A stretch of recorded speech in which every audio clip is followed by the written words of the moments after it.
Got fanfiction. What if Robb Stark was reborn with all his memories and a dragon egg? If you enjoy this story, please leave a comment below and let me know what you think. Subscribe for more long-form fanfiction in the world of A Song of Ice and Fire, and tell me which chapter hit hardest. Proxima Studios Chapter 1, The Wedding That Wasn't. He died with his mother's name in his throat. The drum stopped. The bread was already eaten.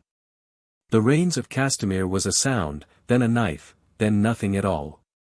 Catelyn Stark was screaming a word that meant son. A man with the fry lily on his breast was opening Robb's belly with a length of grey iron, and somewhere, far away on the other side of the wall, grey wind was howling in a voice that carried the word for never. Robb Stark did not finish hearing it. He woke into cold. It was the cold of his own room, which was the first impossible thing. Stone cold, Winterfell cold, the particular cold that came up through floor and bedstone in winter regardless of the brazier, the cold he had known every morning of his childhood and not at all in the year of war. He knew it the way a man knows his own pulse. He lay very still and let it be cold. He was not bleeding. That was the second thing. He held his hand up against the dim grey of the unshuttered window and watched it tremble. The hand was small. The wrist was thin. There was no scar across the knuckles where the mountain's outrider had bitten him at the Whispering Wood, because the Whispering Wood had not happened yet. The skin was unbroken. The boy's skin. He sat up and the wolf pelts slid off his chest. There was no wound under them. There was no wedding hall. There was no mother bleeding from the throat in the corner of his eye where she had bled for what had felt like years. He did not weep. He had wept already, for 3 years, every night, asleep and awake, and he had finished. There was nothing left in him to spend on weeping. What rose in him instead was a clean and terrible attention, the attention a man pays a wolf in the brush at the edge of his fire. Listen carefully, he told himself, in the voice he had used to use with Ned at strategy. Listen the way you should have listened the first time. The room was his. His childhood room, before he had moved to the larger chamber that had been Brandon's, before the war, before he had been a king and had slept in war tents and brothel beds and once in a thicket of frozen heather with the wolf for warmth. The carved wooden dire wolf above the fireplace was the one his father had given him at 7. There was a wax tablet on the writing shelf with a mathematics exercise abandoned half done. The handwriting was childish. His handwriting. He swung his legs out of the bed and put his bare feet on the rushes and stood up, slowly, because the body felt wrong. Not wounded. Just smaller. There was less of him. He was used to a body that had been beaten and stretched by war into a man's body. This one had been a boy's last week. The shoulders were narrower. The reach was shorter. The center of weight was higher up. He noted these facts the way he had used to note the depth of a river before deciding where to ford. They were facts. He could not afford to waste any of them on disbelief.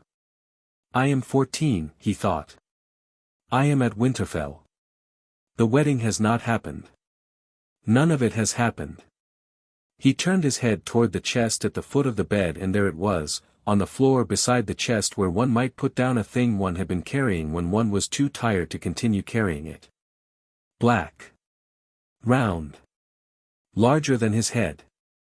Dust gray across the top of it like the dust of the crypts. The egg. He stared at it for a long time.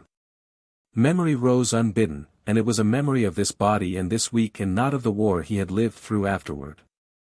3 nights ago, 3 nights, by this body's calendar, he had been ill with a low fever and had walked in his sleep down into the crypts.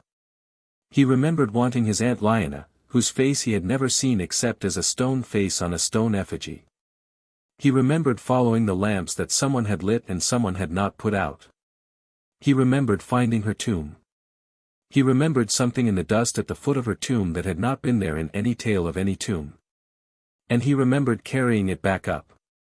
The weight. The way his arm had ached. The way it had warmed against his chest like a banked fire. A fever dream, the maester had said, when they had found him asleep at the foot of his own bed with a thing he could not have carried in his arms. The egg had been written off as a stone Brandon's children had played with and forgotten. No one had thought it a real egg. There were no real eggs anymore. Robb knelt and put his hand on the shell. It was warm. He did not flinch. He had been past flinching at heat since the burning of the Riverlands. He let his palm rest there and counted his pulse against the eggs.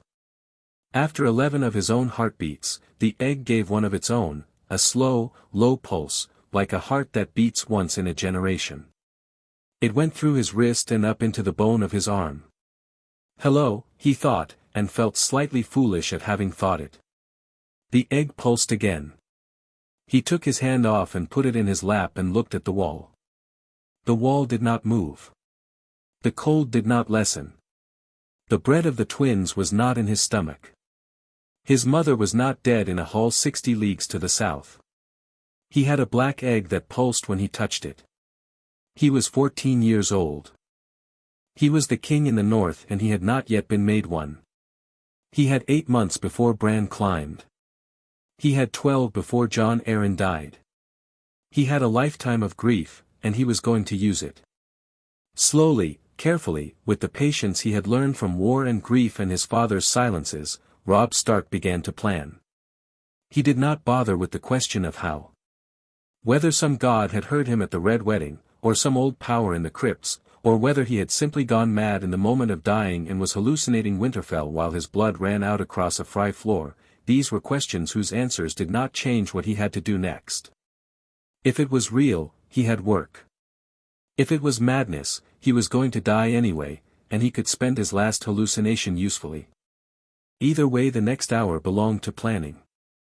He was very good at planning, in this life. He had been bad at it in the last one, until it had been too late to matter, and then he had been excellent at it for about 3 months in the rain. He put on his boots. Outside the door of his chamber the corridor was as he remembered, the long stretch of cold stone and the iron bracket where the night torch had burned itself down to a stub. The keep was asleep. He could tell by the silences. There was not yet the kitchen clatter that began before dawn. He had perhaps 2 hours before the household stirred. He went to the window and opened the shutter and looked out at the courtyard. It was snowing very lightly, the way it did in late summer in the north, when the snow could not commit to itself and gave up halfway down. Below him the god's wood was a black mass against the pale stone of the inner wall. Beyond it, the broken tower stood, unbroken in any way that mattered, its top story crumbled long ago and thus no different from any morning of his childhood. He looked at it a long time. Bran was 8. Bran climbed everything. In 4 months, when Robert came riding up the King's Road with his Lannister wife and his bastards-in-law, and the keep was loud with strangers, Bran would climb that tower because Bran always climbed that tower, and inside it he would see something he should not see, and a man who looked like a knight would push him out a window with 2 careless hands. Bran is going to climb it because he doesn't know any reason not to, Robb thought. So I will give him a better thing to climb. And while I am about it, I will give him a reason not to climb things at all. He let the shutter fall. He sat down on the stool by the writing shelf and picked up the wax tablet. The mathematics exercise was a problem in the geometry of grain stores. He read it through. The boy he had been 3 days ago had got it wrong because he had been tired and bored. Robb Stark, who had counted men down to the last bowl in the rain at River Run and the last shoeing at the Trident and the last sword in the harvest yard at Harrenhal, fixed it in 11 strokes of the stylus and then sat looking at his own handwriting. His handwriting, he noticed, had come back along with him. It was no longer a child's handwriting. The strokes were a man's strokes, even, fluid, the way they had become at 20 after 1,000 letters of war. The boy who had picked up this stylus 3 days ago had not written like this. The maester would notice immediately. He smoothed the wax. He wrote the answer again in the round, slow hand he remembered using at 14. It cost him an effort. The hand wanted to write small and tight, he made it write large and slow. That was the first task. He could not let them know. Not all at once. He set the tablet down, blew out the breath he had been holding, and began the list. Bran. Ned. Sansa. Arya. Jon. Theon. The North. The Egg. Tywin. He stared at the last name a while. Then he drew a small line through nothing and began to think in earnest. By the time the kitchen began its clatter, he had a plan for the morning. By the time the maester rang the rising bell, he had a plan for the week. By the time the bells of the inner sept rang the call to prayer, which Robb had not gone to in either of his lives, he had a plan for the year, written nowhere except in a head that could not yet be opened by anyone alive. It was, by his reckoning, the second best plan he had ever made. The first one would be the next one, and the one after that, and the one after that. He intended to keep improving it. He shaved. He had not had to shave at 14 in his last life, he had been a late bloomer, and he was not going to start. He washed. He put on the doublet he remembered from this season, the grey one with the white wolf at the breast, and he buttoned it up with hands that knew where every button was without looking. He went down to break his fast. His father was in the great hall. The hall smelled of the fresh hot bread of the morning baking, and of the small fire that burned in the hearth even in summer, and of Ned. He had forgotten how Ned smelled. Wool and oil and the very faint old iron of ice. He stopped in the doorway and stood very still and let the smell unmake him for the count of 3 breaths, because he had not been ready, and he was not going to walk into the hall not ready. Ned looked up from the trencher. Robb. Father. You are early. I could not sleep. Ned nodded. He did not pry. That was Ned. The quiet acceptance of a son's bad night, no questions asked, the same quiet that had meant so much to Robb at 13 and meant 10 times more to him now. Robb sat down on the bench across the table. There was bread. There was cold meat. There was a bowl of porridge with a knot of butter melting in the middle of it. He picked up the spoon and used it and did not look at his father, because if he looked at his father he was going to do something he could not afford yet. He ate 3 spoons of porridge to settle his hands, then set the spoon down. Father. Listen carefully. Ned looked up. The grey eyes considered him. There was a small movement at the corner of the eyebrow, not a frown, the kind of look Ned gave a hound that was acting unlike itself. I am listening, Ned said. I had a dream last night. A bad one. About the king. Ned set down his own spoon. Tell me, he said.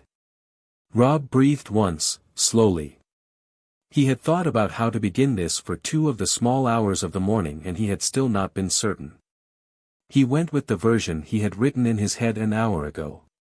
He was riding north, Robb said. Robert. With the Queen, and Prince Joffrey, and the Hound, and the Imp, and the Queen's brother, the Gold One.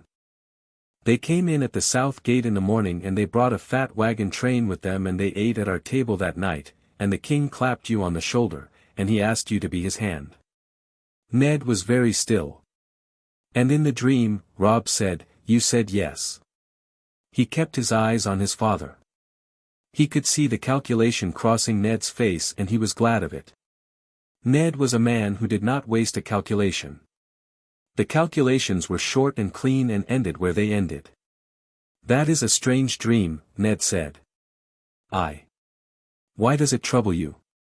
Because in the dream, Robb said, you went south. And you died there. Silence. The smell of bread. The pop of the small fire. I see, said Ned. Robb went back to his porridge. He ate 2 more spoonfuls. The trick, he had decided in the small hours, was to deliver each piece small and let it lie. Ned was not a man you could push.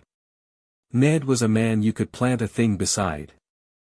After a long minute Ned said, how did I die, in the dream? On the steps of Baelor's September, Robb said, in front of a crowd, with a sword, by a boy king who had told you he would be merciful. They put your head on a spike on the wall and Sansa saw it. Ned set the bread down. That is a very particular dream, Robb. "Aye, father. And you remember all of it?" "I remember more than that." Their eyes met across the table. Robb did not flinch from his father's gaze. He had stood at the head of an army and looked Tywin Lannister's herald in the eye and not flinched. He could meet his own father over breakfast. "I remember," Robb said, "more than I should. I cannot speak of all of it yet. Some of it I will tell you when we are alone, in the God's Wood, before the Heart Tree, with no one to overhear. Some of it I will not tell you at all because there is no use telling. But I will tell you this now, father, because we have very little time. The king is coming. He is bringing the queen, and the queen is bringing her sons, and one of those sons is not the king's. The Lannisters do not come north as friends. They come north because Jon Arryn is dying, and he was killed because he learned a thing about the queen's children that must not be known. Robert will ask you to be his hand because his hand is dead and he does not know who killed him, and you will be killed if you go. I am asking you, by everything I owe you and you owe the North, do not go." He stopped. He had said it. Ned looked at him for a long time. He did not, Robb noted with quiet relief, look at him as a man looks at a son who has lost his wits. He looked at him as a man looks at a problem of which he does not yet have the shape. That was Ned's gift. He met the world without immediately deciding what was in it. "Robb." "Aye, father." "You are 14 years old." "Aye." "And you are telling me," Ned said, slowly, "that you have dreamed the death of the hand of the king." "Aye, father. And the death of the king himself, perhaps, in due course." "In a boar hunt," Robb said. "Half a year hence. By a wineskin Lancel Lannister gave him on the queen's instructions." Ned closed his eyes. When he opened them he looked, for an instant, like a much older man. Robb had not seen that look on this version of his father, only on the version that had stood in irons in the small council chamber waiting to be sent to the wall. He had to look at his porridge. "There are God's wood trees," Ned said quietly, "in which a man can speak and not be heard." "Aye, father. Tonight. After supper. Bring nothing. Tell no one." "Aye, father." "And, Robb." "Father." Ned looked at him, very steady, the way he had looked at him when he was 9 and had broken something he should not have broken. "If this is a thing you have invented," Ned said, "you will tell me now." Robb did not look away. "It is not invented, father." "Aye," said Ned. "I see." He went back to his bread. He did not speak again. He ate slowly, the way he always ate, because Ned ate as a man who had been hungry as a young soldier and never forgot. Robb ate too. They sat in silence and ate breakfast together while 1,000 things passed between them that needed no further words. Robb finished the porridge. He set the spoon in the empty bowl. He stood up. "Father." "Aye." "Where is Bran today?" "With your brother in the yard, I think. He was up before the bell." "And Theon?" "Asleep, I expect."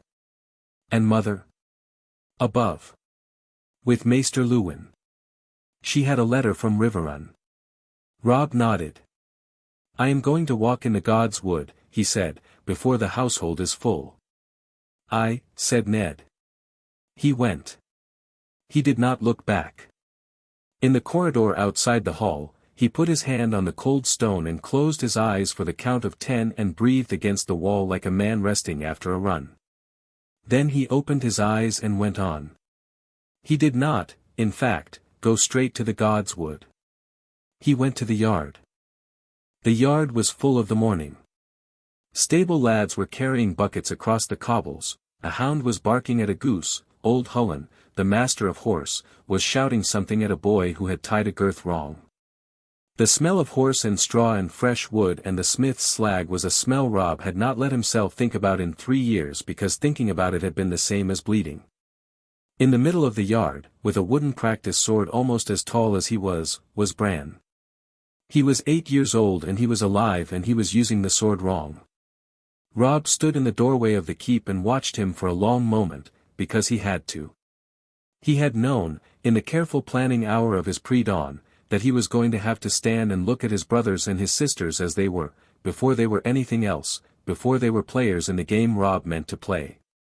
He had not known how it would feel. It did not feel like anything he had a word for. He let it not have a word. Across the yard, Jon was leaning against a post, watching Bran. He looked up. He saw Robb. He smiled. It was the small, careful, slightly surprised smile of his bastard brother who had spent his whole life being slightly surprised when anyone in his family looked at him, and it went straight through Robb's chest like a clean spear. He smiled back. He had to. "Jon," he said, coming down the steps. "Robb. You have him doing it wrong." "He has him doing it wrong," said Jon, with the small drawl that meant Bran could hear him, because Bran wishes to be a knight, and a knight in the songs holds a sword like he is afraid it will run away. "I am not afraid of it," said Bran, who was unmistakably afraid of it. Said Jon, gravely. "Of course." Robb knelt on one knee in front of his brother. "Bran." "Robb. Show me." Bran showed him. The grip was the song's grip, two-handed and high. Robb adjusted it without taking the sword. He moved the right hand down 2 fingers and the left hand up 1 and turned the boy's wrist slightly out so the blade came down in line with the elbow and not behind it. "There," he said. "Now you can hit something." "That feels wrong," Bran complained. "It feels wrong because you have been doing it wrong." "Strike the post." Bran struck the post. The sword rang. Bran's face changed. "Oh," he said. Robb stood. He clapped him on the shoulder. "Again. 20 times. I will be back." "Where are you going?" "To speak with Jon." He took Jon by the arm and walked him along the wall of the yard, and Jon went with him, because Jon went with him almost always. That had been one of the smallest and best things in Robb's first life and one of the things he had not been able to bear thinking about in his second. When they were out of Bran's hearing he said, "Lo, I want you to do something for me." "I watch the broken tower." Jon's face did a small thing. "Watch it? From this morning until the king's party leaves. I do not want anyone climbing on it. Especially not Bran. Bran could not climb that. The stones are loose at the top, that is why." Jon looked at him. "Robb. You are strange today." I could ask why." "You could." Jon waited. Robb did not answer. After a moment Jon nodded, a small nod, the nod he gave when someone had asked him to do a job and not told him the reason and he had decided he was going to do it anyway. "I will watch the tower," Jon said. "Thank you. And you will tell me one day." "I will tell you when I can." Jon studied him a moment longer. "You sound," he said, "like father." When he is in the God's wood." Robb made his face do the thing he had practiced, which was a very small smile of the kind he had had at 14. "I will take that. Now go. You are watching the tower." Robb." He went. Robb stood at the wall of the yard for a moment and watched Bran hit the post. The post did not seem to mind. Bran was hitting it harder, now that the grip was right, and laughing each time the sword rang. The laugh was a child's laugh. It was one of the sounds Robb had not been able to summon in memory in the 3rd year of the war, when he had tried, alone in the dark, to remember what Bran had sounded like before he had been thrown out a window. He stood there until the sound did not undo him, and then he went on. He went next to the Maester's tower. Catelyn Stark, his mother, was sitting at the long table by the rookery window with a letter in her hand and Maester Luwin at her elbow. The letter was the letter from Riverrun. He knew the letter. He had read it at 14 and it had been about a small dispute over wool prices and his uncle Edmure's wedding plans. There had been nothing in it. She looked up when he came in. "Robb," she said. You are flushed. I have been in the yard. With Bran. You are not yet dressed for the king's ride. There is time. She studied him. You came to see me. I came to see you, mother. He sat down on the stool across from her, at her left, where Robb had always sat as a boy. The maester looked between them and said something about going to check on the ravens, and went.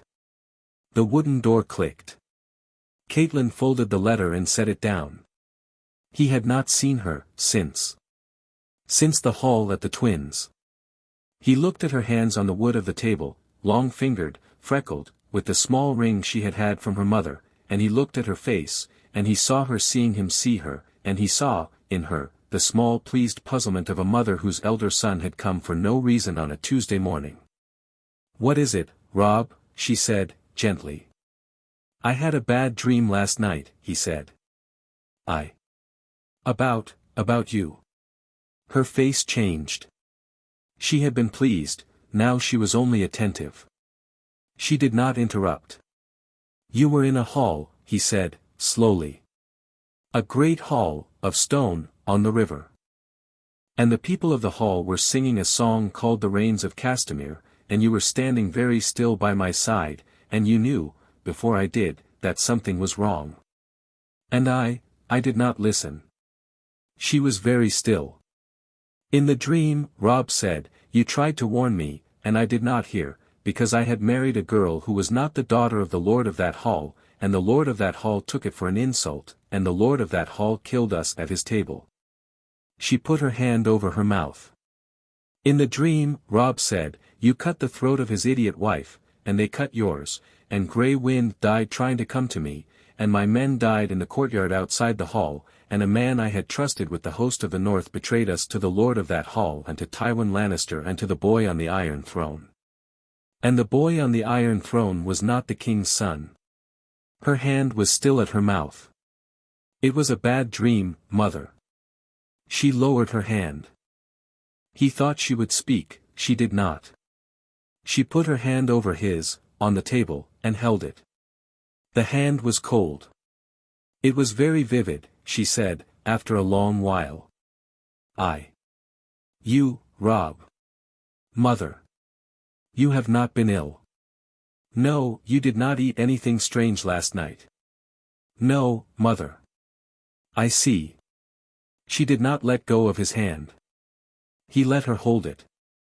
He thought of the haul at the twins and of her face and her hands and her mouth, and he thought of nothing because thinking of anything was thinking of that, and instead he turned the hand over under hers and held her hand back.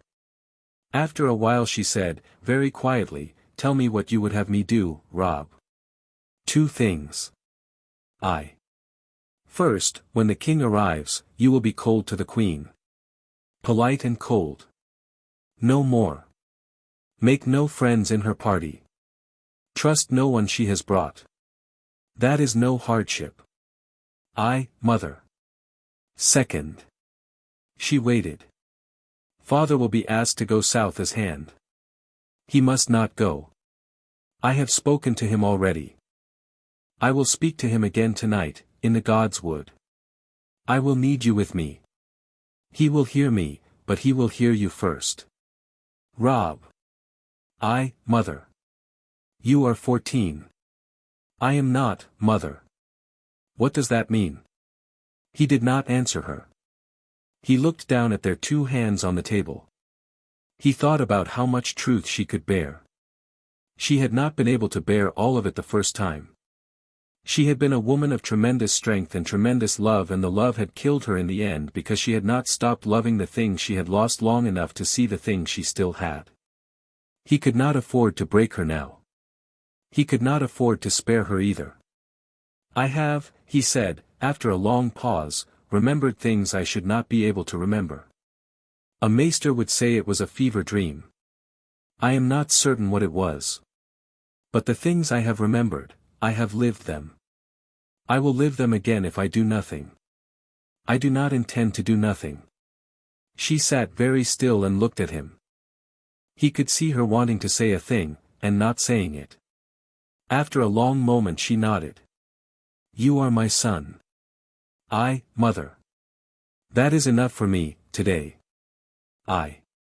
What else, Robb? He thought. Sansa, he said. She will want to go south with father. You and I will not let her. She will be furious. Mother. And Arya? Arya will get a sword and a tutor. I will see to the sword. The tutor I will write for. From where?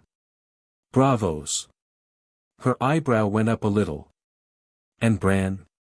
Bran is going to stay on the ground for a while, he said, while I think of a way to give him a tower he can climb safely. She laughed, a small startled laugh, the first of the morning. You sound, she said, like an older brother. He smiled at her. He did not say what he wanted to say. There is one thing more, he said. There is a thing in my chamber that I have to show you, at some point soon. Not today. When we are sure the household is asleep. I do not yet know what it is. But it is mine. She frowned, a small puzzled frown. I will come when you call me, she said. Mother. Thank you. She let his hand go. He stood. At the door he stopped, because he had to. Mother. He did not turn around. He kept his hand on the doorframe. I love you, he said. He had not said it, in his last life, often enough. There was a small silence behind him. Then his mother's voice, soft. I know, Robb. He went. He went out into the yard again and he stood for a moment, breathing, with one hand on the wall. The cold was on his face and the sound of the practice sword on the post was still going on in the yard behind him, and his sister Sansa, somewhere above, was laughing at something with her septa. He had 3 more conversations to have today. He had a letter to write to Bravos. He had a dragon egg in a chest under his bed. He went up to the battlements to look at the road south. There were no banners on it yet. It was clean and white and far.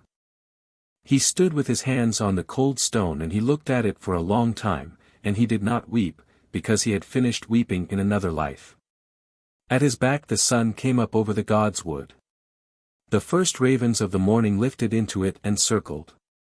Somewhere in the keep his father was laying out the day, somewhere in the keep his mother was reading a letter she would never read the same way again, somewhere on the King's Road south Robert Baratheon was breaking camp and yawning and calling for wine. Robb Stark, 14 and dead and alive again, looked at the King's Road and made his second-best plan one move better. That night he went down to the God's Wood with his father. They went alone, as they had agreed. There was no torch.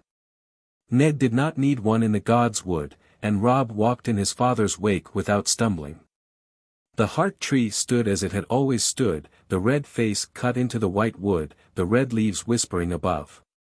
Ned sat down on the stone beside the pool. He did not speak. He waited.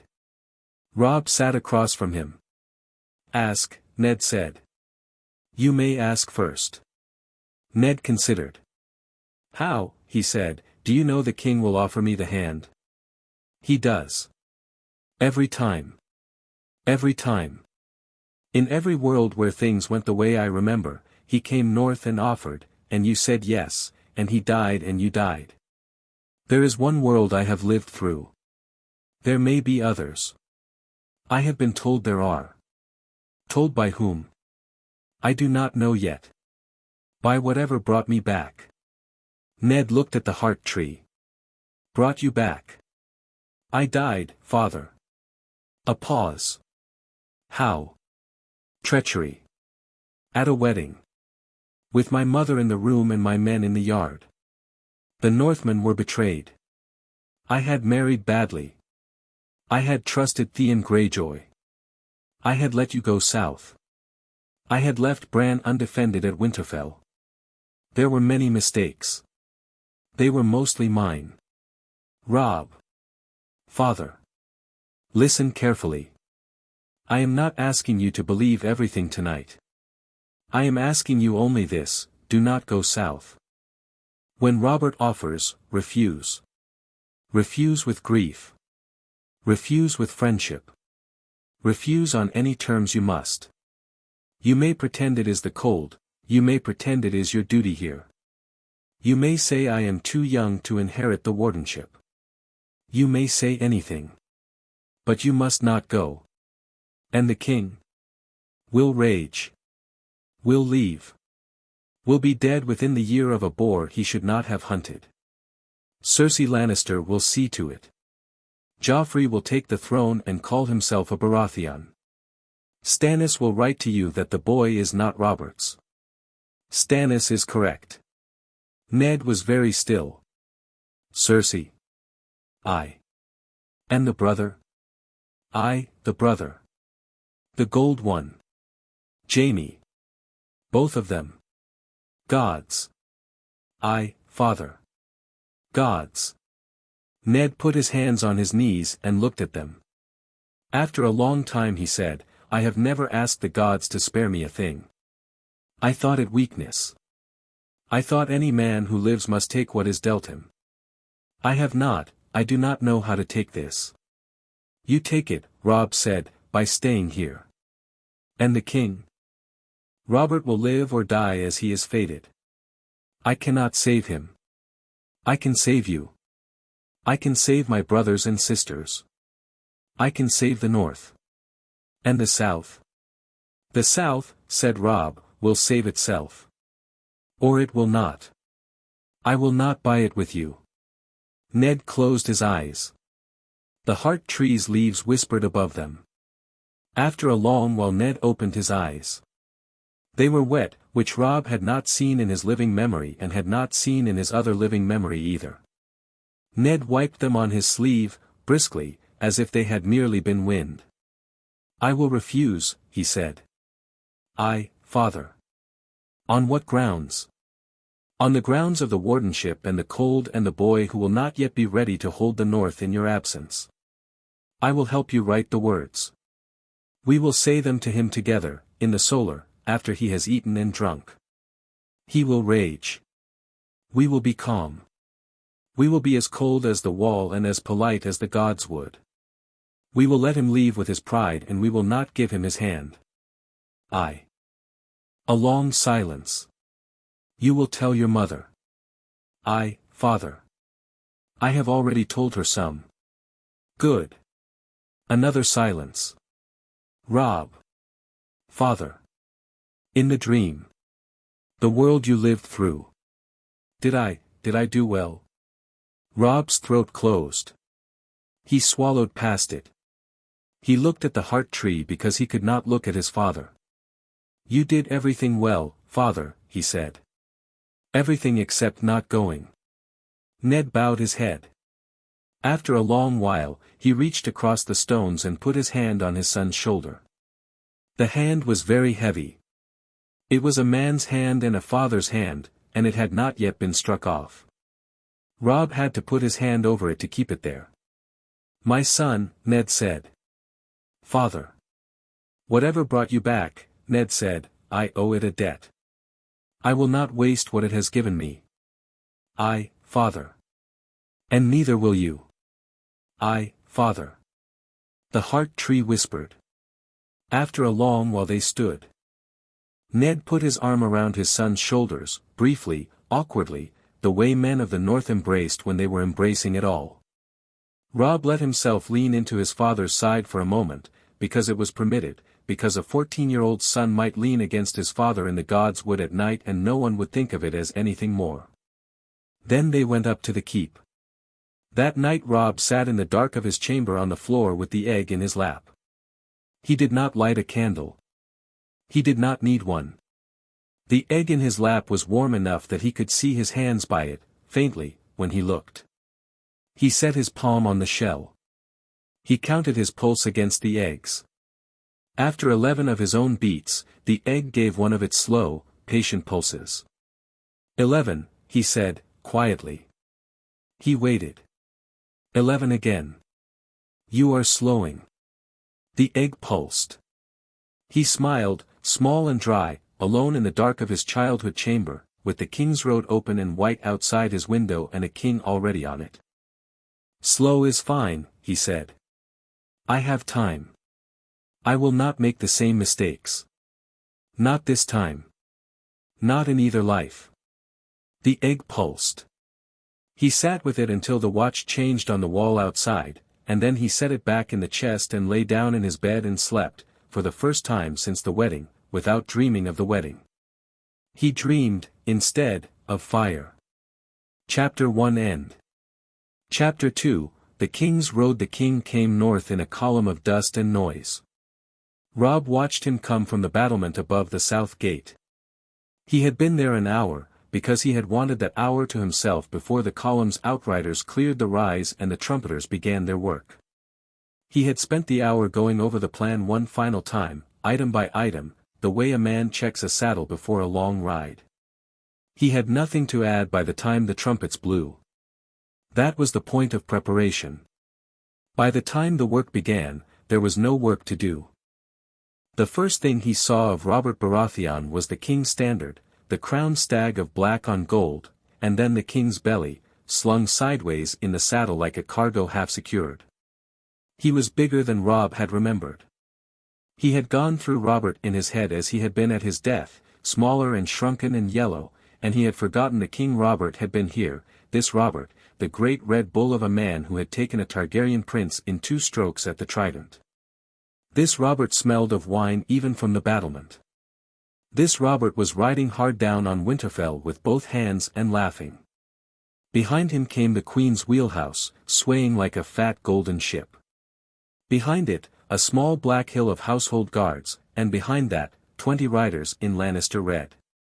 Behind those, the Hound, who was easy to pick out because he was the only man in the column who did not look glad to be near the front of it.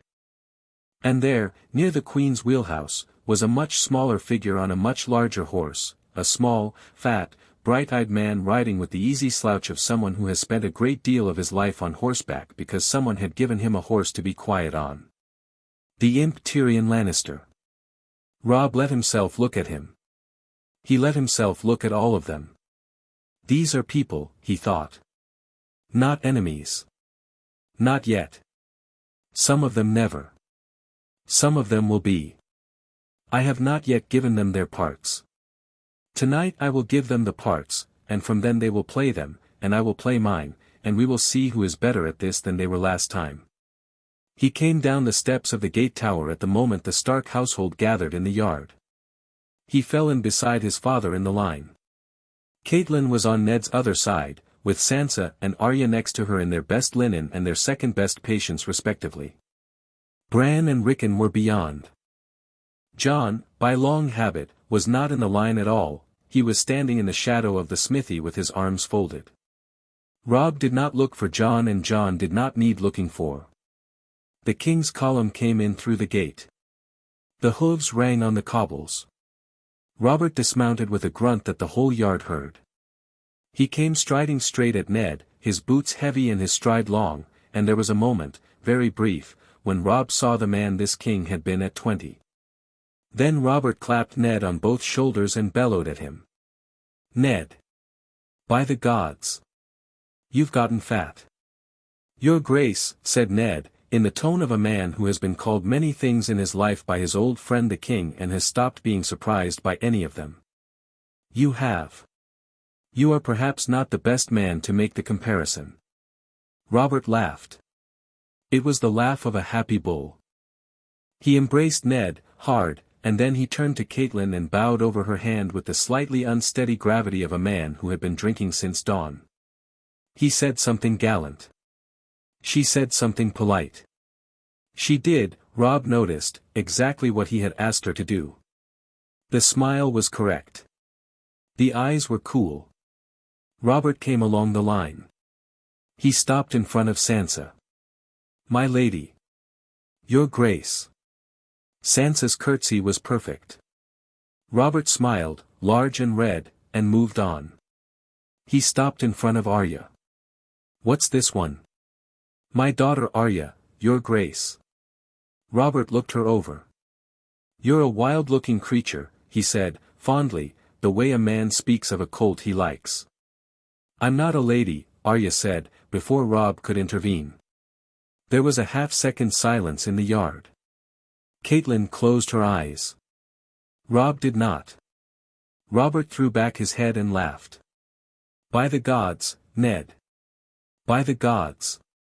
You have one good one. Ned bore it. Sansa, at the other end of the line, did the smallest betraying thing with the corner of her mouth. Robb noted it. There was a thing he had not understood about Sansa as a boy that he understood now. The hurt, when it came to her, came not from being struck but from the absence of striking. He let his eye rest on her a half-beat longer. Then he was looking at Robert because Robert was looking at him. And this is your eldest. My son Robb, your grace. Robert came up to him. The wine smell was strong. The eyes, up close, were not the eyes of a drunkard. They were the eyes of a man who had drunk a great deal and not been altogether dulled. Your father tells me you have a head. My father, said Robb, is too kind. Your father has never been too kind in his life. If he says you have a head, you have one. Do you know how rare that is in this wretched country? I have my suspicions, your grace. Robert squinted at him. A small thing happened. Robb did not know what to call it. He had felt it once before, with the Queen's brother Jaime in the camp at Riverrun, the look of a man who had expected one weight in his hand and found a different one. Robert held the look a moment longer. He looked, then, at Ned, in a question. My son, said Ned, with a tone that was almost the tone of a man boasting. If you knew Ned, has surprised me lately. Has he? Aye, your grace. Robert grunted. He looked back at Robb. He clapped him hard on the shoulder. The shoulder, which had been a man's shoulder a week ago and was now a 14-year-old's shoulder, took the clap badly. Robb braced his weight and rode it, and did not stagger, and did not blink. Good, Robert said. Good. I want to see your sister's grave, Ned. After. Tonight. There has been too much wretched road today. Aye, your grace. Robert turned and shouted for wine. The household broke. Sansa exhaled. Arya scowled. Bran, behind them, was staring not at the king but at the Queen's wheelhouse, where Joffrey Baratheon had now climbed down and was looking at the courtyard as though it offended him personally. Robb followed Bran's eyes for half a second. Joffrey Baratheon. 12 years old. Pretty. Spoiled. Mad in the small ways that would become madness in the great. Robb had hated this boy with every fiber of his ridiculous existence and had not, in his last life, ever seen the boy in person. He saw him now and felt nothing at all. The boy was a piece on the board. The hand on the piece was not the boy's. Tyrion was getting down from his horse, which was a complicated process involving a small mounting block held by a sour-faced squire. Tyrion came up to Ned with the small quick walk that was the only walk available to him, and bowed. Lord Stark. Lord Tyrion. I am told you have a library. Some books, my lord. Ah. I have come to read all of them. Where is the maester? Tyrion's eye, going past Ned, caught on Robb's. It paused. It moved on. Robb made a note. He had not made the note he had intended. He had intended to mark Tyrion as a man to neutralize without alarming. He had revised the note as Tyrion looked at him. The note now said, "This one will see." The Queen came out of the wheelhouse last. She was as he remembered, which was strange because he had only ever seen her in his last life through the eyes of his own herald, and through the windows of Riverrun's keep at one council. She was tall and gold and beautiful and did not look, today, like a woman who had recently murdered a hand. She looked like a woman who had ridden too long in a wheelhouse and was annoyed with it. She gave Catelyn the slightest of bows. She gave Sansa a look that Robb knew exactly. She walked past Arya as if Arya were not there. The first hour passed in formality. The household took the column's lord and lady and small lord and small lord and small lady to their chambers. The hound went to find a pole to lean against. Tyrion went to find the maester and was diverted by Catelyn, charmingly, to the great hall, where he ate cheese.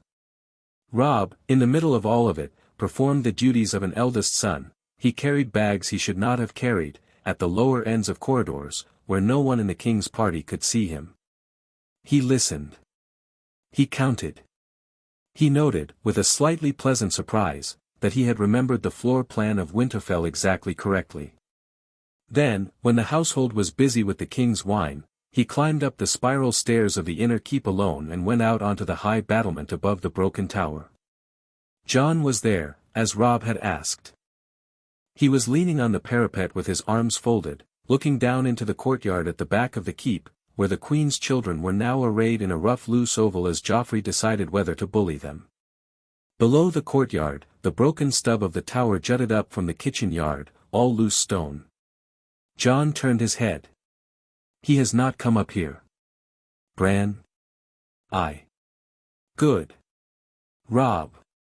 Aye. He will, if I am not careful. I know. I cannot be here all day, every day, for a fortnight, Robb. He is not a fool but he is 8. I know. Jon studied him. What do you intend? I intend, said Robb, very mildly, to teach him a thing about climbing he will remember. You will not throw him off the wall. No, Robb. Trust me. You are asking me to trust you very often these days. I know I am. Jon considered it. Robb watched his half-brother's face and thought about how much he had loved this man. He thought about Castle Black, which Jon had not yet reached. He thought about a tomb beneath Winterfell on which he had laid one hand in the small hours of 2 nights ago. He did not say any of those things. They were not yet for the saying. I will trust you, Jon said. Until I cannot. I. And then I will ask. I. A pause. Below them, in the lower courtyard, Joffrey had decided. He pushed Tommen, small, plump, a little smaller and plumper than Robb remembered, and Tommen fell on his rump on the cobbles, and Myrcella covered her mouth with both hands, and a Lannister guard pretended not to see. Joffrey laughed. Jon's hand on the parapet tightened. You see him, Robb said. I see him. Now you have a face for the boy who will, in another world, have his father killed and put his head on a spike. Jon looked at him sideways, and a thing moved in his expression that Robb had not yet had time to plan for. Robb. I will tell you, Robb said. Later. Tonight, in the God's Wood. I have already told father. I have told mother some.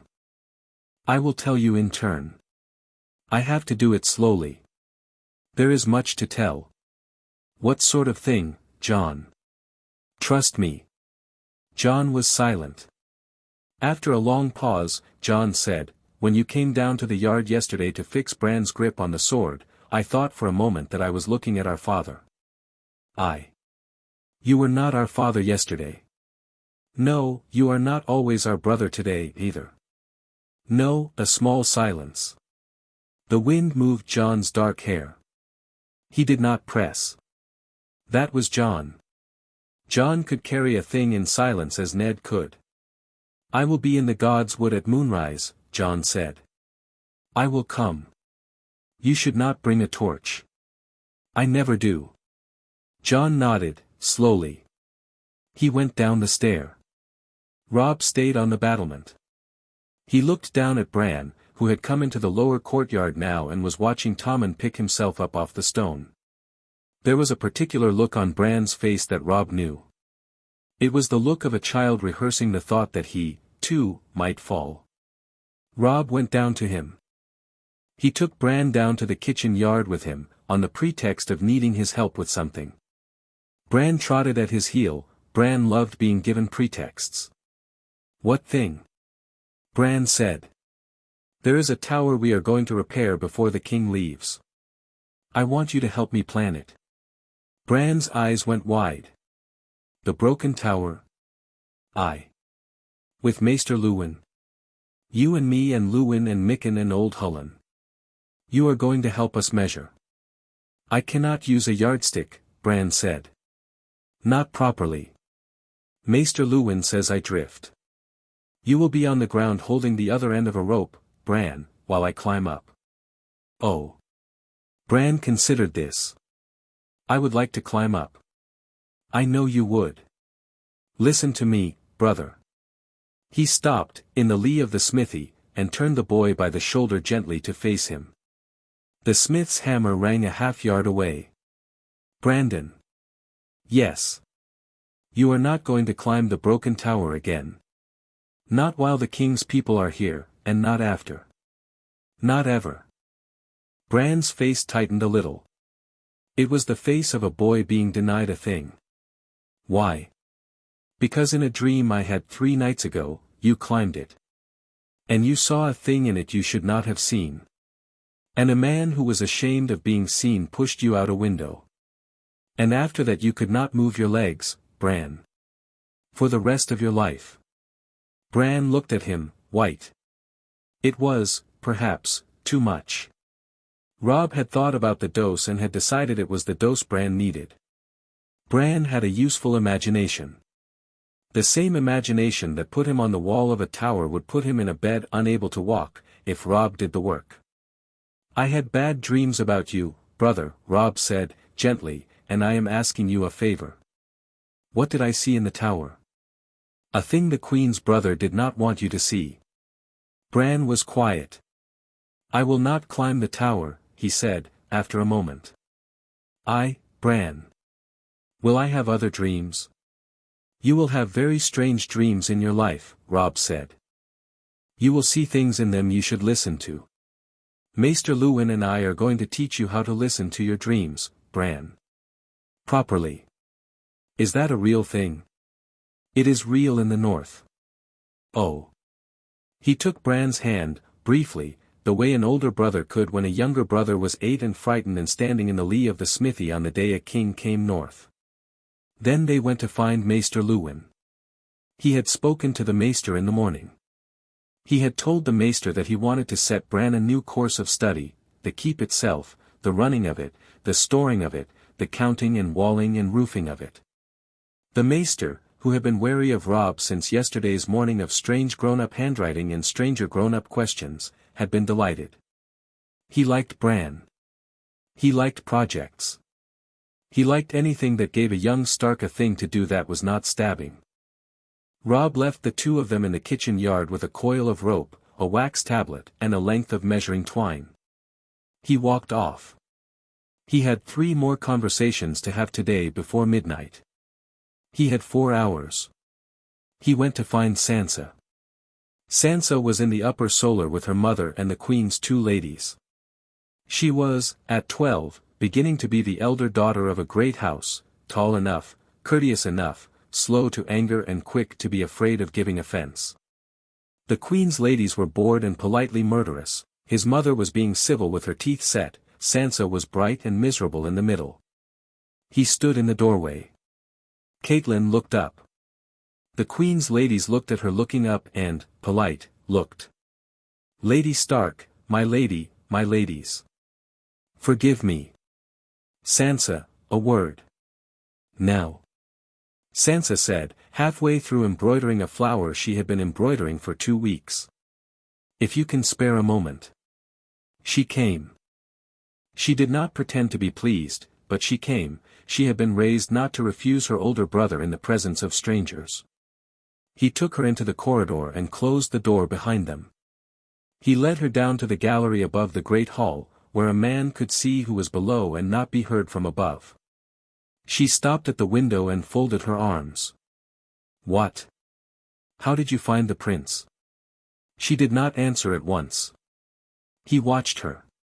He had decided already what he was going to do with Sansa, and the decision had been the most painful of any decision he had made that morning, because the decision required him to take from his sister, in a corridor before noon, the thing she most loved, which was a story. He is very handsome, she said, after a moment. And gallant. He kissed my hand. She watched him. What? She said again. Sansa. Yes. Listen carefully. She put down her arms. Are you cross with me? She said, the small startled voice of a girl whose older brother had not been cross with her in months. No, Sansa. I am not cross. You sound strange. I have been strange this week. Mother says you have been having bad dreams. Did you dream about the prince? He looked at her. At her good face. At the little freckle at the side of her mouth that he had once made fun of when she was 9. At her eyes, which were her mother's eyes. He gathered himself. Sansa, I am going to tell you a thing now. It will not be what you want to hear. I want you to hear it anyway, because you are my sister, and because no one else in this castle is going to tell you, and because the songs you have been listening to all your life are wrong about almost everything important. She drew back a half step. What?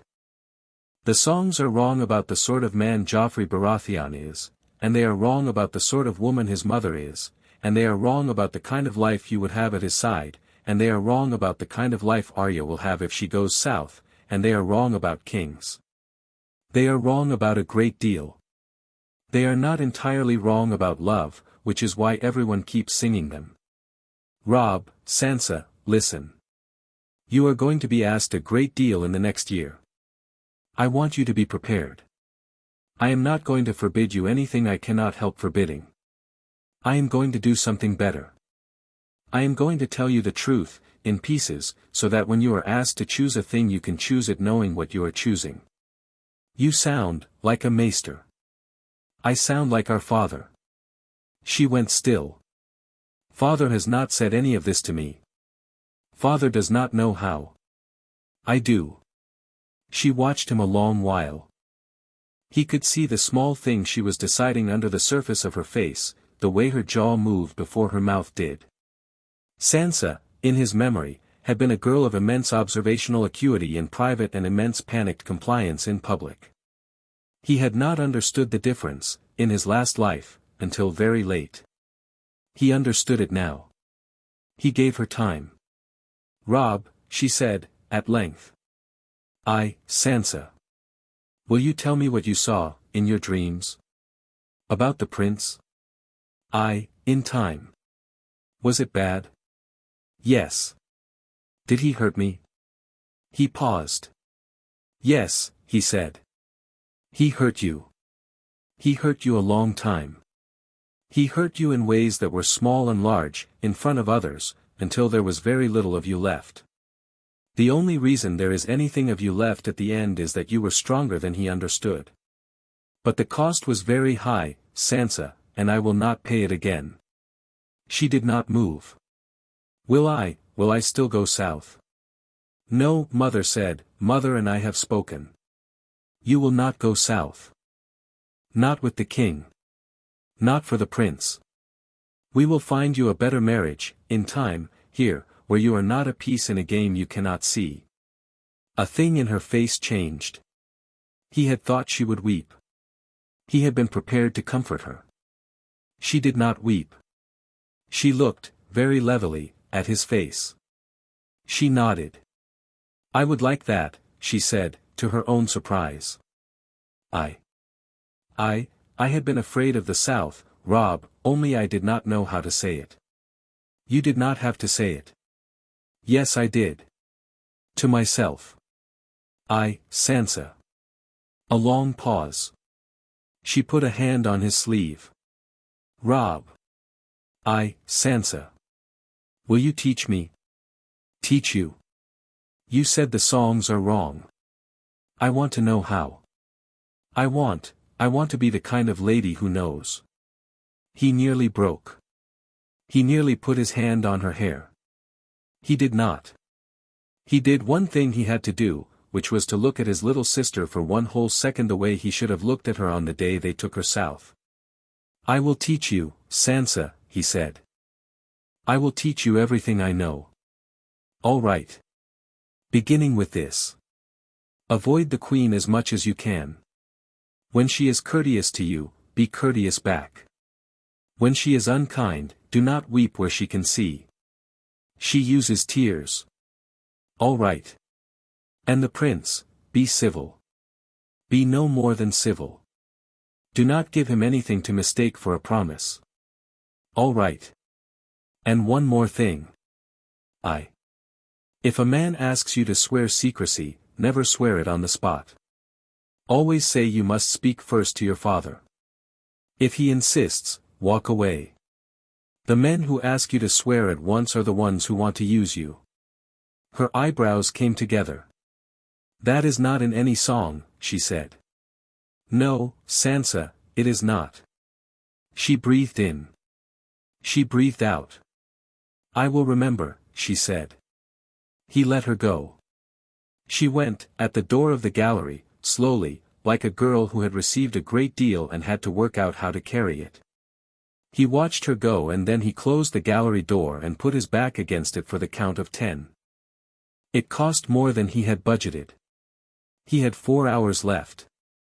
He went to find Arya. Arya was, as Arya always was, where she should not have been. He found her at the kennels, on her belly in the straw, attempting to make friends with a new pup that had not yet decided whether to bite her face. He stood at the door of the kennel and watched her for a moment. Arya. She did not look around. What? Stand up. Why? Because the pup will love you better if you do not smell of straw. She sat up. Her hair was full of straw. She blew a strand out of her face. She gave him the small narrow look she had been giving him since she was 4. What do you want? To give you a present. What sort of present? Come and see. She came. She was wary, he had not given her presents in his last life either. She dusted herself ineffectually as she walked. He led her to the smithy. Mikken, the smith, was a man Robb had been lucky in. He had been one of the quiet men of Winterfell who had survived the war in the last life only to die in some Bolton House's dungeon in the second. Mikken liked making things and disliked talking about them. He was a man who did his lying with iron. Robb had given him a quiet commission yesterday. The thing on the bench was the result. It was a small sword. It was a very thin sword. It was the kind of sword that Mikken did not make on his own initiative because Mikken thought such swords were toys. Robb had stood over him until he made it. The hilt was wrapped with leather. The blade was the blue-gray of new-cooled steel. Arya stopped at the door. What is that? Yours. She did not move. Mine. If you want it. She walked up to the bench, slowly, like a cat. She put her hand on the hilt without picking the thing up. Robb. This is, Mother knows. Mother said yes. With conditions. What conditions? You will train every day. Daily. 2 hours. Beginning before breakfast. With me, when I can, with Jory, when I cannot, and in 3 months with a man I am bringing here from Bravos. Bravos? The man is, a water dancer. He is not yet here. He will be here by the new year. You will train with him and you will not complain, because every complaint costs you a day. Do you understand? She picked it up. She held it the wrong way. He laughed. He had not laughed since the wedding. The laugh came out small and rough, and it surprised her. She looked up at him with a small affronted half-smile. What? Your grip is wrong. Show me. He showed her. He moved the right hand down 2 fingers and the left hand up 1 and turned her wrist slightly out, the way he had done for Bran. The sword came down in line with her elbow. Oh, she said. The same word Bran had said. Where is the heir? What? Where is the heir I cut? What? In the songs, the Lady Knight cuts the heir like her sword sings. Arya. What? Songs are wrong about almost everything. That is what I said. I know. She looked up at him. She did not, unlike Sansa, decide anything in private. She decided in front of him. He could see the small fast calculation move across her face and end. I will train every day, she said. I will not complain. I will not lose this. I will name it Needle. Why? Because Sansa sows. He looked at her.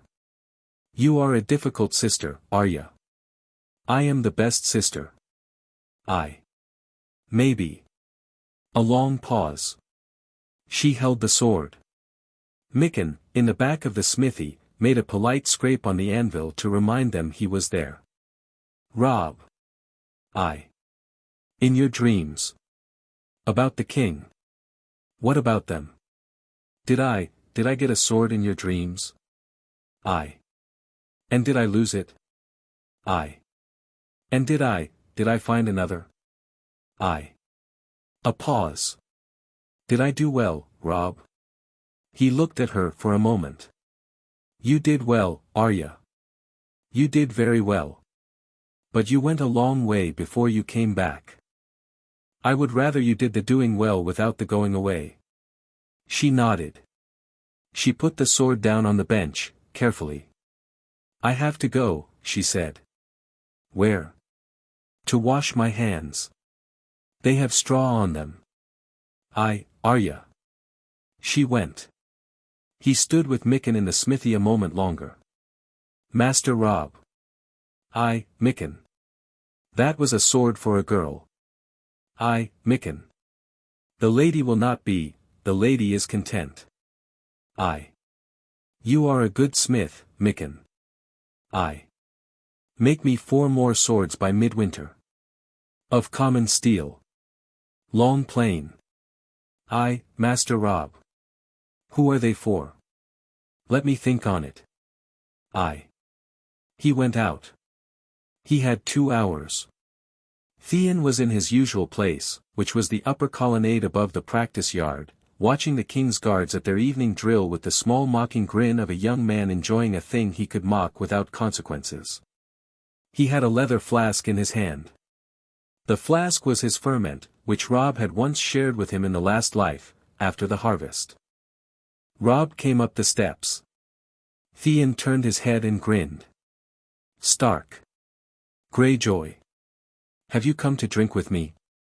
Robb sat down on the bench beside him. In a moment. Solemn-faced again. You have been solemn-faced all day. Why? I had a bad dream. You and your bad dreams. Theon. What? Listen carefully. Theon turned his head. He was 21 years old in this life. He was a young man of bright surface and brittle interior, kept hostage in the North for a decade as politely as the North could keep a hostage, which is to say not very politely at all. Robb had loved him in his last life, Robb had grieved him in his last life, Robb had killed him in his last life, in a brief and ugly moment in a courtyard at Winterfell that had been Theon's at the time and had not been afterward. Robb had not yet decided what to do about Theon. He had made one decision, which was that he would not pretend not to know what he knew. Theon. What? What does your father want? A silence. I am sorry. Balon. What does he want? Theon set the flask down on the bench. I do not understand. Yes you do. Indulge me. What does the Lord of the Iron Islands want? He wants the island strong. He wants the old ways. He wants to break from the throne, Theon. He has, in a year. In the year I have dreamed of. He launches longships against the western coast and burns Lannisport and is broken, again, by a Baratheon king. Then, 2 years later, he tries again, and this time he succeeds, because he has a son in the keep of Winterfell who has decided he wants to be his father's son after all. The son rides home, names his father lord, takes Winterfell, and dies. By his own kinsman. Burned alive, in the end, by a Bolton bastard who had come to ask Theon to do him a favor. He stopped. He had not meant to give it that hard. He had meant to give it gentle. He had given it hard because Theon had been asking for it for 10 years and Robb had not understood that when he was 15 and did not now. Theon stared at him. His mouth had opened. He had not closed it. Robb. Theon. You are mocking me. No, Theon. You are speaking, I am telling you what I dreamed. I have had many such dreams this week. I am telling you so that you can decide, while there is time, what kind of man you want to be when your father comes asking. I will not ask you to be a Stark. I will not ask you to choose against your father. I am only asking you to choose without lying to me about it. Theon's face had gone white. What would you ask of me? 2 things. First. When your father writes to you, tell me. Tell me what he writes. Tell me what he asks. I will not punish you for what he asks. I will only know. We will write the answer together, you and I will give you a way to answer him that costs you nothing and serves us both. Will you do that? Robb, will you, Theon? Theon swallowed. What is the second thing? That you take Asha as wife. Theon's mouth opened again. Asha is your sister. No, she is the Lord of the Iron Fleet, Theon. She is your father's heir. She is no man's. She will not love a Southron. She will not love a Stark. She might love an Iron Lord who has been raised in the north and lived among wolves and knows how to write 3 languages. There are worse alliances. We will negotiate it through Asha herself, not Balon. We will offer her dignity. If she refuses, we will not press. That is, Robb, it is one option, Theon. There are others. We can work through them. I am only saying, plainly, that I will not let you walk back to your father's hall as you were going to walk. A long silence. Theon looked at his hands. How do you know all this, he said. I dreamed it. You did not dream it. I dreamed enough that the dream feels like memory. Robb. Theon. You frighten me. Theon. I am sorry. Why are you not throwing me in a cell? Because you have not done it yet. A very long silence. Theon picked up the flask. He drank from it. He put it down. I will think on it. Theon. Take your time. I have given you a year. He stood. He clapped Theon on the shoulder, gently, the way he had clapped him 1,000 times in the old life. Theon flinched. Robb did not pretend not to see the flinch. You are still my friend, Theon, he said, quietly. I have not forgotten that. I would prefer to keep it. Robb. He went. Behind him, very faintly, he heard Theon's flask thunk against the bench, and then a small bitten-off sound which Robb did not allow himself to interpret. Moonrise. The god's wood was dark, but the heart tree was visible, a pale shape in the black. Jon was there, sitting on the stone by the pool. He turned his head. He did not smile. You came. I said I would. Tell me. Robb sat across from him. He told him. Not all of it. Not the wedding, not the wolf, not the way a boy with green eyes had put a knife in him. He told him only what he had told Ned, that he had dreamed deeply, that he remembered things he should not remember, that the king's coming was the start of a road that ended in disaster, and that he had the unaccountable conviction that he had walked the road already and was being given the chance to walk a different one. Jon listened. He did not interrupt. When Robb was done, Jon was silent a long time. Robb. Jon. In your dream. Where did I go? To the wall. That I knew. After. Beyond it. And after. A silence. Robb did not know how to do this part yet. He had thought about it half the morning. He had decided he would tell Jon a half-truth at best, this year, and the rest in time. The half-truth was, there is more to your blood than you have been told, and you will learn it from me, but not tonight. Jon, there is a thing about you I cannot tell tonight. It is not because I do not trust you. It is because the thing is not mine to give and I have not yet thought how to give it. Will you accept that? Robb. You are the brother of my heart. Robb. Will you stay at Winterfell with me, this season, instead of going to the wall? Jon looked at him. You are asking me to break a vow I have not yet made. I am asking you to wait one season before you make it. I have a use for you here. What use? You will be my master-at-arms in everything but the title. Bran trusts you. Arya trusts you. The men of the household trust you. I trust you. And, Jon, I will need you for a thing in the autumn that I cannot do without you. I cannot tell you what tonight. I am asking only this. Wait until midsummer. If by then you still want to go to the wall, I will pay your way myself. A long silence. Jon laughed, quietly. It was not a happy laugh, but it was a laugh. Robb Stark. You are going to be very dangerous. Jon. I am. I will stay. Thank you. Until midsummer. A pause. Robb. Jon. In your dream, was I happy? Robb thought about it. For a time, he said. Then for a longer time, no. Then, at the end, yes, I think so. I cannot say. The dream stopped being mine. What stopped it? I died. A very long silence. Oh, said Jon. I am sorry. It was a long time ago. It was last week. It was a long time ago. Jon did not press. He stood.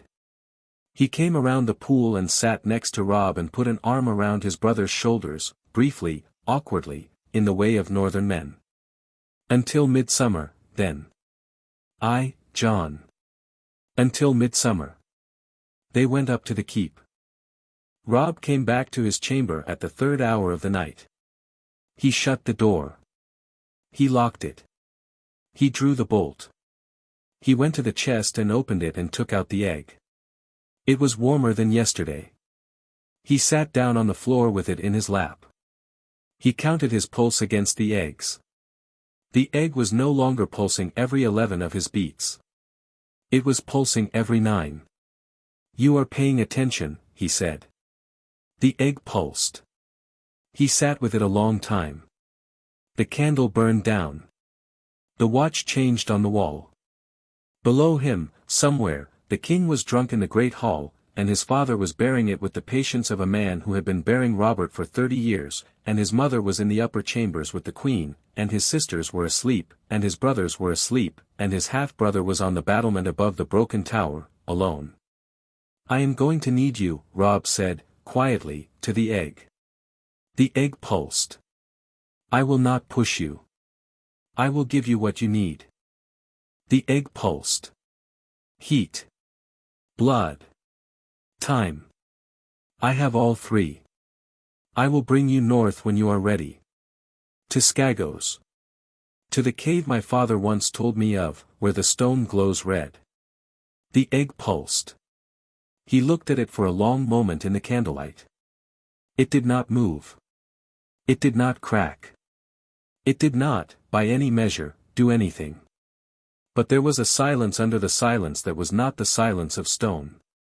There was something on the other side of the shell that was paying attention. He set the egg down. He stood. He went to the window and unbolted the shutter and looked out at the dark of the courtyard. In another life, by tomorrow morning, the king's party would be settled, and Catelyn would be writing a letter to her sister at the Eyrie, and Bran would be planning to climb the tower, and Ned would be considering what to say to the king, and Jon would be packing for the wall, and Sansa would be dreaming of a prince. By tomorrow morning of his life, in the world he had walked already, the loss had begun. He had stopped it. Today. The first day. He had not made it perfect, he had made it different. He had also, he noted with the careful self-honesty of a man who had been a king and knew the prices of plans, alarmed the king's brother-in-law, given his sister Sansa more truth than any 12-year-old should have to bear in an afternoon, given his brother Bran a nightmare to replace another, frightened Theon Greyjoy into the first honesty of his life, and given Arya Stark a sword. It was a beginning. He blew out the candle. He went back to bed. He slept. He did not dream of fire that night. He dreamed, instead, of grey wind, alive and 4 years old and waiting in a shadow at the edge of a forest, with yellow eyes that knew him. In his sleep he opened the door. Chapter 2 End. Chapter 3, The Iron Crown. The king left Winterfell without his hand. He left in a temper, which Robb had expected, and with a hangover, which Robb had also expected, and with a kind of slow puzzled grief in his eyes that Robb had not. It was the puzzled grief of a man who had ridden 1,000 leagues to ask his oldest friend a question and been told no, gently, in the man's own God's wood, by candlelight, with the man's grown-eyed son standing at his shoulder. The conversation in the solar had taken less than half an hour. Ned had said the words exactly as he and Robb had written them. The cold. The wardenship. The boy not yet ready. The weight of the seat at Winterfell. He had said them slowly and without flourish, the way Ned said anything difficult, and Robert had stared at him across the table while Robb had stood with his hands folded behind his back at the door and said nothing. Robert had erupted. He had risen and shouted and called Ned a coward and a small man and a frozen turd, and he had thrown a wine cup. The wine cup had hit the wall above Robb's head. Robb had not flinched. Ned had stood, calm as the river under ice, and had let the king call him every name there was and had at the end said, "I have considered this, your grace. My answer is no." Robert had stared. He had stared a long time. He had said one of the saddest things Robb had ever heard the man say. Then what was the point of it, Ned? Ned had said, "Of what, your grace?" Of any of it. He had not waited for an answer. He had walked out. Robb had stood by the door as he passed and Robert had stopped at the threshold and looked at him. The look had been a king's look, much older than the eyes it came from, and it had said clearly, "This is your doing." "Get out of my way, boy," he had said, mildly, like a man too tired to be angry. Robb had stepped aside. The king had gone. In the morning the column had ridden out, the queen straight-backed in her wheelhouse, Joffrey scowling in the saddle, Tyrion in the rear with his eye half shut against the dawn, the hound impassive. Tyrion had not looked back at the keep. He had looked, briefly, at Robb, and Robb had bowed, and Tyrion had nodded, and that had been the whole exchange. It had not been a small exchange. By mid-morning the King's Road was empty as far as the south rise. Catelyn put her arm through Ned's at the gate and they stood watching the dust until it was gone. Robb stood behind them. He did not put his arm through anyone's. He had already done the work. "You did well, father," he said, when the dust was gone. Ned did not answer for a moment. "He will hate me, in the end," he said. "He will not have time." "You think so?" "I know so." Ned breathed out. "All right, Robb." The household began to move again. The mood in the inner yard, which had been bright and stiff for the king's visit, slackened into something kinder. Old Hullen swore at a stable boy. Maester Luwin came down the steps of his tower with 3 rolls of parchment under his arm. Bran was behind him with a wax tablet. Arya was, somewhere in the keep, trying to learn to hold her sword. Robb went up to his solar. He had a list of letters to write. The first letter went south.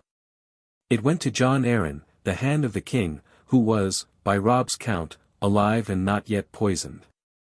Robb wrote it himself, in the careful hand he had been allowing himself to use a little more freely each day, with the seal of the wardenship at the bottom because he had asked his father for it. The letter was short. My Lord Hand, I write you privately, on a matter of the Queen's house. The hand that grew the lily that has fed you has grown other lilies, and they are not the king's. I cannot write more on a sealed page. If you have a man you trust without measure, send him north on any pretext. I will tell him what I cannot write, in private, and you may judge whether it is worth your further attention. I write because I am the heir of Winterfell, and because I have heard too much from passing tongues, and because I would not see a good man walk into the kennels at night. If I have written in error, burn this and forgive a young man's nerves. Robb Stark, of Winterfell. He folded it. He sealed it. He did not put a name to the letter. He sent it by raven the same hour, on a bird Maester Lewin had not seen handled. Robb had handled it himself, in the rookery, with the maester away. He had no illusions about its arrival. John Arryn was being watched. Cersei's people would intercept the bird if she had one in the rookery at the Red Keep, which Robb assumed she did. The letter was deniable. It wasn't signed in the sense that mattered. It would either reach Arryn and shake him or be destroyed and warn nobody. It was the third raven he had sent in a week. He had sent the first to a man in Bravos, and the second to a man at the wall. The fourth, that afternoon, he sent to a man on the southern Riverlands road. The Bravos letter was the most expensive thing Robb had ever bought. He had not paid for it yet. He had written it as a debt against his future. The letter went to a name he had been given by a sellsword in his last life, a name nobody at Winterfell had ever heard of, including Maester Lewin, and the name belonged to a man called Syrio Farrell, who had once been first sword to the Sea Lord of Bravos, and who was, in all the worlds Robb knew, in Bravos until he was hired and brought to King's Landing. Robb's letter offered him a great deal of money, a long contract, and a very particular student, and named the student. The wall letter went to Benjen Stark, his uncle. It said only, I have written you because father has told me you write back to no one but him, and I am asking. Please come south, at the next moon, for the count of 2 days. I would speak with you. Bring the wolf pelt cloak my grandfather wore. Tell no one you are coming. The Riverlands letter went to a fat lord in a small castle, and its contents were simple. I would buy your loyalty at fair price, name your price. He sent them all in one afternoon. He did not tell his father. He intended to tell his father in time. He did not intend to do everything he meant to do by his father's permission. Ned Stark had refused the South, that had been the great thing. The smaller things Robb intended to do under his own hand, because the smaller things would, if they failed, fail as the work of a presumptuous boy and not of the Warden of the North. There was, even in the early move of the game, an art to which name went on which letter. He sat at the writing table after the last letter was sealed and put a hand to his eyes for a long moment. He had been awake before dawn for 2 weeks. He had been giving plans to people for 2 weeks. He had not yet rested. There was a knock. His mother came in. She closed the door. She came to the table. She sat across from him in the chair where his father usually sat. She put her hands on the wood. Robb. Mother. It is time to show me the egg. He took her up to his chamber after supper, when the household was in the great hall and the corridor above was empty. He locked the door and bolted it and drew the curtain across the window. He went to the chest and took the egg out and brought it to her. He did not give it to her. He set it on the table between them and stepped back so that she could see it without his hand on it. She looked at it. She looked at it for a long time. How, she said, eventually, very quietly. In the crypts. A fever dream walk. I did not understand at the time. I do not understand entirely now. It is, yes.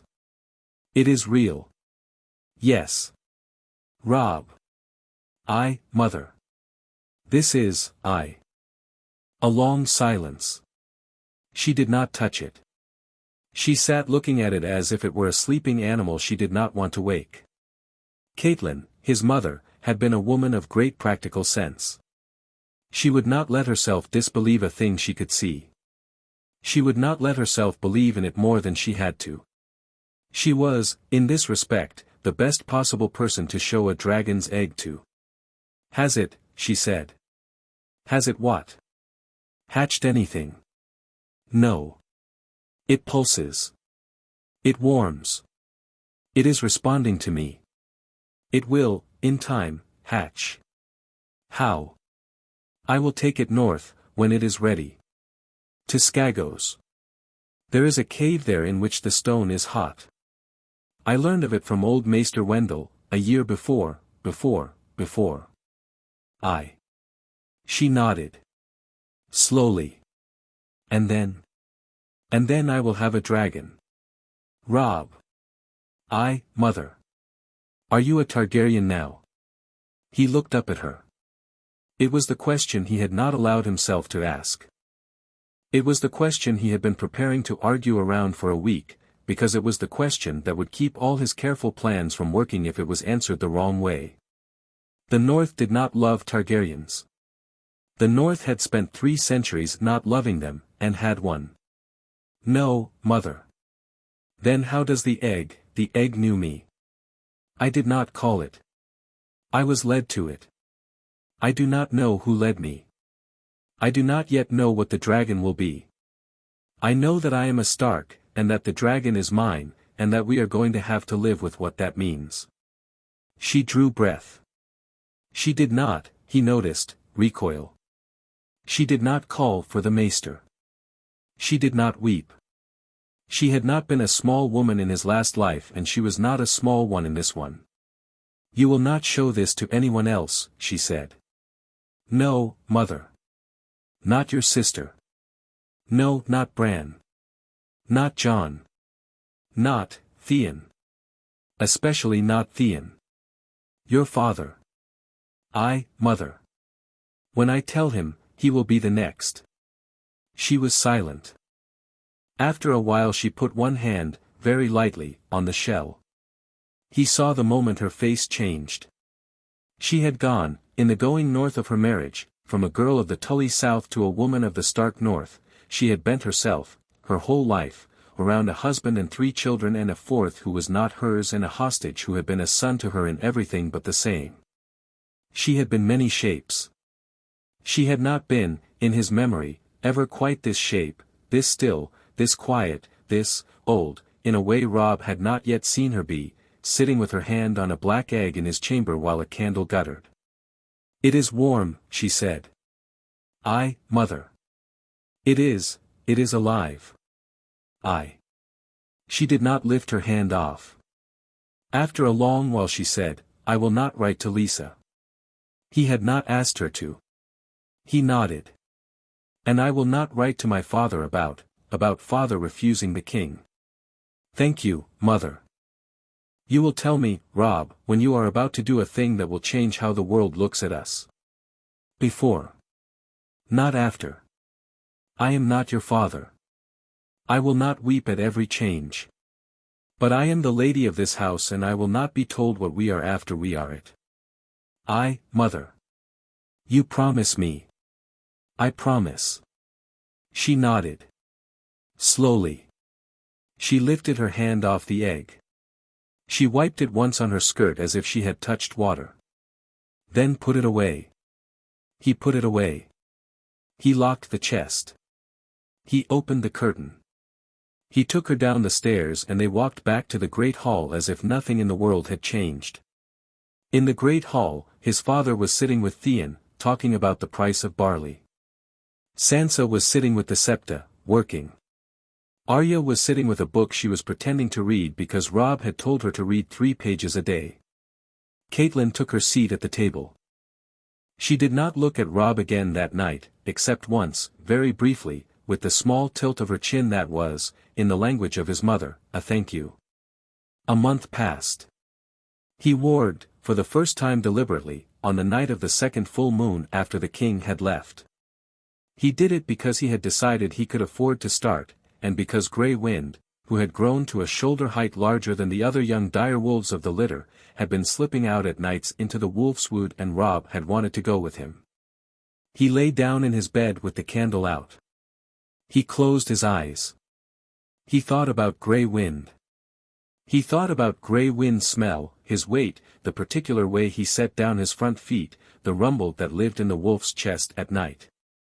He thought about him until he could see the shape of him in the dark of his eyelids. He breathed, in his last life's pattern of breathing, slow at first, then very slow. He had read about warging in a book Maester Luwin had once shown him as a curiosity. He had read about it twice since. He had been told once, by a wildling woman whose name he had not learned, that warging was the act of agreeing with another mind that the door between your minds was open. The work was less in the going through than in the asking permission. The asking permission was done in the bone. He asked. For a moment, nothing. Then Grey Wind, somewhere down in the courtyard kennels, lifted his head off his paws. Robb felt it. He felt the head come up. He felt the cool stone under the wolf's belly. He felt the smell of straw and of a bitch in another stall and of the particular smell of his own self, his Robb self, in the air. Yes, he thought. He felt the wolf turn its head and look across the kennel at the chamber window above. Yes, he thought, again. The door opened. He went through it. He came up into the wolf's body the way a man comes up out of warm water, quickly, and at the same time slowly, because the new air was different. The wolf's body was very large. The senses were very loud. The smell of Winterfell, which had been his lifelong smell, was now 30 smells at once, each as distinct as a brand: stone, iron, leather, smoke, wood smoke, hearth smoke, sweat, dog, horse, hound, kitchen grease, ash, rosemary in someone's stew, pine in the rafters, blood from the slaughter yard, his mother's perfume in the cloak hung in the corridor above.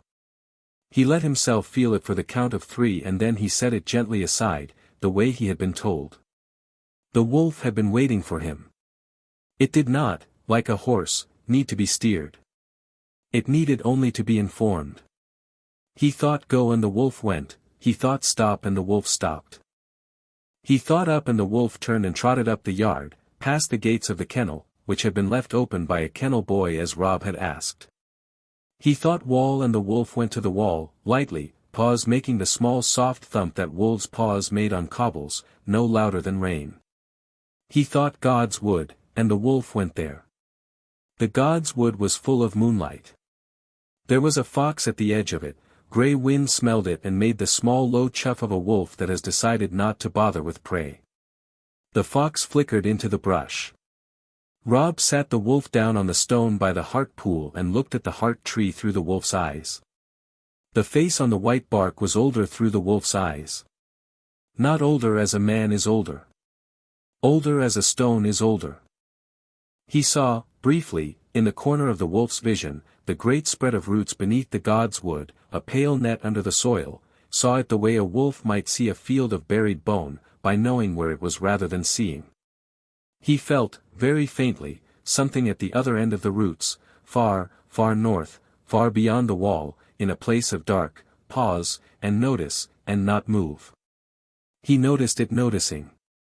He did not push. It is a bargain, he thought, this noticing.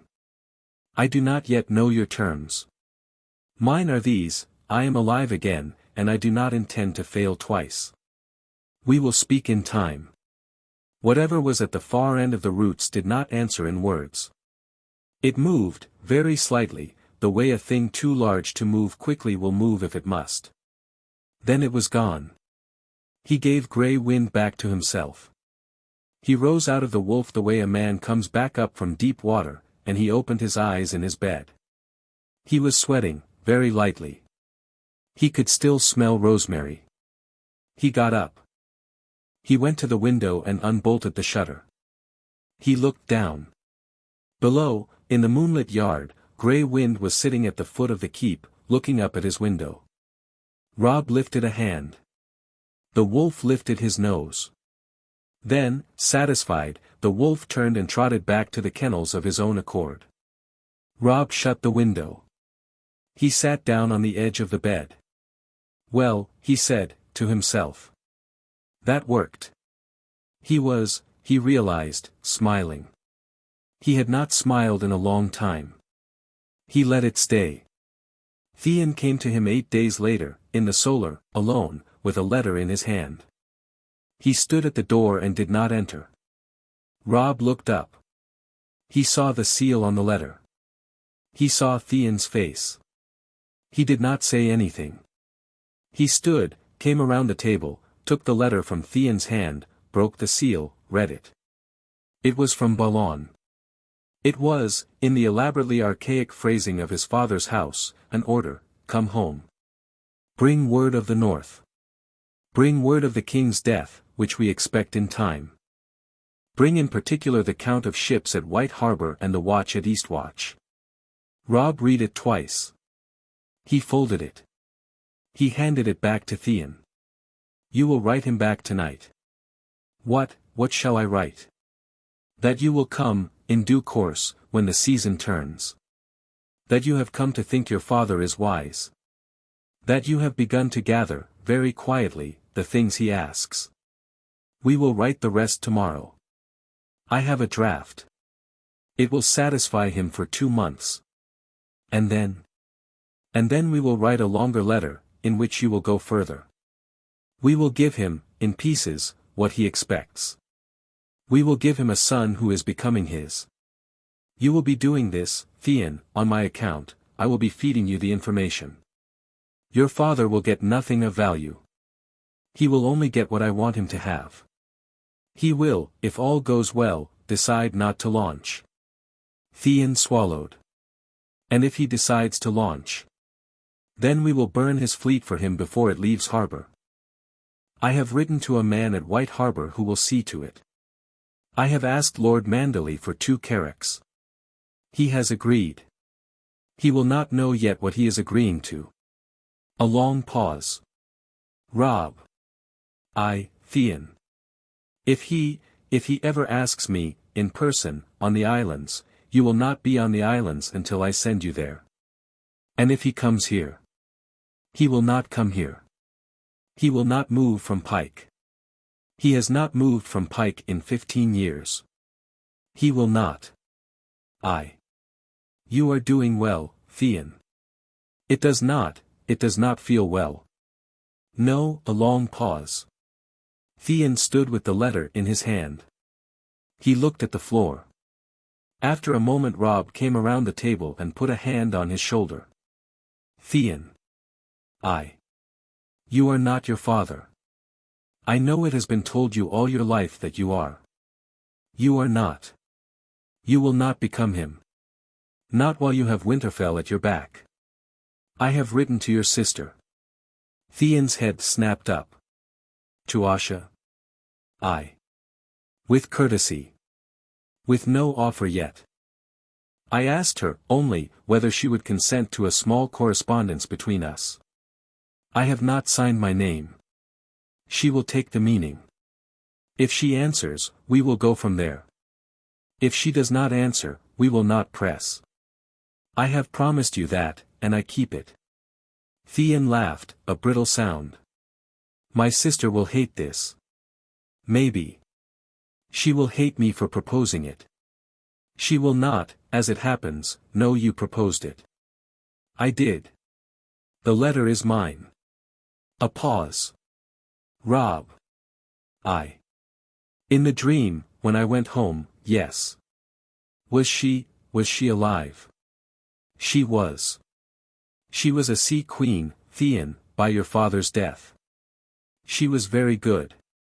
She was very lonely. She would have had, I think, a use for the kind of letter I am writing her, if it had ever come. Oh. He took his hand off Theon's shoulder. Theon stood at the door with the letter for a moment longer, then went out, slowly, the way he had been going out for 8 days now, like a man putting his weight onto a leg that had been broken in a different life. Robb sat down at his table. He picked up his stylus. He continued writing. The Boltons came in the third moon. Roose Bolton rode up to the gate of Winterfell with a small escort of 20 men and his bastard son, and Robb went down to greet him in the yard, with Ned on his right and Theon on his left and Jon at Theon's left. He had asked his father to let him take the lead.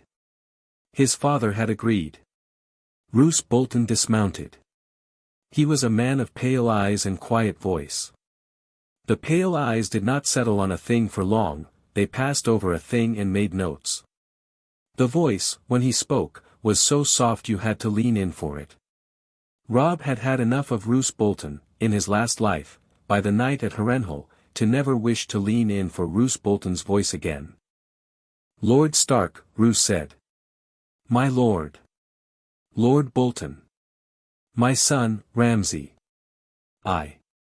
The bastard came forward. He was younger than Robb in this life, by a year. He had the same pale eyes as his father and a face that was not, on first glance, terrible. Robb had heard Ramsay's laugh once, in the second year of the war. He had been in the next tent at the time, and the laugh had run up his spine like cold water. The face that produced the laugh was, at 15, a face of small wit hungry eagerness. Master Stark. Master Snow. A small pause. A very small one. Ramsay looked, Robb thought, as if he wanted very much to say something cutting about wolves, and was too afraid of his father. I am told the king has come and gone, Roose said. Aye, my lord. I was sorry to miss him. He is not a man one often misses. A small thin smile. No, perhaps not. Roose looked at Ned. He waited, in the way of a guest, for the lord of the keep to invite him in. Ned, after a half-second's pause, did. They went up to the great hall. They drank. They spoke of nothing important. Robb, at his father's right, watched Roose Bolton drink and noted that Roose Bolton, like himself, did not get drunk, did not eat very much, did not laugh, and did not look at any one face for longer than 3 counts of breath. After the hall, after the meat, after the small quiet conversation of North Lords meeting North Lords, Robb asked his father if he could speak to Roose, alone, in the solar. His father, who had been briefed, agreed. Roose, who had been waiting to be asked, agreed. In the solar Robb closed the door. He took the seat at the head of the table. Roose took the seat at his right. My lord, Robb said. Master Stark. I will not waste your time. I have a question for you. Are you a man of the north? A small pause. Roose's pale eyes did the small thing his eyes did, which was to settle for the count of 3. Robb watched them settle and noted the exact shade of grey. I am a Bolton, Roose said, after the count was done. The Boltons have been a house of the north for as long as the Starks. I am a man of the north. Then you are my man. Master Stark. A pause. Robb leaned back. He had practiced the leaning. The leaning was of a man older than he was, a man who had nothing to fear from the man he was leaning at. He felt, in his bones, his father's leaning, which he had watched 1,000 times. My lord, he said. I am the heir of Winterfell. I am 14. I will, in the way of these things, become your overlord in time. I would prefer to become it as a man you respect, rather than as a boy you tolerate. To that end I have made a list of small kindnesses I would do you, and a list of small unkindnesses I would not do you, and a list of things I would expect from you in turn. I will give you the lists. I will not write them down. You will hear them once. Roose said nothing. First. The kindnesses. I will, in the spring, grant to your house the rights of pasturage on the Iron Hill, which has been disputed since my grandfather's time. I will, this season, send to the Dreadfort a master of grain who has trained at White Harbor, to help your stewards prepare your stores against the coming winter, which will be a long one. I will support your suit, when it comes, for the marriage of your bastard son to a daughter of House Serwyn. If you wish it, we will discuss it further in the spring. A small thing happened in Roos's pale eyes. It was not, exactly, surprise. It was the small acknowledgement of a man who has been bid for, unexpectedly, in a market he had not realized was open. Second, Robb said. The unkindnesses. I will not, ever, send a maester into your fortress to ask after the practices in your dungeon. I will not, ever, ask after the names on the roll of your cupbearers. I will not, ever, raise the Lord of the Karstarks above you in any council of the north. I will not, ever, marry a fry under your nose. Roos's eyes settled. My lord, he said, very softly. Third. What I expect. I expect you to write me, by Raven, every month, with the count of your stores. I expect you to send to Winterfell, in midsummer, your bastard son, for the summer, to be educated by Maester Luwin in matters of letters, of grain, of strategy. I expect you, when I call my banners, to come at the head of them within the first half-moon. And I expect, my lord, that if you ever, write to a Lannister, or to a Fry, or to any man south of the Neck, you will tell me about it before the bird leaves. If you do not, I will know, because my mother's people will tell me. If I find out that you have, I will not warn you a second time. A long silence. Roose Bolton sat very still. After a moment he picked up his cup. He drank from it. He set it down. He looked at Robb across the table. Master Stark. You are not as I expected. No, you are, bolder. I would say also colder. Perhaps. A small pause. You frighten me a little, Roose said, in a tone of mild academic interest, as if he were noting the weather. Good, Robb said. A longer pause. Roose nodded. You will have what you ask, he said. I will write you each month. I will send my bastard at midsummer. I will keep no correspondence south of the Neck I will not tell you of. And, Master Stark, I will keep my own counsel about how I came by these terms. My lord. And in return. You have already had it. I have not had the disputed pasturage. You will have it by summer. I have not had the master of grain. You will have him by autumn. I have not had a wife for my bastard. You will have a name by spring. I will not promise the name. I will promise the negotiation. We will take it as it comes. Master Stark. He stood. He hesitated, half turned to the door, in the way of a man who had a question. Master Stark. Why, said Roose, are you not an idiot? It was the most honest question Robb had heard from the man in either life. He answered it honestly. I have had a hard year, my lord. A small thin smile. Said Roose.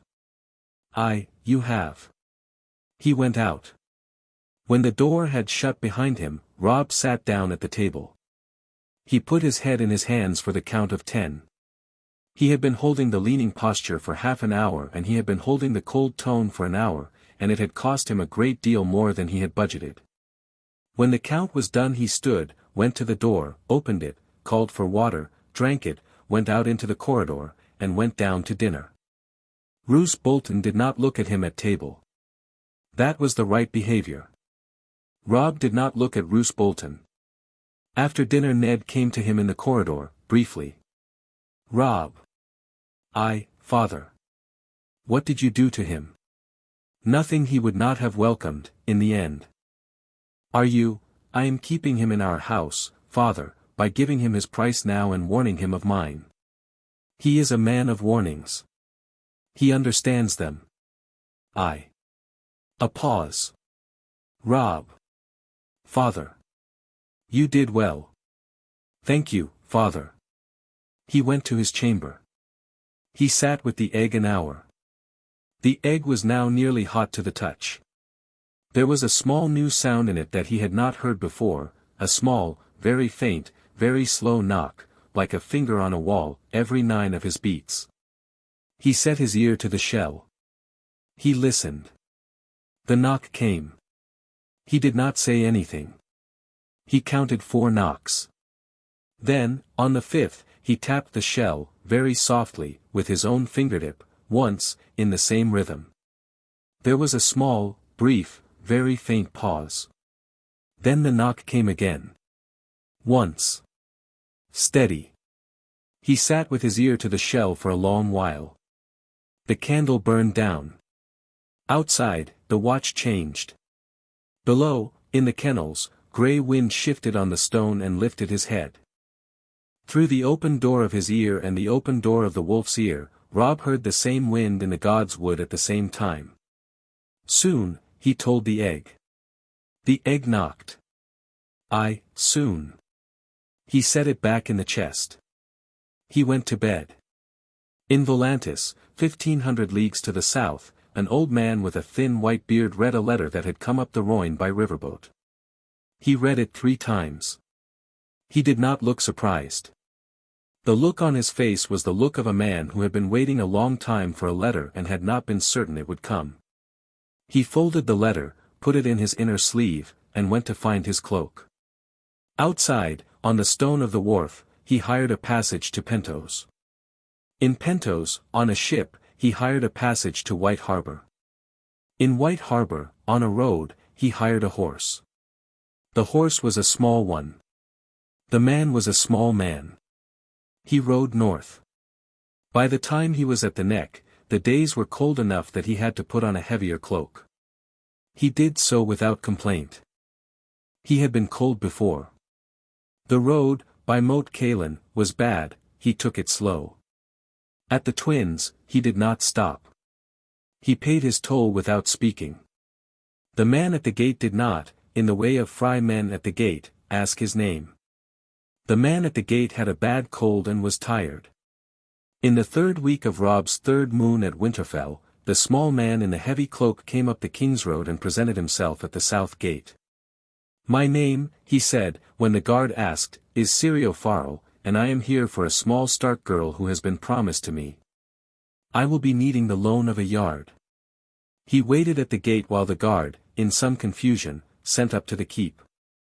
In the keep, in the solar, Robb Stark looked up from the chessboard where he was teaching his sister Sansa to play, set down a knight, smiled the small dry smile he was beginning to allow himself in private, and said, "Tell him I will be down in 3 minutes. And send for Arya. Tell her teacher has come." Below the keep, in a chest in the dark of his chamber, the egg knocked once, faintly, in answer to something only it could hear. Chapter 3 End. Chapter 4, The hatching. The road to Skagos went out of the Wolfswood, north along the spine of the world, through the lonely hills and the ironwood country and the bog where the small dark men of the swamp were said to live, and then along the cliffs of the Bay of Seals, where the sea-eagles went over with their wings cocked and the surf came at the rock with a sound like teeth. They rode for 15 days. Robb had told his father he was going to Last Hearth, on the pretext of a long-promised visit to the Umbers. The pretext had been bad.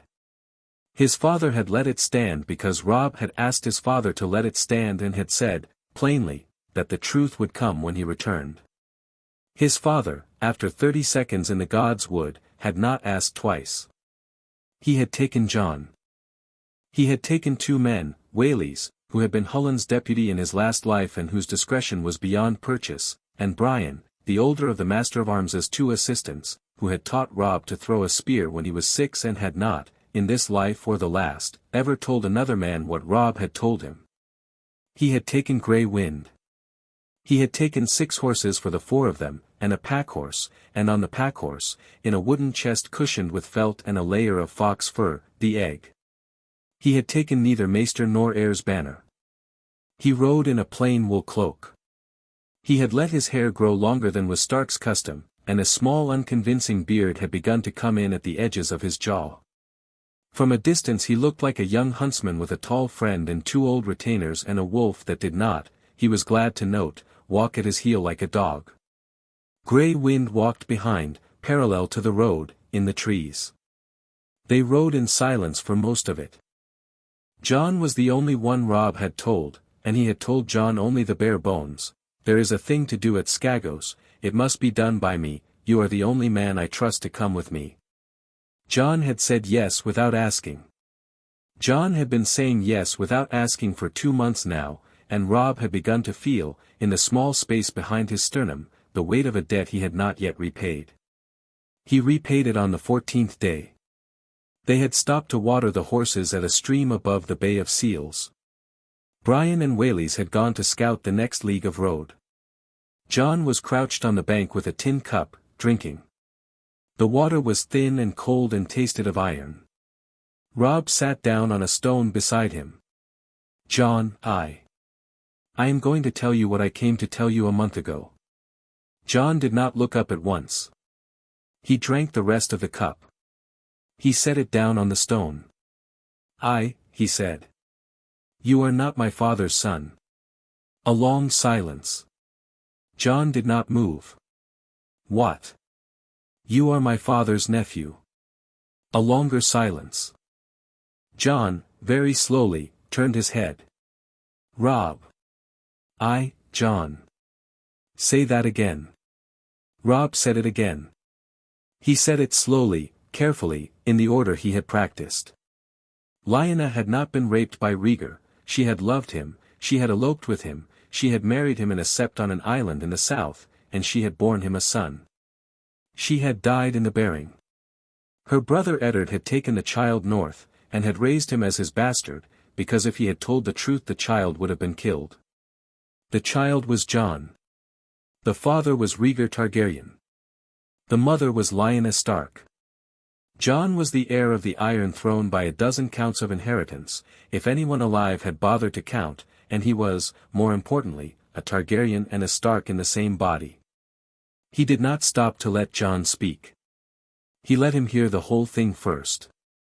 When he was done, Jon sat very still on the stone. A bird called above the stream. The horses stamped on the bank. You are sure, Jon said. How? My father told me. In another life. After I was a king and after he was gone. He had told my mother in the very last of the war, and she had told me, and I had known, from then to the wedding, that you were not my brother by blood. I had not had time, before I died, to do anything about it. I have time now. Robb. Jon. Take a moment. Take a moment. Jon looked at the water. He looked at his hands. He looked at the tin cup on the stone. The cup had a small dent in the lip where he had hit it once, when he was 11, against a kettle in a fit of temper. Robb had been there. He had teased Jon for a week. After a long minute Jon laughed, once, low. Aunt Lyanna, he said. My mother. My father, was Rhaegar. He killed my mother. He did not kill your mother. Your mother died in the bearing. She was, Jon, she was very young, and she was very sick, and the maester she had at hand was a hedge witch. She bled to death, in the bed. The man you call your father came in time to hold her hand and to take her last breath. He took you with him. He gave you his name. He gave you our father's roof. He gave you, Jon, every protection a man could give a child not his own and call him by another's name. Jon's hands, on his knees, were shaking. He had not, Robb noted, gone white. The Stark in him had not gone to his face. The blood that ran in him from his mother had stayed, as it stayed in his mother's brother, behind his eyes. Why now, Jon said. Because I am about to ask you to do a thing that will require it. What thing? Stand witness. To what? To the hatching of a dragon. A very long silence. Jon closed his eyes. Robb. Jon. I am going to be sick. That is allowed. Jon was not sick. He sat with his eyes closed for a count Robb did not bother to take. After a time he opened them. He looked at the water again. If you say all this is true. It is true. Then you are my cousin. You are my friend. You are my brother in everything that has ever mattered between you and me. The blood does not change that. The blood gives you another door to walk through, when you are ready, and I do not intend to walk you through it without your permission. And the dragon. The dragon is mine. But. A pause. Jon laughed again. It was a thin laugh, the laugh of a man at the end of a long surprise. Robb Stark. Jon. You are going to kill me. I have killed you only once, and that was by being too slow to think. I do not intend to be slow this time. Will you stand? Will I stand? At the hatching. A long breath out. Said Jon. I will stand. He picked up the tin cup. He filled it from the stream. He drank. He set it down. The shaking in his hands was less. Robb. Jon. If I am the thing you say I am, then the egg may answer to me as well. Possibly. What will you do, if it does? Robb looked at his cousin. It is a question I have asked myself, he said. And I have decided I will be glad. I have decided that any man whose blood the dragon answers is a man I would prefer at my side rather than at my back. I have decided that you would not, if the egg called you, take it from me, because that is not a thing you do. I have decided that I would not, if the egg called you, deny you. Jon nodded, slowly. All right. You will say nothing of any of this until I say it can be said. Not to my father. Not to my mother. Not to Sam at the wall, when you go to the wall, which you may yet do at midsummer if you wish. To no man. Not yet. Robb. Will you say it? I will say it. A pause. And, Jon. You are not less my brother. You are more. Jon looked at him, finally, in the eyes. Robb, he said, in a voice Robb had not heard from him in either life. They mounted. They rode. They came to the coast of the Bay of Seals on the 17th day. There was a fishing village at a small inlet whose name Robb had been told once and had forgotten, and there was a man in the village whom Maester Luwin had named to Robb in a private letter, and the man had a small two-masted boat and a face that asked no questions for a price. Robb gave him the price. They went aboard with the horses, which the man's two sons stowed below, and the egg in its chest, which Robb stowed himself with Jon's help. They sailed at the noontide. Skagos was 3 days, the man said, in a fair wind. The wind was fair. They saw the island on the 2nd day, a low blue smudge on the eastern horizon that grew, by the 3rd afternoon, into a wall of black cliff against grey sky. There were stories about Skagos. The stories were that the men on the island ate other men. The stories were that the women on the island rode unicorns. The stories were that no Stark ship had landed at Skagos in 200 years and come back the way it had come. The stories were that everything on the island was wrong, in the way of old things forgotten. The stories were largely correct. They did not land at any of the 4 ports on the inhabited western coast.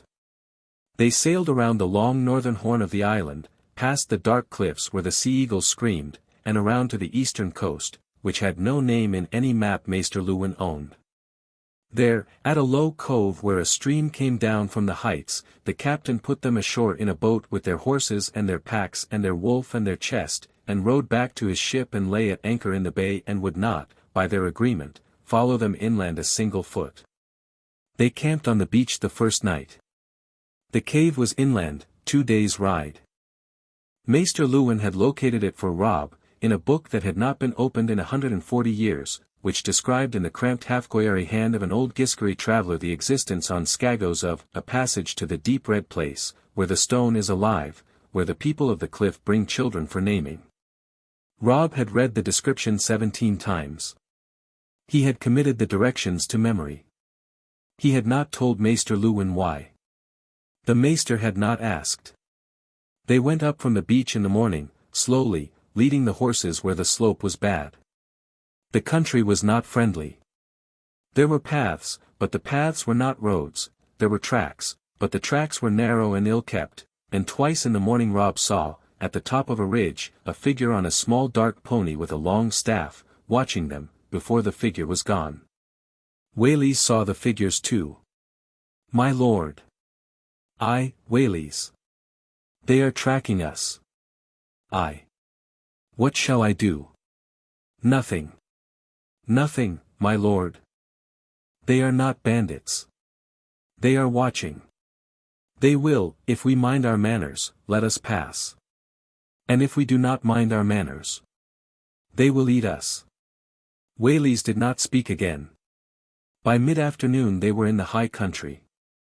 The land was wet and black and full of the rough grass of the heights. There were small stone cairns at the tops of the rises, very old, the stones laid by hands that had not worn iron. They went past the cairns without dismounting. Robb laid no offerings. He did not, in his unstudied estimate, owe these gods his offerings. He owed them his courtesy, which he gave by not breaking the cairns. In the second hour of the afternoon they came over a rise and saw the cave. It was not, on first look, a cave. It was a black hole in the side of a black hill, and above the black hill, a thin white column of steam rose into the grey sky. The column did not move. It was very straight and very pale.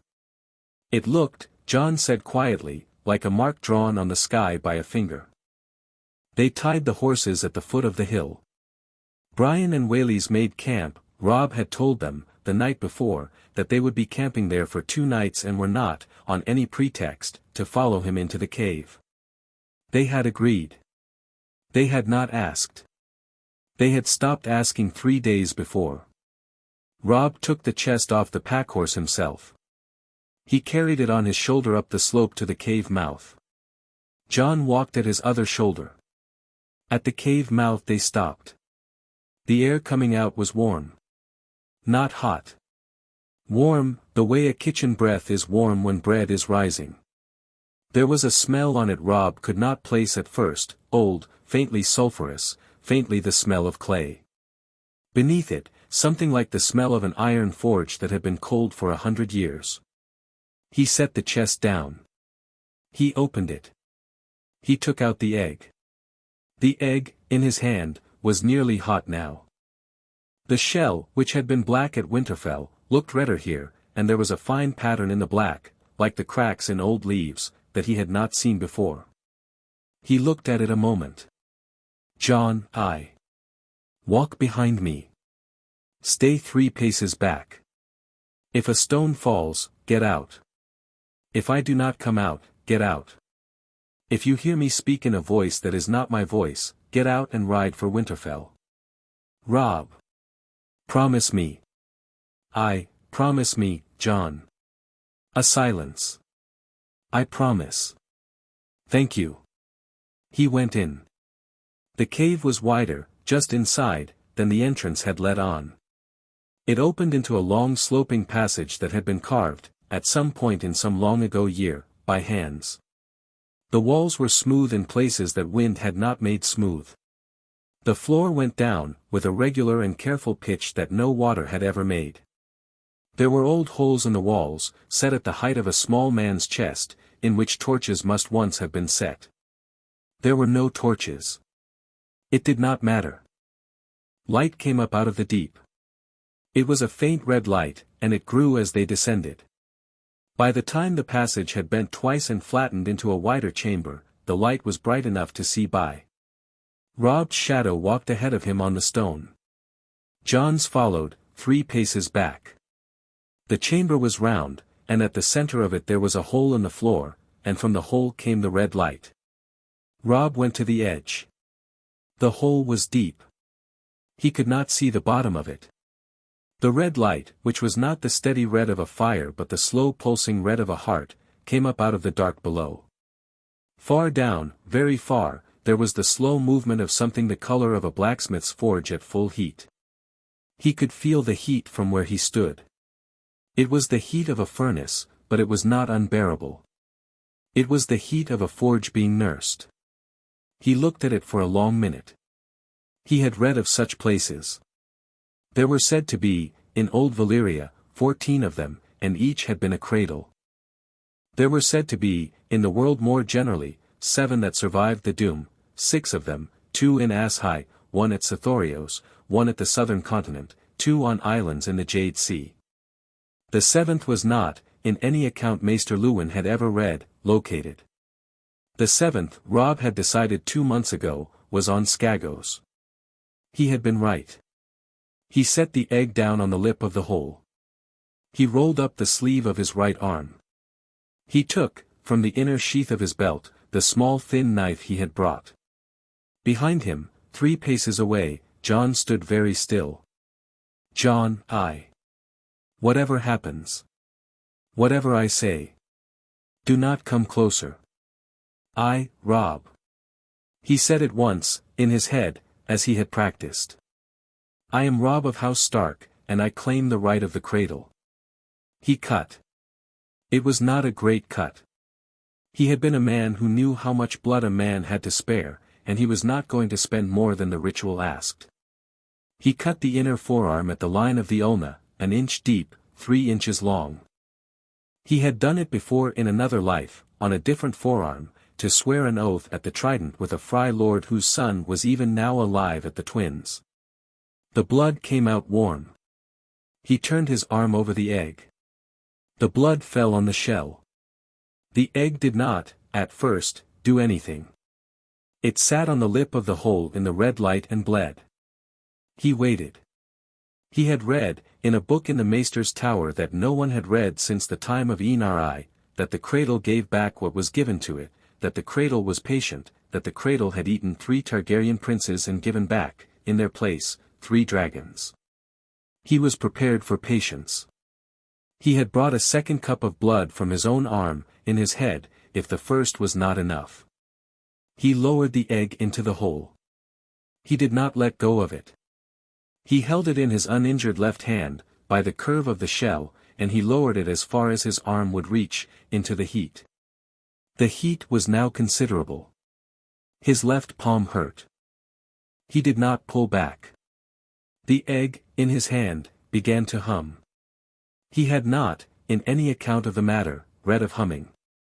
The humming was a deep, slow, low sound that he felt in the bones of his fingers more than heard.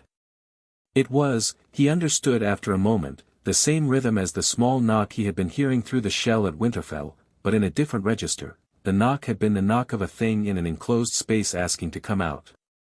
The humming was the song of a thing in its own place beginning to wake. He held the egg in the heat. He did not know how long he held it. His left arm began to shake. He bore the shaking. He bore the heat. The cut on his right arm, which he had stopped looking at, was still bleeding. He turned the bleeding arm so that the blood ran down the line of his hand and along the egg's shell. The blood, where it touched the shell, hissed and was gone. The shell began, very slowly, to glow. Not brightly. Not all over. A thin web of red lines, the same lines he had seen on the shell that afternoon, brightened on the surface of the egg, until the egg was a black thing with a red net inside it. The red net pulsed. It pulsed in the rhythm of his own heart. He put his free hand on the shell. He thought, very clearly, I am here. The egg replied. Not in words. It replied in heat. A flash of heat went up his arm, into his chest, into the space behind his sternum where the wolf door lived, and through it. He felt the wolf door open. He felt, on the other side of it, 2 doors he had not seen before, one old and slow, the door he had felt at the heart of the God's Wood that night with grey wind in the moonlight, one new and quick, the door that was now the egg. The new door was alive. Behind the new door, something opened its eyes for the first time. He had braced for fire. He had braced for being burned alive in the cave on Skagos and dying for the second time in 3 months. The fire did not come. What came was, instead, a sense of small heat and hunger. It was the heat and hunger of a thing in an egg that has been in an egg too long and has just discovered, to its considerable surprise, that the egg is a thing that can be left. Hello, thought the heat and hunger. I am here, Robb thought back. The shell of the egg cracked. It was not a great cracking. It was a fine, bright, decisive crack, in 3 places, across the length of the egg, from one end to the other. The red web in the shell flared once. The shell came apart like a hard fruit.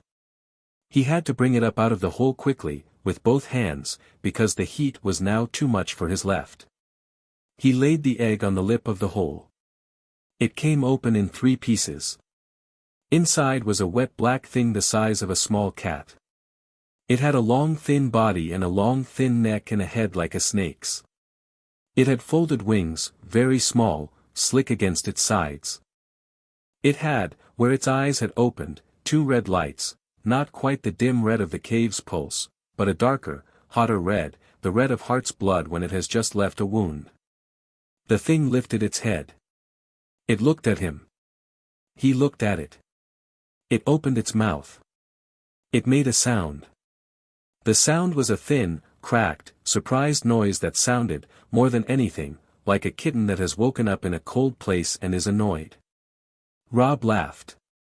He understood as he laughed, not entirely steady. He had not entirely thought through what he would do at this stage. He had budgeted carefully for the egg cracking. He had not budgeted for the egg cracking and producing a small wet animal that needed a name and possibly food and certainly warmth and, most of all, a friend. He sat down, hard, on the stone of the cave, beside the broken shell. He put his hand out. The dragon, it was a dragon, he could not delay calling it that, it was a black snake cat with wings, and it was a dragon. The dragon turned its head and looked at his hand and smelled it. Its tongue came out, briefly, and tasted the blood that was still on his palm. Then, with a delicate considered care, it stepped onto his palm. It was hot. He had expected hot. It was very hot. It was also light. It was lighter than he had expected and bonier than he had expected and stickier than he had expected. He cradled it against his chest, where the wool of his cloak was and where the warmth would be returned. The dragon settled, with a small dissatisfied noise, against his collar. It hummed. It was the same humming the egg had done at the lip of the hole, but quieter, and now, in his arms, very close. He felt it in his chest the way he felt his own breath. Behind him, very softly, John said, "Robb." John. It is alive. John. It is, small. What are you going to call it? He looked down at the small black thing curled against his collarbone. He had thought about names. He had thought about names every night for 2 months. He had named her, in his head, 15 different names. He had discarded them all. He had decided, in the end, that he would name her when he saw her, and that the name would be the right one because it was the only one that came to him at the moment of seeing. It came to him. "Nithart," he said. "Nithart." The dragon, Nithart, opened her eyes and looked at him, briefly. Then she closed them again. The humming in his chest deepened. He stood, slowly. He held her in the crook of his left arm, where his right was bleeding less now. He turned to John. John was 3 paces back. John had not, as he had promised, come closer. John's face was white, and his eyes were the eyes of a man who had been told a thing about his blood that morning and was being asked, by the late afternoon, to look upon a dragon. "John, Robb. Come." John came. He stopped, slowly, a foot from Robb's shoulder. He looked at the small wet thing in Robb's arm. Nithart did not stir. "Will she, put your hand out?" Slowly. John put his hand out. Nithart opened her eyes. She looked at Jon. She looked at him for a long count. Robb felt, through the door behind his sternum, the small noise of Nithart's interest. It was the small heat and hunger he had felt at the lip of the hole. It was not the same intensity as it had been when she had looked at him, it was perhaps half of that. It was, even so, more than nothing. She extended her snake head, slowly, and put her tongue, briefly, on Jon's thumb. Then she withdrew. She closed her eyes. She did not bite him. Jon let his breath out. "Robb," he said, in a voice Robb had not heard before. Jon. She knows me. A long silence. Robb. Jon. You did not do anything wrong, Jon. I did not say I had done. I know. I am telling you. A pause. "What now?" Jon said. "Now we sleep here, the night, in the warmth.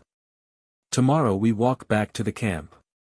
We tell Whaley's and Brian, nothing. We cover the egg pieces in the chest with the fox fur. We ride for Winterfell. We say nothing on the road.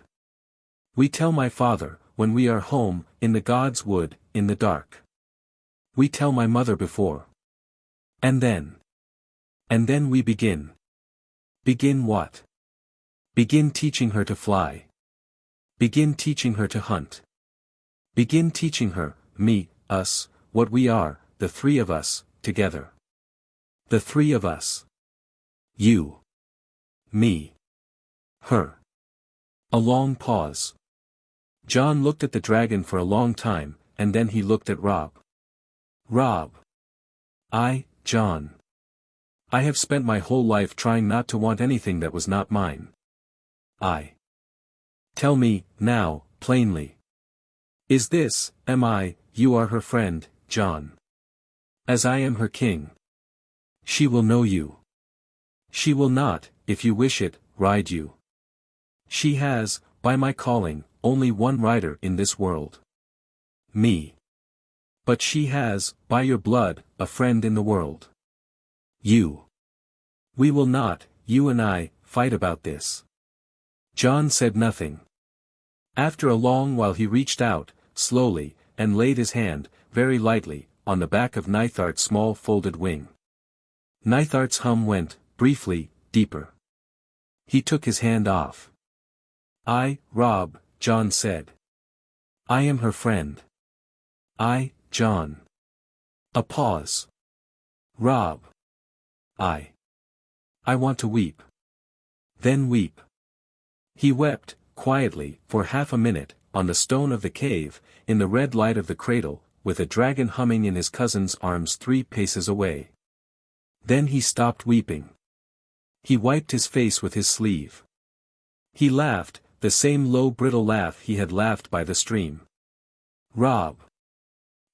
Jon. Your mother is going to kill us. My mother knows. I told her in the 3rd moon. Of course you did." They sat down in the warm dark of the cradle and shared the food they had brought, and they slept, in the heat, with the small black dragon coiled in the curve of Robb's collar, and her hum in his chest, and the red light pulsing on the wall. He dreamed, that night, of grey wind on the wall of Winterfell, and of his mother in the rookery at the open window, and of his father in the God's wood with his hand on the heart tree, and of his sister Arya with Syrio Farrell in the upper yard at first light, and of his sister Sansa at the long table reading a chronicle of the Undull Kings, and of his brother Bran on the ground with a wax tablet measuring a wall, and of his other brother Rickon, who had not yet had a part in any of his thinking. Sleeping in his own small bed with a pup at his foot. He dreamed of all of them at once. He dreamed of them in the way a man dreams who has been given back, by some grace, the people he had lost. He dreamed, last, of Tywin Lannister in his solar at Casterly Rock, reading by candle, looking up, for no reason, and frowning at a corner of his ceiling that had not, that morning, frowned back at him. He woke with the dragon on his shoulder and a smile on his face. 3 weeks later, on a cold clear morning in his second autumn, Robb Stark stood with his father in the God's Wood at Winterfell and put a small black dragon on the stone of the heart pool. Ned Stark stood beside him. Ned did not move for a long time. He did not speak. The dragon, after a moment, turned its head and looked up at him. She had grown, in 3 weeks, to the size of a small cat. She had not yet made fire. She had eaten, by Robb's count, 14 mice, 2 voles, a chicken, over old Nan's protest, and once, by accident, a piece of leather that had been stitched to the inside of Robb's boot. She was, in the morning light through the red leaves, a thing of black and red and small grace. She turned her snake head slightly, the way a hawk turned its head, and made the small inquiring noise that Robb was beginning to know meant something like "And this one is who?" "Father," Robb said. "This is Nithart." Ned did not speak. "She is mine. She will come to me. She will, if I ask, suffer your hand. She will not, by my asking, kill anyone in this house. She will grow large, in the next 2 years. We will keep her, until she is too large, in the old God's Wood vault under the broken tower. I have prepared it. The smith has set bars on the upper window. The vault is dry and warm and quiet." Ned did not speak. "I would have told you sooner, father." A long pause. Ned, after a long while, sat down on the stone by the heart pool. He sat heavily. He put his hands on his knees. He was, Robb noticed, in the same posture he had taken on the night they had spoken about going south. "Robb." Father." "What? It is a long answer." "Then give it." He gave it. He told his father everything. He told him about the fever dream walk into the crypts. He told him about the egg. He told him about the cradle on Skagos. He told him about the blood and the heat and the cracking. He told him about Nithart, and what she ate, and what she did not yet do, and what he intended her to do in the years to come. He told him, last and most carefully, about the wolf door and the heart tree door and the egg door, and the slow opening of all 3. He did not, in this telling, hide anything except Jon's parentage. He had decided, that morning, that he would tell his father about Jon at the next moon, and not before. His father listened. When he was done, his father reached out, slowly, and put a hand near, but not on, the dragon. Nithart looked up. She tilted her head. She made a small sound. She put her own snake head, lightly, against Ned's open palm. Ned closed his eyes. "Robb." Father. "I am too old for this." "You are not, father." "I am." "Father, please." A long pause. Ned opened his eyes. "You did not bring her into this house," he said, slowly, "without bringing her into this house properly. You will, by the end of the moon, present her to your mother and to your siblings and to Maester Luwin, in turn, so that no man in Winterfell ever need say he was not warned. You will not show her, ever, to any guest from south of the Neck, until I am dead. You will not show her to any man of the Wall, except your uncle, in time, when he comes. You will tell no man, where she came from, until I am dead. And you will, in private, give me your word that she will not, while she lives, kill any man who has not first lifted his hand against this house." Father. "I give it." "Then she has my leave." "Thank you, father." A pause. Ned looked at the dragon. He reached out and, very carefully, with one finger, stroked her behind the eye ridge, the way a man stroked a hawk. Nithart hummed. The hum was, faintly, a thing Ned could feel, because Robb saw the small startled pleasure of it cross his father's face. Ned looked up at him, then. The look was the look of a man who had been told for 30 years that the gods had gone out of the world, and who had just had the gods walk back in through the God's Wood and put their head on his palm. "Robb." Father. "The world is going to break." "It has been breaking, father, for a long time. We are, at last, in a position to choose where it breaks. Ned looked at him, a very long while. He said. Where do we begin? Where we always begin, Robb said. With a letter. He stood. He helped his father to his feet. He carried Nithart, on his arm, out of the god's wood. Behind them, the heart tree's red leaves whispered, in the way they had been whispering for 100 generations, in a slightly different tone. Chapter 4 End. Chapter 5, The Game of Thrones. Jon Arryn died on a Thursday. The Raven came up from King's Landing in the late afternoon, with the small black ribbon of a noble death tied to its leg, and Maester Luwin took the message off and brought it to the great hall while Robb was there with his father going over the year's count of grain. They were standing at the long table with 3 sheets of parchment between them, and Robb's hand was on the quill. He set the quill down when he saw the Maester's face. "My lords. Luwin. It is from the small council. Jon Arryn is dead. A swift fever, they write." Ned looked at Robb. Robb did not, by an effort, look at Ned. "A fever," Ned said. "That is what they write." A small silence in the great hall. Outside, a fox barked in the god's wood. Above, in the upper rookery, a raven shifted its weight on its perch. "Thank you, Luwin." "My lord." The Maester withdrew. Robb watched him go, and then he turned to his father. "Tomorrow," he said. We do it tomorrow." Robb." He sat down at the table. He picked up the quill. He went back to the count of grain. He found, with mild distaste, that his hand was steadier than it had been an hour before. It had begun. The letter had come from Jon Arryn the previous month. Robb had been right about the man Arryn would send. The man had been a knight of the Vale, gangling and white-haired and sad-eyed, named Ser Brynden Hytry, who had come up the King's Road in a plain cloak and asked at the south gate for the master of the keep. Robb had not let him into the keep. He had taken him out into the god's wood, in the cold of evening, and had told him, in the half-light, what he had to tell him. Ser Brynden Hytry had been a man of good plain sense. He had not believed Robb at first. He had stood in the god's wood with his arms folded and the small disapproving quirk of a knight who has been a knight a long time and does not, on the first hearing, believe in dragons or in the queen's adultery. He had heard Robb out anyway. He had asked 3 questions. The first had been, "How does Master Stark know?" Robb had answered, "By means I cannot tell, by witnesses I cannot name, the truth, my lord, is the truth, you will check it yourself." The second question had been, "What do you wish me to tell my lord Hand?"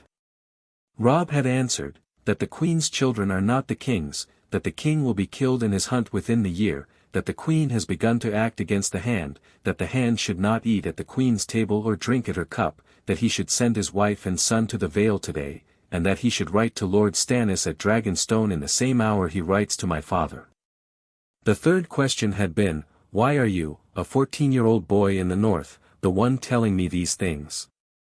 Robb had answered honestly, "Because no one else has told you yet, and you came north to be told." Ser Brynden had been silent a long time. He had said, eventually, "Master Stark." My lord. If any part of this is false, you will be dead in a year." "I know. And you will have brought the wrath of the Iron Throne on this house." "I know. You are willing, I am sure." Another silence. "All right," Ser Brynden had said, "the way a man says it when a thing in his hands has changed shape and he has decided to bear it. All right, Master Stark. You have my word, by my house and my swords, that what you have told me will reach the Hand by no mouth but mine and his. I cannot promise more. And, my lord. And I am sorry for you. My lord." Ser Brynden had ridden south with his hand on his sword and his face drawn and a small purse Robb had given him for the road. Robb had watched the dust on the road south as he had watched the king's dust. He had held no expectations.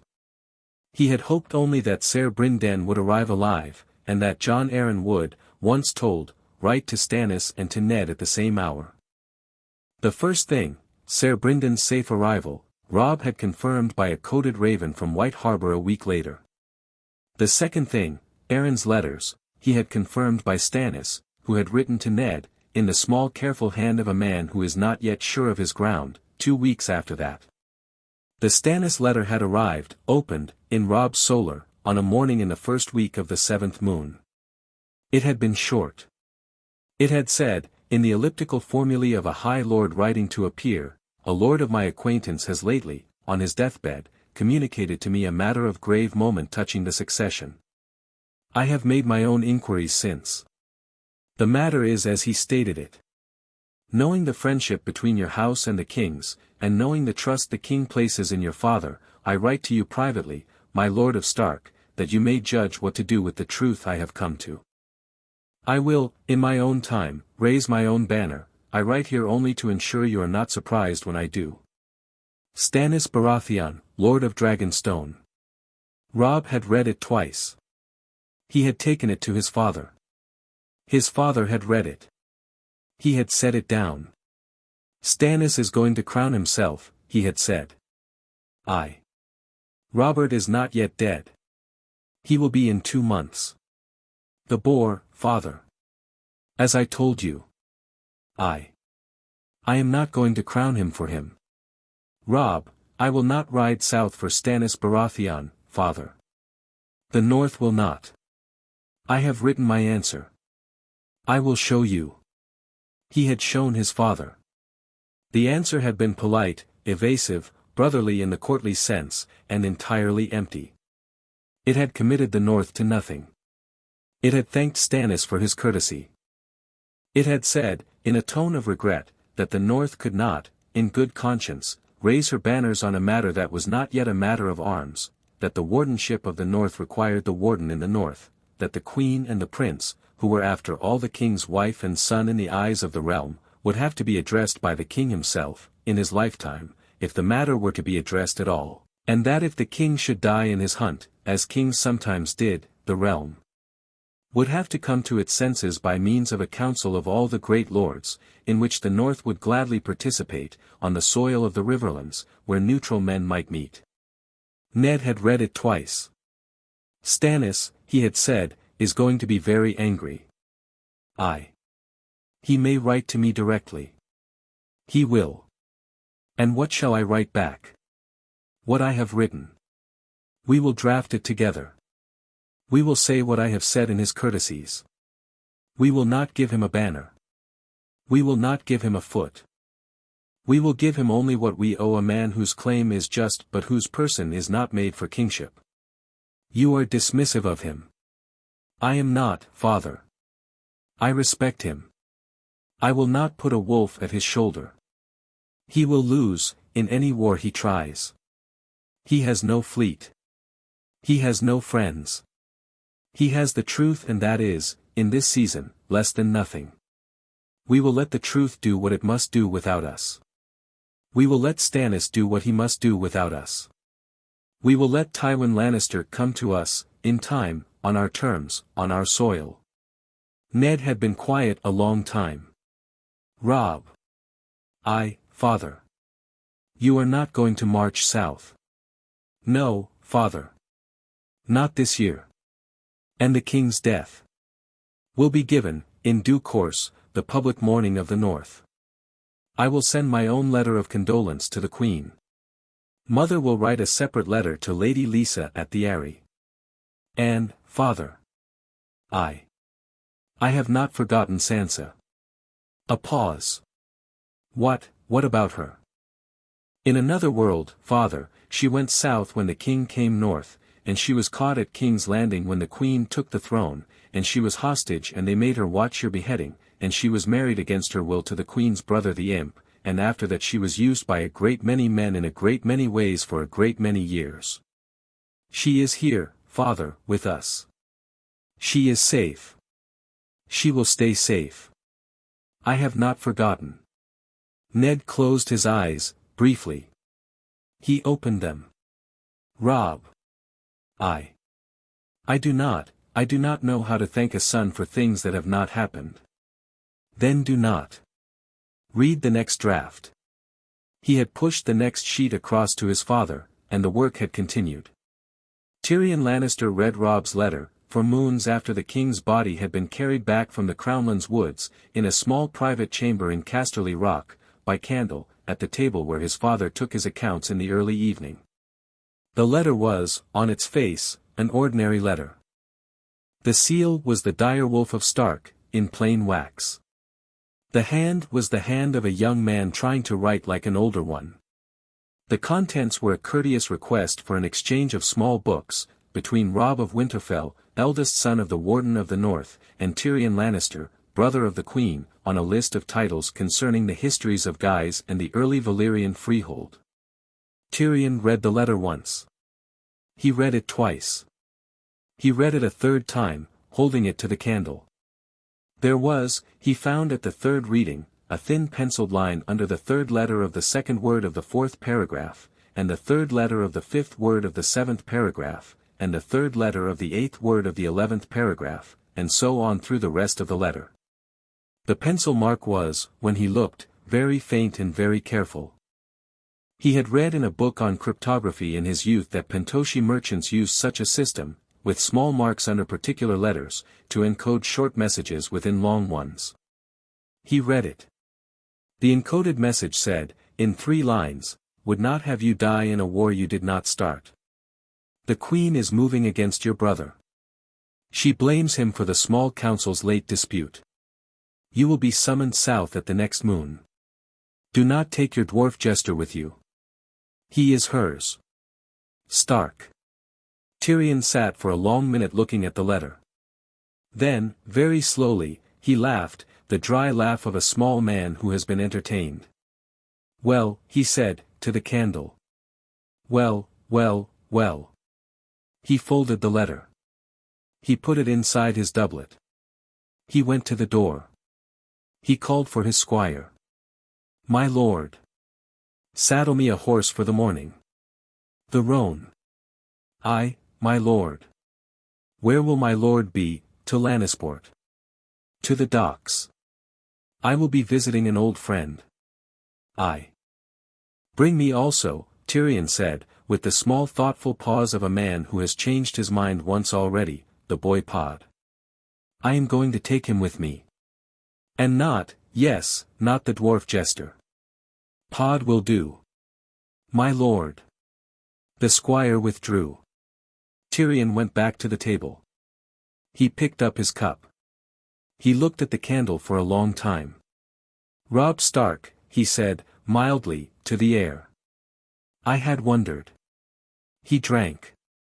By the time Tyrion Lannister was on his roan in Lannisport, Robb Stark was in his solar at Winterfell, writing his 5th letter of the day. The 5th letter went to a man in the Crownlands woods.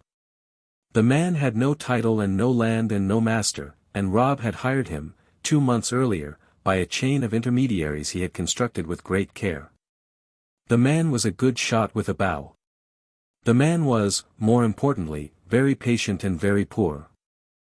The man had been told that he was to camp, for the next half-year, at a particular spring in a particular wood that lay on a particular boar trail. He had been told that his pay would arrive in his hand on the day of the camp's beginning and double it on the day of the camp's ending, regardless of what happened in between. He had been told to keep his arrows on the string and to use them, at his own discretion, on any boar that came to drink at the spring.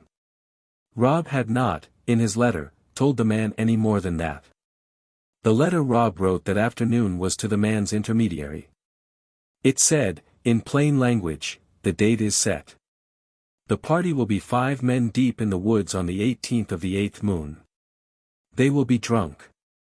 The boar will come to the spring at dusk. Tell our friend to be at the spring at dusk.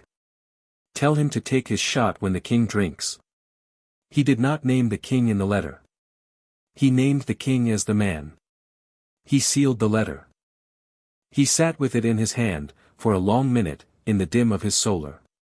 It was not, he thought, the worst thing he had done.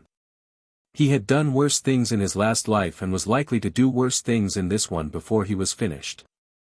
It was, even so, a thing to sit with for a long minute. Robert Baratheon had not been kind to him. Robert Baratheon had not been a great king. Robert Baratheon had been, at his best, a man who could love hard, and at his worst a man who could let love be replaced by wine. Robert Baratheon had been kind to his father. That mattered. Robb sat with the letter. He had thought about leaving Robert to his fate. He had decided he could not. The man Cersei would send to give the king a wineskin too strong was a Lannister cousin called Lancel, a stupid boy of 18 who had been raised on a hill in the west and had been taught, at age 14, to hate Northmen by his uncle in a tavern. Lancel would do as he was told. Lancel would not, if interfered with, change his mind. Lancel would, in another world, give Robert his wineskin in his tent the night before the boar, and Robert in his cups would drink it, and Robert would go after the boar half dead with drink and the boar would have him. Robb intended to give Robert a different death. He had thought a great deal about what kind. He had decided, after long thinking, that he would prefer Robert to die clean. He had hired the bowman because Robert deserved that much, after 30 years of friendship to the Starks. The bowman would put an arrow in Robert's heart from the brush at the spring, before Robert had taken 3 swigs of Lancel's wine. Robert would not, in this version, suffer for 2 days dying in a tent. Robert would die fast and surprised. It was a courtesy.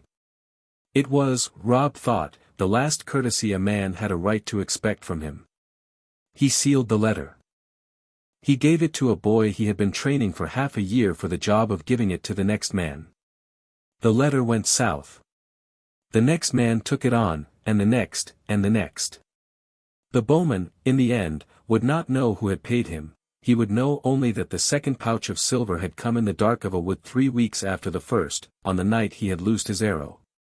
Robb went down to dinner.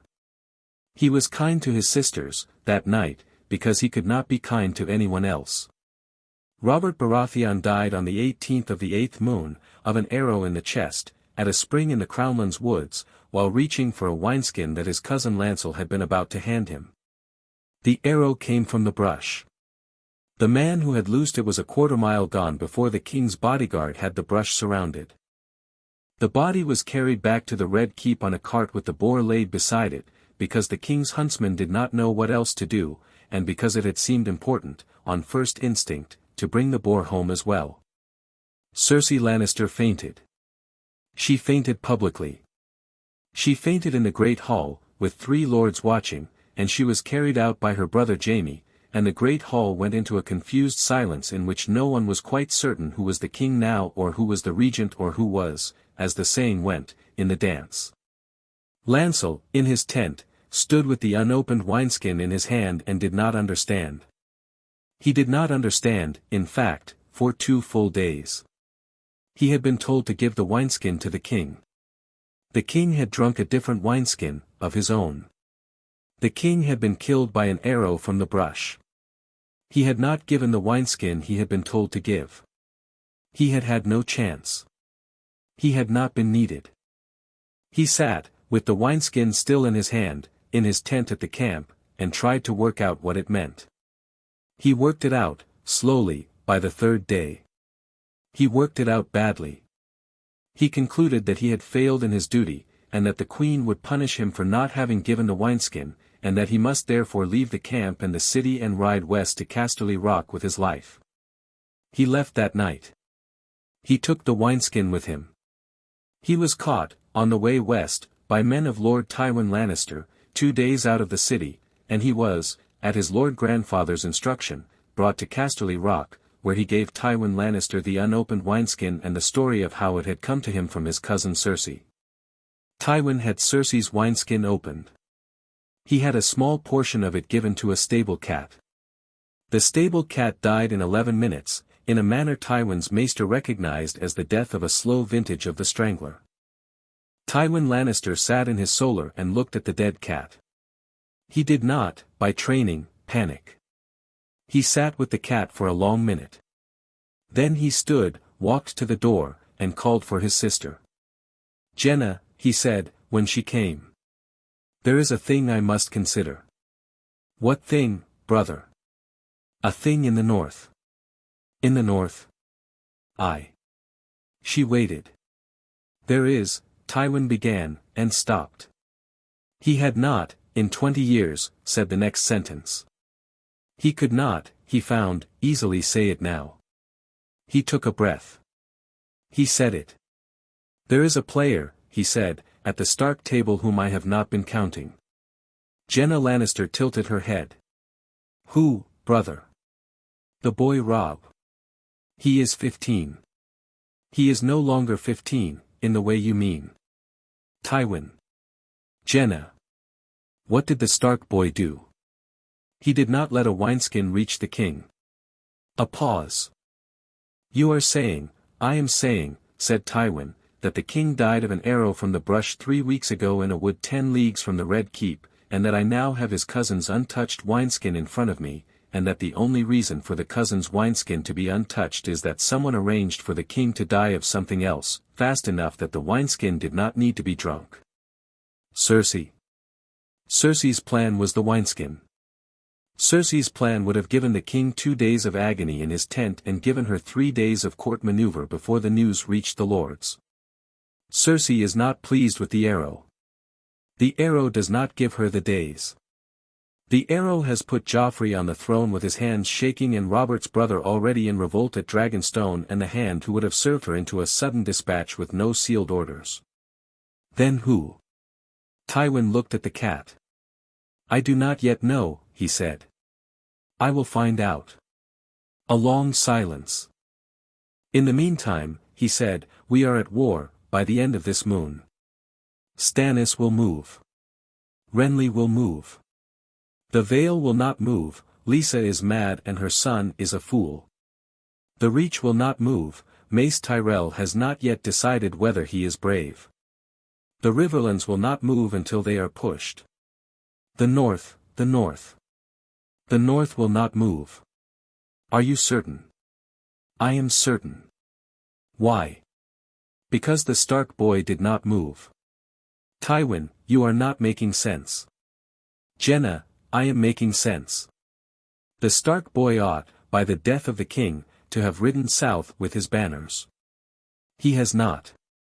He has not even raised them. He has sent letters of condolence and a chest of plain coin. He is not coming. He has decided not to come. He is waiting. He is waiting for me. For you. He is waiting for me to come to him. A pause. Jenna laughed.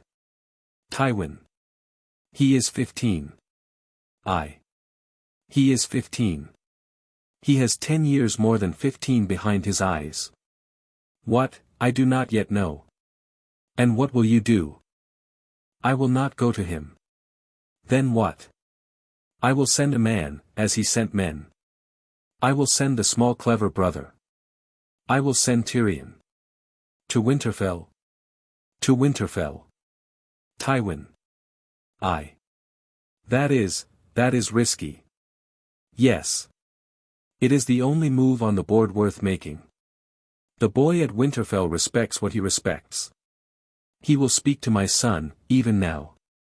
He will not speak to me. And if he kills Tyrion? He will not. He has no use for a dead Lannister. He has a use for a thinking one. A pause. Tywin. Jenna. You are afraid of him. A silence. I am interested in him, said Tywin Lannister, the Lord of Casterly Rock and Warden of the West, in a tone Jenna had not heard before. And I am, perhaps, not afraid. I am, he stopped. He picked the right word. I am, alert. He poured himself a cup of wine. He drank it. He set the cup down. Send to my son, he said. Tell him to ride for Winterfell. Jenna nodded, once. She went out. Tywin Lannister stood in his solar a long while with the dead cat on the table. He did not move it. He looked at it as if it were a chess piece that had been turned over by a player he could not see.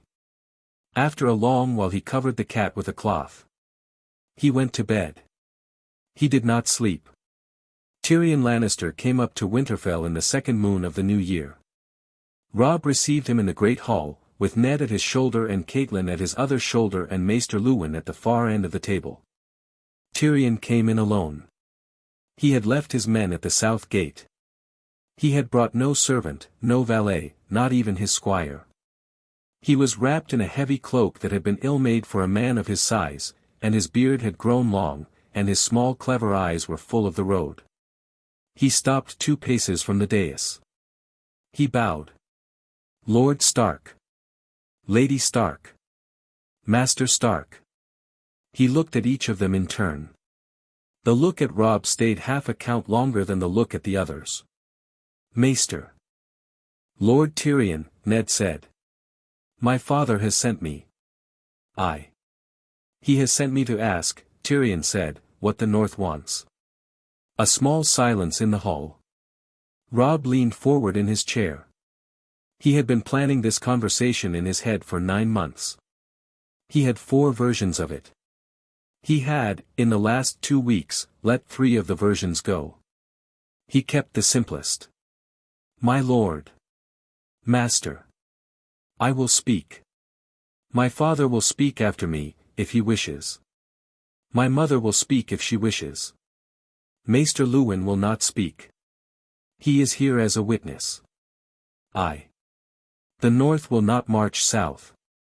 We will not crown your nephew. We will not crown Stannis Baratheon. We will not crown Renly Baratheon. We will not crown anyone, this year, who comes to us asking. We will, when the lords of the realm have come to their senses, meet at Harrenhal, in the autumn, with whatever lord remains in the south who has not yet ruined himself, and we will discuss the question of the throne in council. We will go to that council with a vote. The vote will be for whoever has, by then, governed the realm with the least cruelty and the greatest competence. If that is your nephew, we will vote for your nephew. If that is Stannis, we will vote for Stannis. If that is the corpse of Robert at the bottom of his crownland's grave, we will vote for the corpse. Tyrion did not laugh. He was, Robb noted, listening very hard. Until then, Robb said, we expect the following. First. Sansa Stark, who is here, will not be made the hostage of any court. She is at Winterfell. She will be married, in time, to a man we have selected, who is not yet selected. Second. The Riverlands will not be invaded by your father. He will not move the western host across the Trident in either direction. He will, if he wishes, keep his peace with our men at Riverrun, and we will keep ours with him. Third. The taxes you have not been collecting on the Crownlands will, going forward, be your problem and not ours. We will pay our taxes to whoever sits the throne by Harrenhal autumn, in arrears. Fourth. The 2 Stark houses that have, in your camps in the past year, been quietly approached by your banner men, namely the Karstarks and the Glovers, will not be approached again. We have had the names of every messenger. We have not punished them. We will not punish them. We will not refrain a second time. Tyrion blinked. It was the smallest blink, and it was the first thing on his face Robb had seen since he had walked in. Master Stark. I will say back to you what I have heard. My lord. Tyrion repeated it. He repeated it, perfectly, in the order Robb had given. He did not omit a clause. He did not add a clause. He did, at the end, sigh, very faintly, the sigh of a man who had been told very small bad news in a room he had been hoping for very small good news in. Then he said, mildly, and what is the North's price for these terms? 2 things, my lord. First. Your father will not, in this season or any to come, harm a Stark, by any hand of his bannermen, by any hire of his coin, by any maneuver he has not yet conceived. If a Stark is harmed, by any hand connected by any line to the west, we will hold your father responsible. We will, in that case, march south, and we will not stop at Harrenhal. Master. Second. Your sister, my lord, will not, in this season or any to come, be permitted at any council of the realm at which the north has not been seated. If she sits any such council, we will, on the day we hear of it, write to all the lords of the realm and tell them the truth about her sons. A long silence. Tyrion's mouth did, briefly, the small thing he did with his mouth when he was angry. My sister has done nothing, Lord Tyrion. Will you carry the message back to your father? A pause. Tyrion looked, for the first time, at Catelyn, and then at Ned, and then back at Robb. He did not speak for a long count. I will carry it back, he said. Thank you. And will you give me, before I go, 2 questions answered? What 2? First. Did you kill my cousin's king? Robb met his eye. He was not your cousin's king. He was the king. And no, my lord. I did not. A pause. You arranged it. I sent an arrow into a wood. A short silence. Tyrion did not pursue it. Second question. My lord. Why have you not married me to your sister? Catelyn, at Robb's left, made the smallest movement of her head. Robb did not look at her. My lord. Because in the world I came from, my mother and I refused that marriage, and my sister was given instead to a worse man, and a war was lost. I have not yet decided whether to give her to you. I have not yet decided whether to give her to anyone. I have, however, decided that you are not the worst man at this table, and that I will tell you, plainly, that if I do not give her to you it will not be because of any failing in your person. A pause. Tyrion smiled. It was the small sad smile of a small clever man who had been called, for the first time in his life, the second best man at a table. Master Stark. I am going to take a long time on the road back. My lord. I am going to think about a great many things. My lord. I will write you, when I have arrived. In the way you wrote me. I look forward to your books, my lord. A small dry chuckle. Tyrion bowed, very slightly. He turned. He went out. The great hall was very quiet for a long minute after he had gone. Catelyn put her hand, very lightly, on the back of Robb's chair. Robb. Mother. You are very good at this. Mother. I am proud of you. He did not turn his head. He kept his eyes on the door Tyrion had gone out of. Thank you, mother. A pause. Robb. Mother.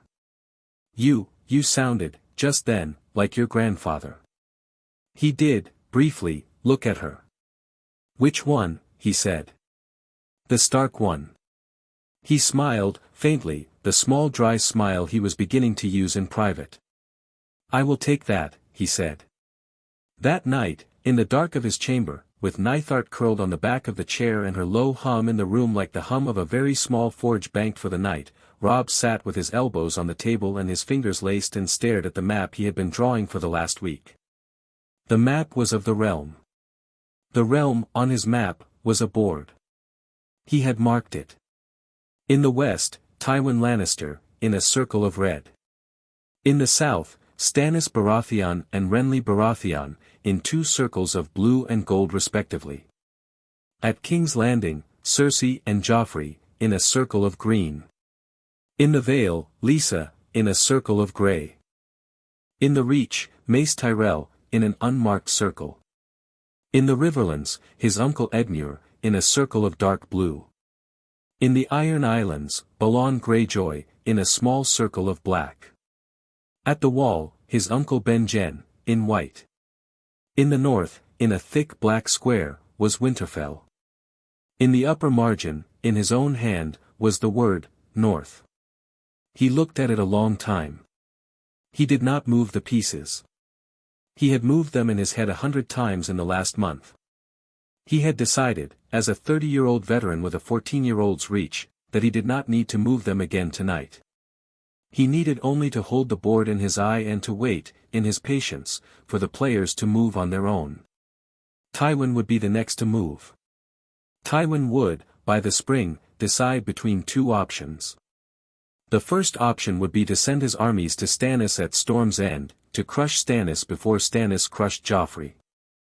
The second option would be to send his armies to the Riverlands, to seize the granaries of the Trident before the season's harvest. He had not, by any letter Robb had intercepted, decided yet. Robb would send him a small dishonest piece of information at the next moon to push him toward the Riverlands. The Riverlands, on the board, was a trap. The trap had been laid by Robb in the year since the king had died. He set down his quill. He turned his chair. He looked at Nithart. She had grown in the last 6 months. She was now the size of a small dog. Her wings, folded, came down to the stone of the floor. Her head, when she lifted it, was at the level of his elbow when he was seated. She had not yet flown. She had not yet made fire. She was, he could feel through the chest door, almost ready for both. She opened her eyes. She looked at him. He felt, through the door, the small heat and hunger of her noticing him, and the small interest, and the small patient affection that had grown in her in the last half-year. He had been very careful with her. He had not pushed her. He had brought her the things she wanted. He had brought her warmth and meat and the privacy of the old Godswood vault. He had brought her, twice a week, the small mountain pony she preferred for her dinner. He had let her hum on his shoulder while he wrote his letters. He had let her sleep, on the cold nights, in the curve of his arm. She loved him. He loved her. It was a thing, he thought, that did not, in this season, get put in any letter.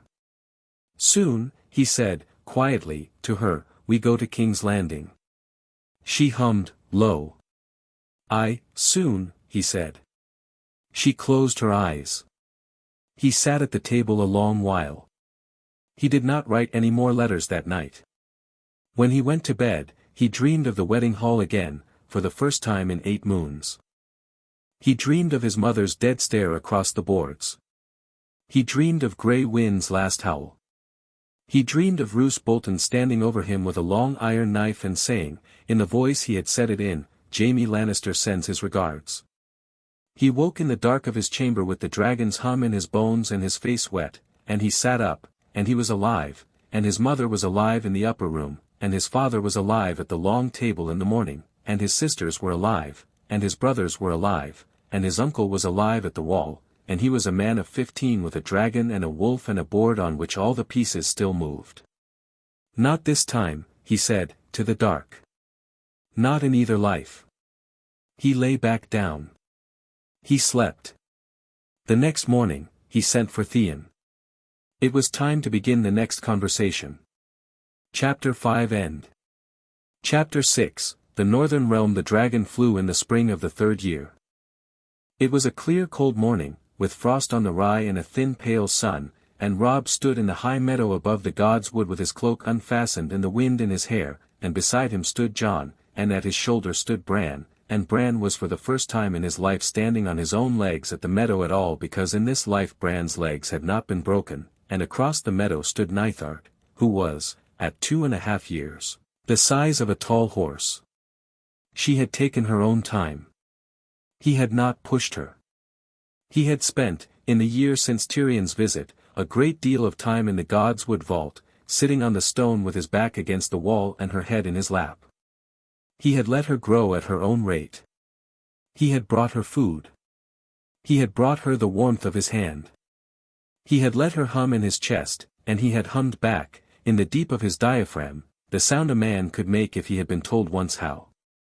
They had, in the slow patient way of friends who had nothing to say to each other in words, become a thing. She had begun to fly in the vault 3 months ago, in short hops, like a young hawk.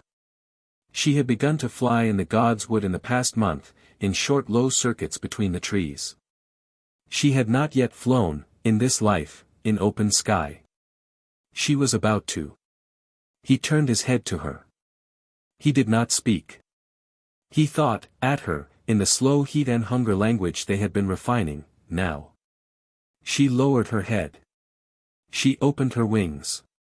The wings, when they opened, were larger than they had ever looked when folded. They had grown, in the last 6 months, to a span of perhaps 5 paces. They were thin and red along the underside and black above, and the morning sun came through the red along the bones in the way light came through a leaf in late autumn. She lifted them once, twice, 3 times, in the flat heavy beat of a thing testing the air. She crouched. She sprang. She rose. It was the rising that was new. She had risen, in the gods' wood, only as far as the lower branches of the trees. Now she rose, in 2 beats, above the meadow, in 3, above the roof of the keep, in 5, above the grey stone of the inner wall.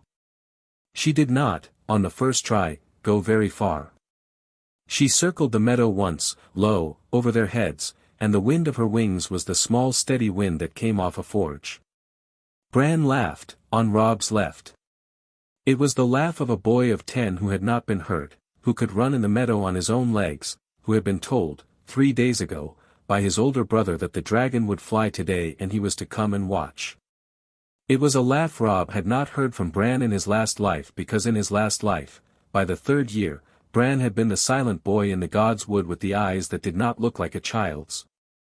The laugh, in this life, was a child's laugh, and Robb had to put his hand briefly on the back of his brother's neck to steady himself against the sound of it. Jon, on his right, was silent. He stood with his arms folded and watched the dragon and did not speak. Robb, in the small space between his ribs where the chest door lived, felt Jon as well, a steady cool clear presence, the same presence he had felt in the cave on Skagos at the moment of the hatching. The dragon, through the same door, felt Jon also, and through the dragon, faintly, on the very edge of perception, was the larger old patient presence of the heart tree. He was, Robb thought, in this moment, more company than he had ever been in his life. Nithart rose higher. She went up 100 feet, 200, 3. She circled, slowly, getting the feel of the new air. Then, with no warning Robb had not given her in his head, she straightened out and headed north, low along the line of the wolfswood, with the slow confident beat of a thing in its element at last. He let her go. He stood in the meadow with his cloak open and his hands at his sides and watched her until she was a small black mark over the trees. Then he watched her come back. She came back at the same speed, with the same easy beat. She circled the meadow once, twice, 3 times. She came down, and now she was learning to come down, which was a separate art, and she landed, with a small graceless thump, on the grass 20 paces from him. She walked up to him on her 4 legs and her tucked wings, the way a heavy hound came up. She put her head against his chest. He laid his hand on the side of her snout. Her snout was hot. Her hum, when she was happy, was deeper than her hum at any other time, and he felt it in his sternum the way a man felt the rumble of a great hearth. He said, softly, to her. She hummed. Behind him Bran had run a few steps forward without thinking and stopped, because Robb had told him not to come closer than 10 paces. Bran was a boy of his word. Jon, who had been told he could come as close as he wished, walked up. He put his hand on her shoulder. Nithart turned her head, briefly, and put her own snout, very lightly, against the inside of Jon's wrist. Then she went back to Robb. She knows you, Robb said. Said Jon. She also flies, now. You should ride her once. A pause. Robb. Jon. I have not, you will ride her once with me. We will go up together, this summer. She will not, after, take you alone. That is not how it works. But you will know the air with her, once. I would have it so. Jon looked at him. Thank you, he said, after a moment. A pause. Robb. Jon. Are you going to ride her into the south? I. When? When the time is right. Not yet. Jon nodded. A long silence, with the dragons' hum in their chests and the wind moving the rye and the small distant clatter of Winterfell at its morning work. Robb. I. What does it feel like? He thought about it. It feels, he said, like riding. Jon laughed. Riding what? Riding home. A pause. Robb. He turned. Behind him, Bran was vibrating with the wish to run forward. Come, Bran. Bran came. He stopped at the edge of the 10-pace mark, dutiful, and looked up. Nithard looked down at him, the way a horse looked down at a small child. She lowered her head, all the way, very slowly, to his height. She did not, by any whisker, touch him. She held her snout an inch from his nose. He laughed again, the small breathless laugh of a boy in the presence of a wonder. Hello, he said. She hummed. Hello, Lady Nithard, he said, more formally. She hummed louder. May I touch your nose? Robb said, slowly. Bran extended a hand, slowly. He touched the side of her snout, where the scales were finer, the way Robb had taught him to touch the snouts of horses. He looked, after a moment, at Robb, with his eyes wide. Robb. Bran. She is, warm. Bran. She is not, I thought she would be, wild. She is wild. She has chosen to be ours. Oh. A long pause. Bran kept his hand on her snout. He did not, by his promise, take a step closer. Robb. Bran. In your dreams, brother. Did I have a dragon? He looked down at his small brother. No, Bran. Did I have anything else? Brother. You had something else. What? In time, brother. I am not yet ready to tell you. I will tell you, in due time, when I see you are ready to know. It will not, by my, he paused, and chose. It will not, by my saying, be a small thing. All right. Will you take it on faith? Brother. He put his free hand on Bran's shoulder. The shoulder was small, in his palm. The boy was alive. Good lad. Bran beamed.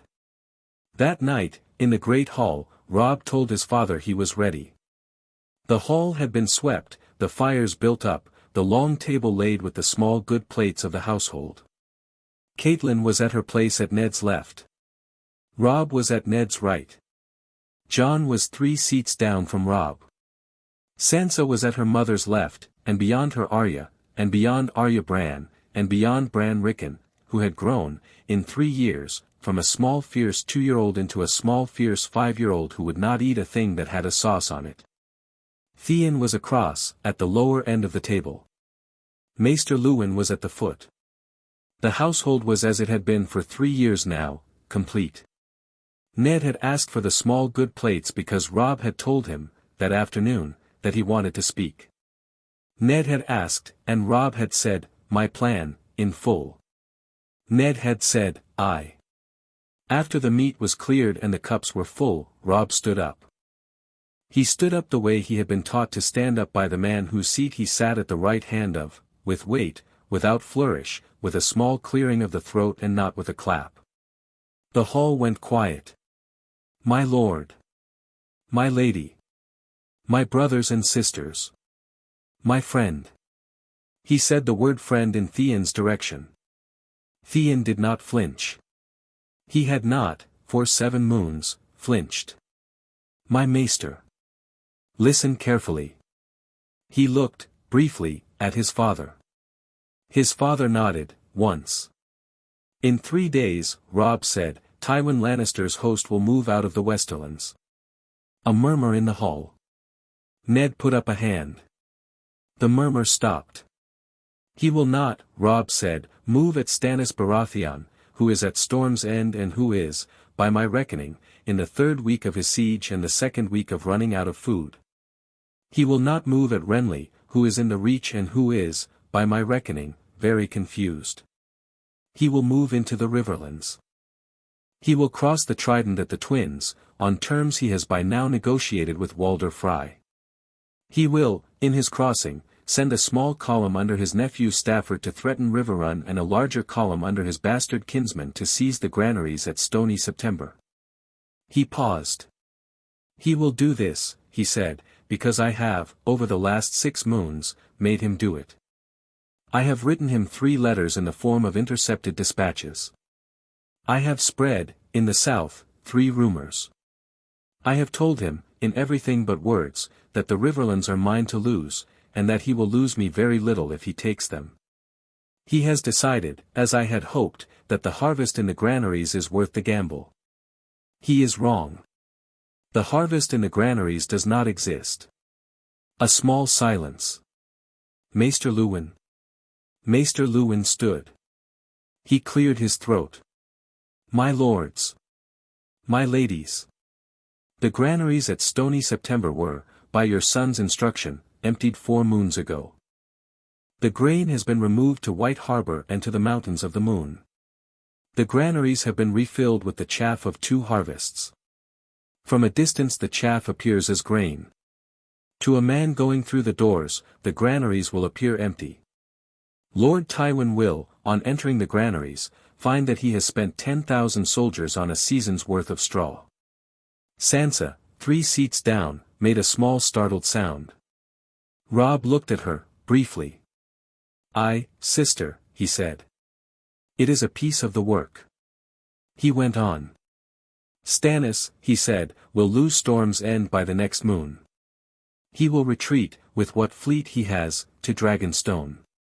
He will, by midsummer, write to me from Dragonstone with an offer. He will recognize me as Warden of the North Independent, and the King of all north of the Neck, in exchange for my recognizing him as the King of the South.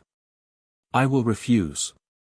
Renly Baratheon will, by midsummer, be dead. The matter of his death is not, by any account I have, mine. Stannis is moving, in the south, in ways I do not control, and Renly is in his way." He looked at his mother. Catelyn was watching him in the way she watched him these days, which was the way a woman watches a man who has been her son and has become a peer. "I have written to your father, mother," he said, gently. "Lord Hoster. I have asked him to keep his banners furled and his gates barred. I have promised him that no man of my host will cross the Neck this season. He has agreed. He has further written to your sister Lisa at the Eyrie, on my request, asking her to keep her hands off the war until the lords of the realm convene at Harrenhal. She has agreed, on the condition that her son the Lord Robert sit at the council. We will let him sit. We will not let him vote." "And Edmure," said Catelyn. "Edmure will hold Riverrun. He has Bryn Den Tully, the Blackfish, beside him. They have 2,000 men. Tywin's column under Stafford will not take Riverrun. They will, within a fortnight of the column's arrival, be turned back at the Tumblestone. I have written to the Blackfish. He has my battle plan. I will send Great John Umber south, by way of the Neck, with 2,000 of our men, to clean up the Stony September army at the moment they discover the chaff." "Will Great John Umber go south for that?" Ned said, as he had been instructed to say. "Aye, father. He has agreed. I have given him terms." "What terms?" 3. First, the rights of toll over the North Pass. Second, his second son to be married to one of Lord Glover's nieces. Third, a casket of southern wine for his table, from Tywin's own cellar at the Rock, at the close of the war. Sansa, who was learning to read between the lines of negotiations, did the small thing with her mouth that meant she had understood the third term. "And the Boltons." "The Boltons," Robb said, "are with us. Roose Bolton has, since the 3rd moon of my 2nd year, been writing me each month. He has not written south. His bastard son is at Winterfell, learning his letters with Bran and Maester Luwin.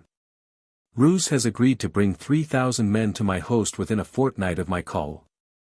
He will be, in this campaign, my second in command. I have decided this. He has accepted. He understands his position. He will not, in any event, betray me, because he knows, by my arrangement, that there is a watcher in his keep whose name he does not yet know, and that the watcher will write me by raven within 3 days of any treachery. Theon, at the lower table, said, very quietly, "Who is the watcher?" Robb looked at him. He smiled, faintly. "My friend," he said, "I will tell you in time. I have not yet told my father. It is not me. It is not you, Theon. I know. Theon swallowed.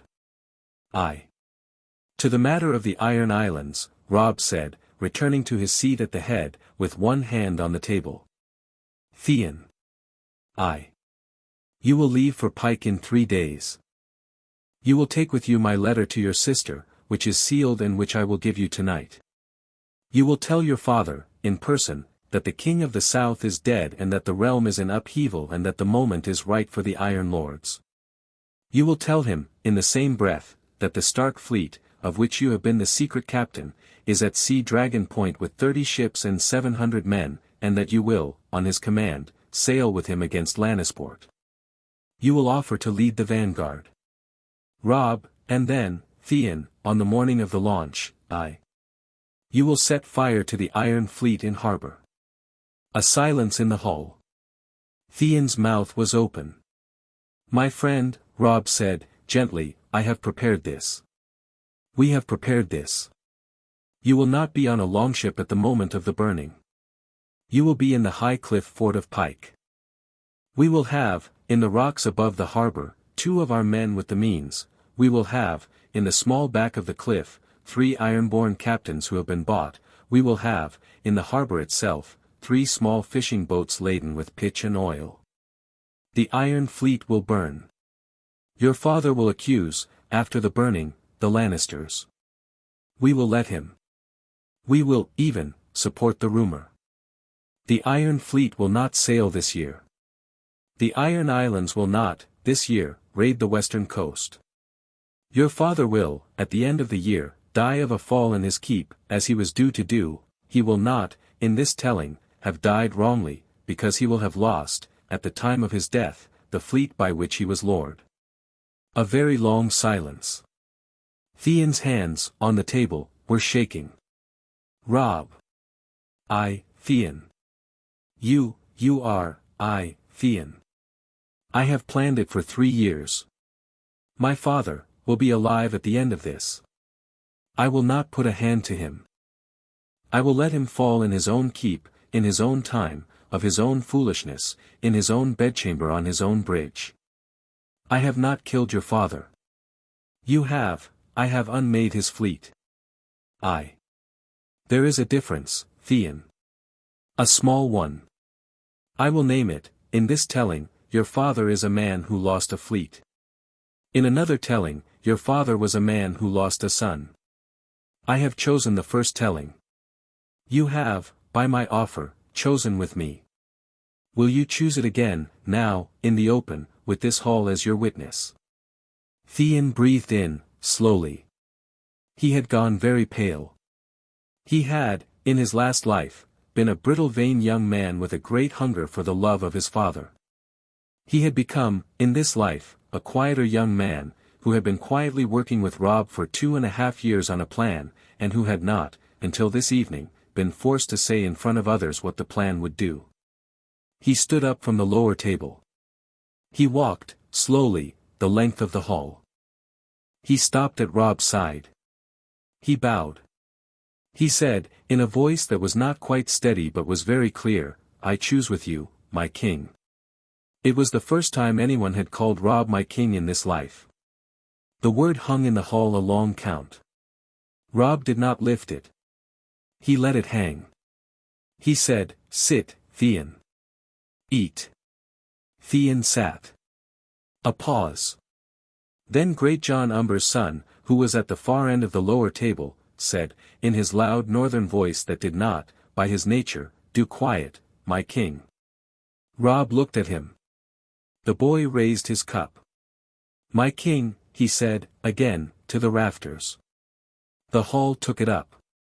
It went around the table the way a flame went along a line of pitch, first the lord of Karstark's cousin, then the master of horse, then Maester Luwin, then Bran, who said it small and bright, then Arya, who said it grimly, then Sansa, who said it carefully, then Rickon, who shouted it, then Catelyn, who said it last and quietest.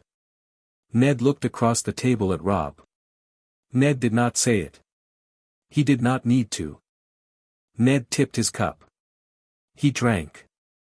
That was, in the language of Ned Stark, the same word.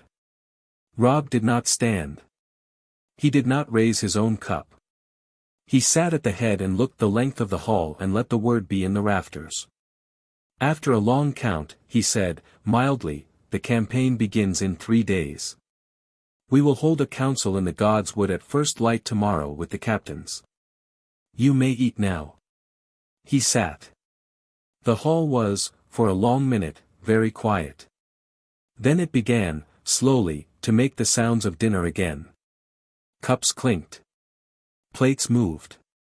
A small laugh, somewhere near Arya's seat. The fire in the hearth cracked.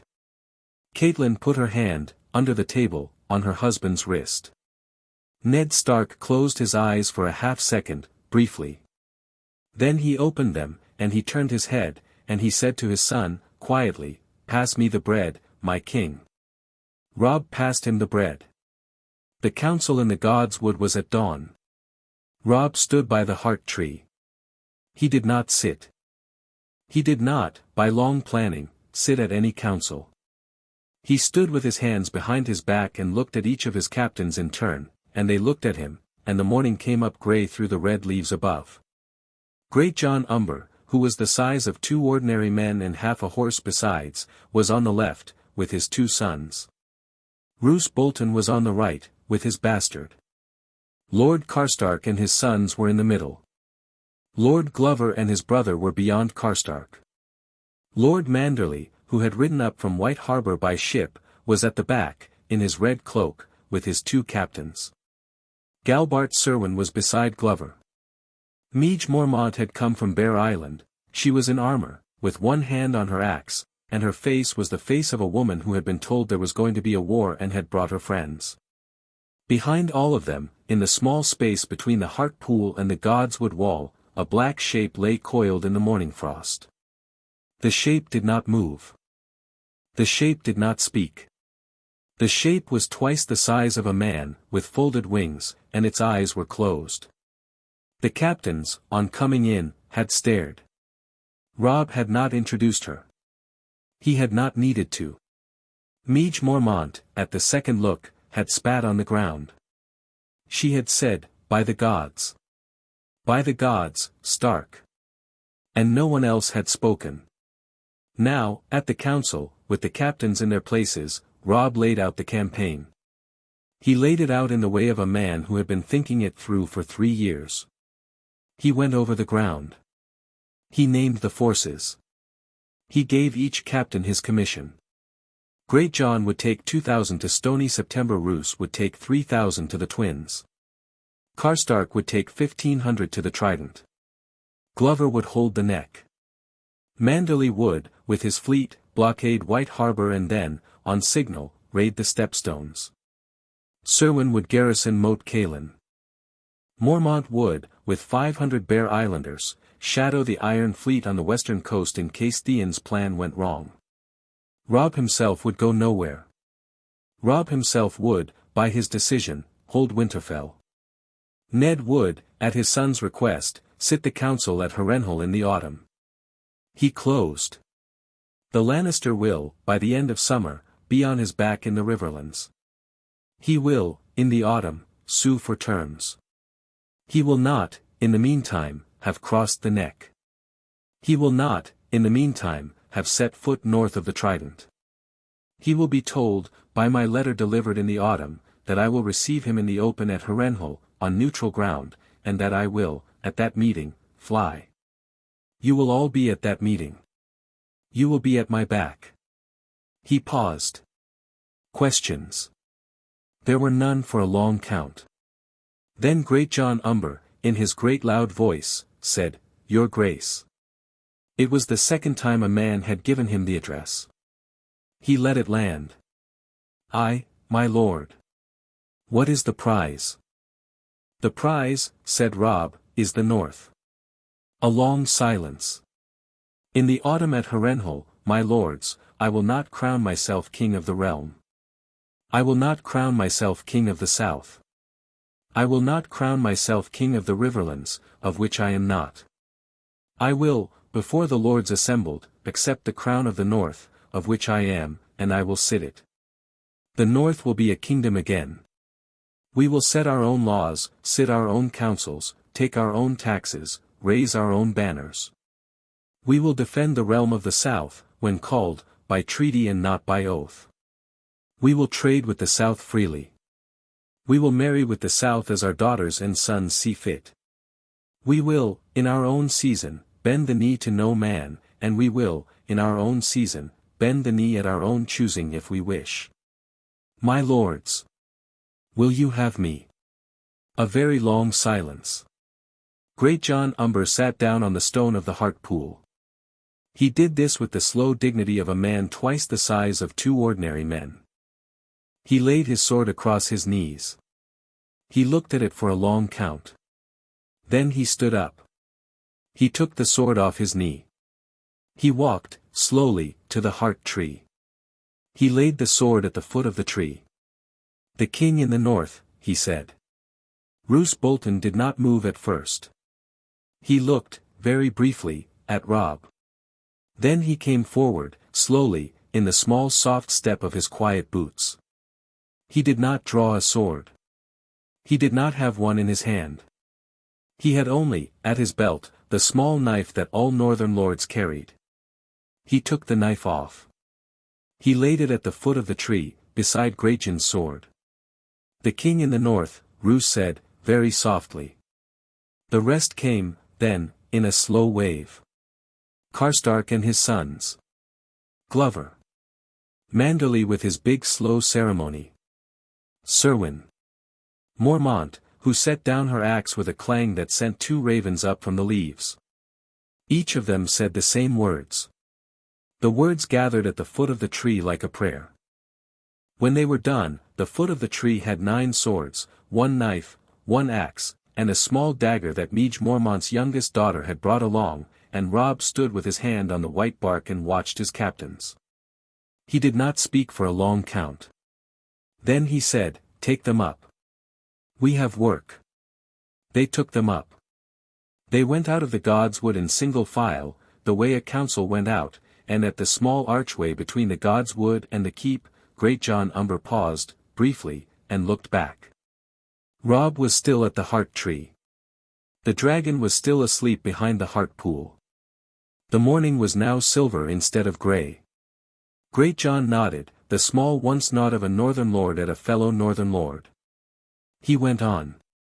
That afternoon, at the head of the long table in the great hall, Robb opened a small wooden box that had come up from White Harbor on the morning's tide. The box was sealed in red wax with the Lion of Lannister. Inside the box was a small sheet of parchment, in a hand he had not seen before, in a hand of a man who wrote like a man who made his letters with the same care he made his accounts. The letter said, To Master Stark of Winterfell, in the 3rd year of his strange grace, you will, by autumn, be in possession of the granaries of the Trident, the bridge of the twins, the body of Lord Stafford, and the blood of 2 of my nephews. I had thought to oppose you. I am no longer certain, on consideration, that opposition is the right strategy. I will come to Harrenhal in the autumn. I will come with 300 horse, no more. I will not bring my sister. I will not bring her son. I will sit, in honest courtesy, across a table from your father, who is, by all accounts and by my own remembering, an honest man and a tedious one. We will, between us, write the next 2 years. You will not, in any letter or in any council, lie to me again as you have lied this season. You will be told, on my arrival, what I expect. Bring the dragon. I should like to see it. Tywin Lannister, at his rock. Robb read the letter twice. He laughed, once, the small dry laugh he had grown into in the last year. He put the letter on the table. He reached, without looking, for the cup at his elbow. He drank. Father, he said. Ned, at his right, had been reading the letter over his shoulder. Robb. He is a strange man. He understands. We will go to Harrenhal. A pause. Robb. Father. He says, bring the dragon. Father. What does he intend? Robb looked at the letter a long count. He intends to look at her, he said. He intends to look at her once, with his own eyes, before he writes the rest of his life. And then we will see. He is a man who will do, with his eye on her, one of two things. He will calculate, and he will treat. Or he will calculate, and he will plot. He has, in his last sentence, told me he is going to do the first. Are you sure? I am as sure as a man can be of Tywin Lannister. A pause. Robb. Father. I will be at the table. Father. So will I. So will Nithart. Ned smiled. It was the smallest smile Robb had ever seen on his father's face, and it was, even so, the largest he had seen since the king had ridden away from Winterfell 3 years before. Said Ned. My king. It was the first time Ned had used the address. Robb, for the count of one breath, could not speak. Father, he said, after the count. He folded the letter. He put it in the box. He set the box at the side of the table. He went up to his chamber. He sat with Nithard, who was, at the new size, no longer fitting into the chamber, but who stuck her snout in through the open window from the courtyard below and put it on his desk while he wrote his next letter, which was to his uncle Benjen at the wall. The letter began, I am, by autumn, a king. Come south at first thaw.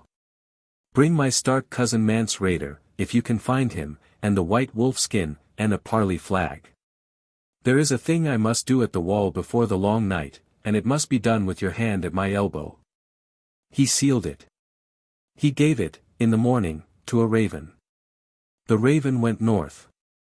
Below his chamber, in the god's wood, the heart tree's leaves whispered, in the same way they had been whispering for 3 years now, in a slightly louder and more pleased tone. In the courtyard, Nithard hummed, contented, in the spring sun, and stretched her wings, and looked south, in the way she had been looking south now for a moon, with the small heat and hunger that meant she was ready.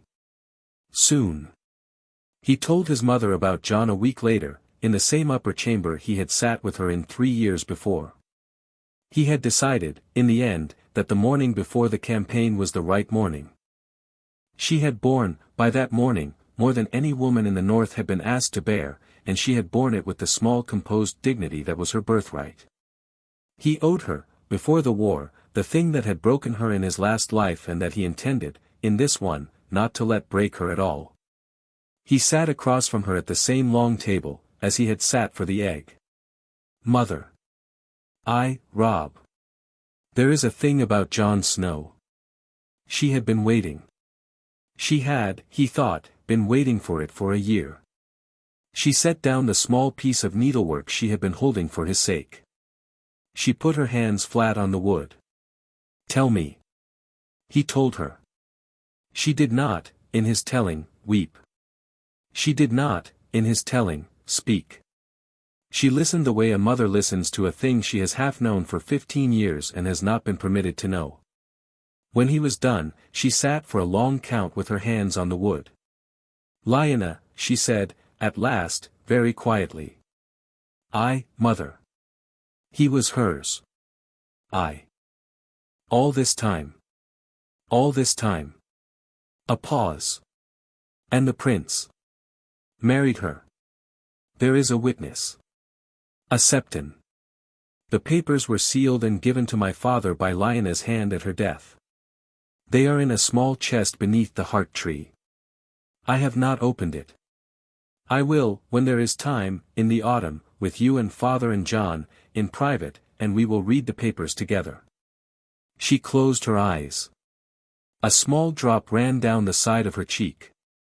She did not, by her dignity, wipe it. I have been, she said, in a voice he had not heard her use before, very unkind to that boy. You were unkind, mother, only because you did not know. That is not, Robb, an excuse a mother ought to claim. No, mother. A long pause. I will go to him today, she said. Mother. What shall I say? What you wish. And his name. His name is Jon Snow. He has carried that name 15 years. He will not, on my watch, be taken from it without his asking. We will, in time, give him the choice. We will not, by my making it for him, force a Targaryen name on a man who has chosen his own. She nodded, slowly. You have, she said, thought a great deal. Mother. You have spared me a great deal. You have spared me a great deal also, mother, in the last 3 years. I could not have done any of it without you. She looked at him. She reached, slowly, across the table. She put her hand on his. Robb. She did not speak again that morning. She rose. She left the chamber. He heard her, an hour later, in the lower courtyard, on the bench beside Jon, who had been carving the back of an arrow shaft. He did not go down to listen. He stayed in the upper chamber by the window and watched, for a long while, his mother's hand on his cousin's shoulder, and the way Jon's head went down a little on his neck the way it had been going down for 15 years and had not, yet, gone down in this way. He went back to the table. He picked up his quill. He continued writing. By midday a raven came up from White Harbor, the Iron Fleet was burning in Lordsport Harbor, and the western coast was clear, and Theon Greyjoy was alive and at the cliff fort of Pike, which had become, by the morning's events, the only seat his father still held. By mid-afternoon a raven came up from the Trident. Lord Stafford Lannister had been taken, alive, at the Tumblestone, with 20 men, and Riverrun stood. By dusk a raven came up from Stony September, the granaries had been opened, and the Lannister officer who had opened them had stood for a long minute looking at chaff, and had then sat down on the floor of the granary and put his head in his hands. By midnight, in his chamber, with Nithart's hum in the courtyard below, Robb Stark lit no candle and laid no plan, and slept, and dreamed, for the first time in his second life, the small ordinary dreams of a man who had built a thing he did not have to keep building in his sleep. In Casterly Rock, that same night, Tywin Lannister sat at his solar window with a cup of red wine in his hand and watched the western sea. He had received, that morning, the count of the granaries. He had received, by mid-afternoon, the count of his nephews. He had received, at dusk, the small note from his factor at Lannisport that said the Iron Fleet had not, after all, come this season, and would not now ever come, and that the cause of the not coming was, by every account he could verify, an internal accident in the harbor at Pike. He had read the 3 reports together. He had laid them on the table side by side. He had read each of them 3 times. He had sat, after the 3rd reading, for a long count. He had, at the end of the count, laughed, once, in the dry small way he had not laughed since his wife died. Robb Stark, he had said, to the western sea. He had drunk. He had picked up his quill. He had begun to write his last letter to Winterfell of the year, the letter that, by morning, would arrive at Winterfell and be opened by Robb at the head of the long table, and read aloud to his father, and laid in the wooden box beside the others, and answered, at length, on the next day, with the courteous patience of a man who had been expecting, for 3 years, a letter exactly like it. Chapter 6 End. Chapter 7, The Dragon at the Red Keep. Tywin Lannister did not, in the end, come to Harrenhal. He did not come because, 3 weeks before the council, his daughter Cersei did a thing in King's Landing that Tywin had not, by his careful planning, given her permission to do. She arrested the great lords of the Crownlands who had spoken against her son. She arrested 4 of them in the morning and a 5th in the afternoon, and by sunset she had the September of Baelor surrounded by the gold cloaks and the old High Septon dragged through the streets in a hair shirt for the crime of having said, on the previous Sunday's sermon, that the boy on the throne was perhaps not the seed of the late king. The lords of the south, who had been, by Robb's design, settling into the patient unhappy rhythm of a realm in interregnum, woke that morning to find the city in flames. Tywin, at his rock, received the news in the same hour as Robb at Winterfell, by ravens that flew on parallel courses up the same coast. He did not come to Harrenhal. He sent, instead, a single rider, who came up the King's Road with a small leather pouch. The pouch contained a letter. The letter was 3 lines. To the king in the north. My daughter has, by her own hand, made the council unnecessary. I will not come south of my own gate this autumn. I will, in due course, send my second son to attend you in any council you call. He has, in our last interview, become more tedious than I had thought possible, and he speaks well of you. The throne is now for your dragon. Tywin. Robb read it twice. He laughed. He had not laughed in 3 weeks. He had been, since the news of Cersei's arrests, sitting very late in the upper chamber with his maps and his ravens, and Nithart had, in the same 3 weeks, grown, by some quiet arrangement of dragon biology Maester Luwin did not pretend to understand, by the depth of a man's hand. She was now, at the wing, 8 paces.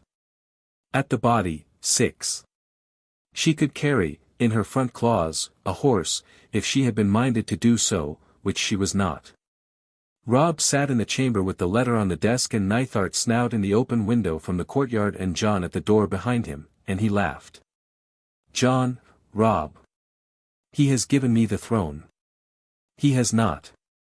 He has. He has, in his way.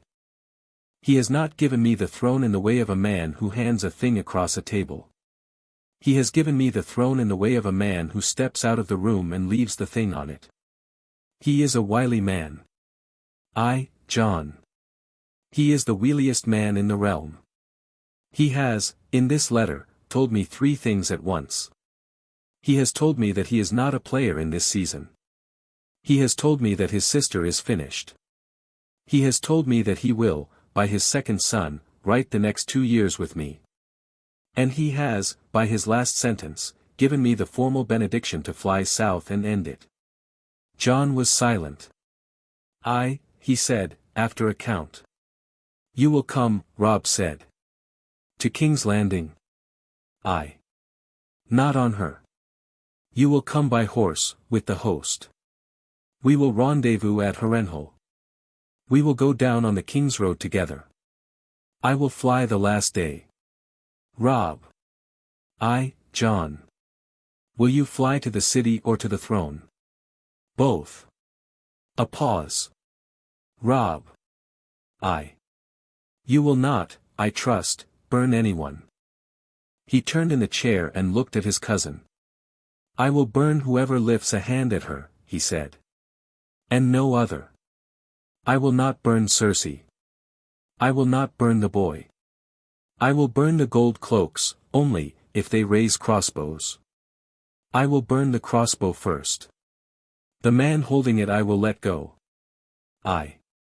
Tell my father. Jon went out. Robb stood. He went to the window. He put his hand on Nithart's snout. She hummed in the way that meant she had been listening. Soon, my friend. She hummed. The host gathered at Harrenhal at the new moon. Harrenhal, on the Lake of the Gods, was a great ruin of black stone, a king's folly burned by dragons 300 years before, and Robb had chosen it because he had wanted Tywin Lannister, at the council Tywin would not now attend, to look at the dragon-burnt walls and remember the lesson. He had chosen it also because the host would, at the broken keep, have room. 3,000 of his Northmen had ridden down. 2,000 of his river lords had come up. 1,000 of his Vale men, sent on his uncle Hoster's intercession, had ridden over the high passes. The Boltons were there, and the Karstarks, and the Glovers, and the Manderleys with their fat ships in the river. The Bear Islanders were there, with Meage Mormont's daughters at her shoulder, and the great John Umber, who was now the size of 2 of the world's ordinary men and 3/4 of a horse. Theon Greyjoy was there. He had come up from Pike at midsummer, with his sister Asha at his side and a small fleet of 12 iron-borne longships behind them. Asha had refused, in the spring, the offer of marriage. She had accepted, that summer, the offer of an alliance. The two had become, by the autumn, the same thing. Theon was the lord of the Iron Islands now in everything but the name, and Asha was the lord in name. Together, by some quiet northern arrangement they had not announced, they were a single political body, and Robb had been content. The cost had been Theon's father, who had, as Robb had promised, fallen from a bridge in his keep one cold spring morning, in his cups, and had drowned in his own bay.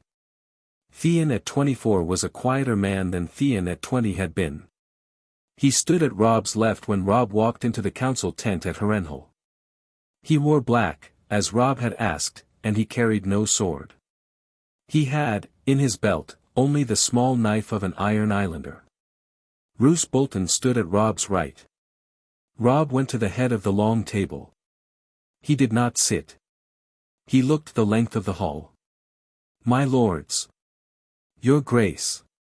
We will not, this autumn, hold the council we had announced. The council was conditional. Lord Tywin will not come. The matter that he and I had hoped to write together has been written, instead, by his daughter, in the hand of a knife.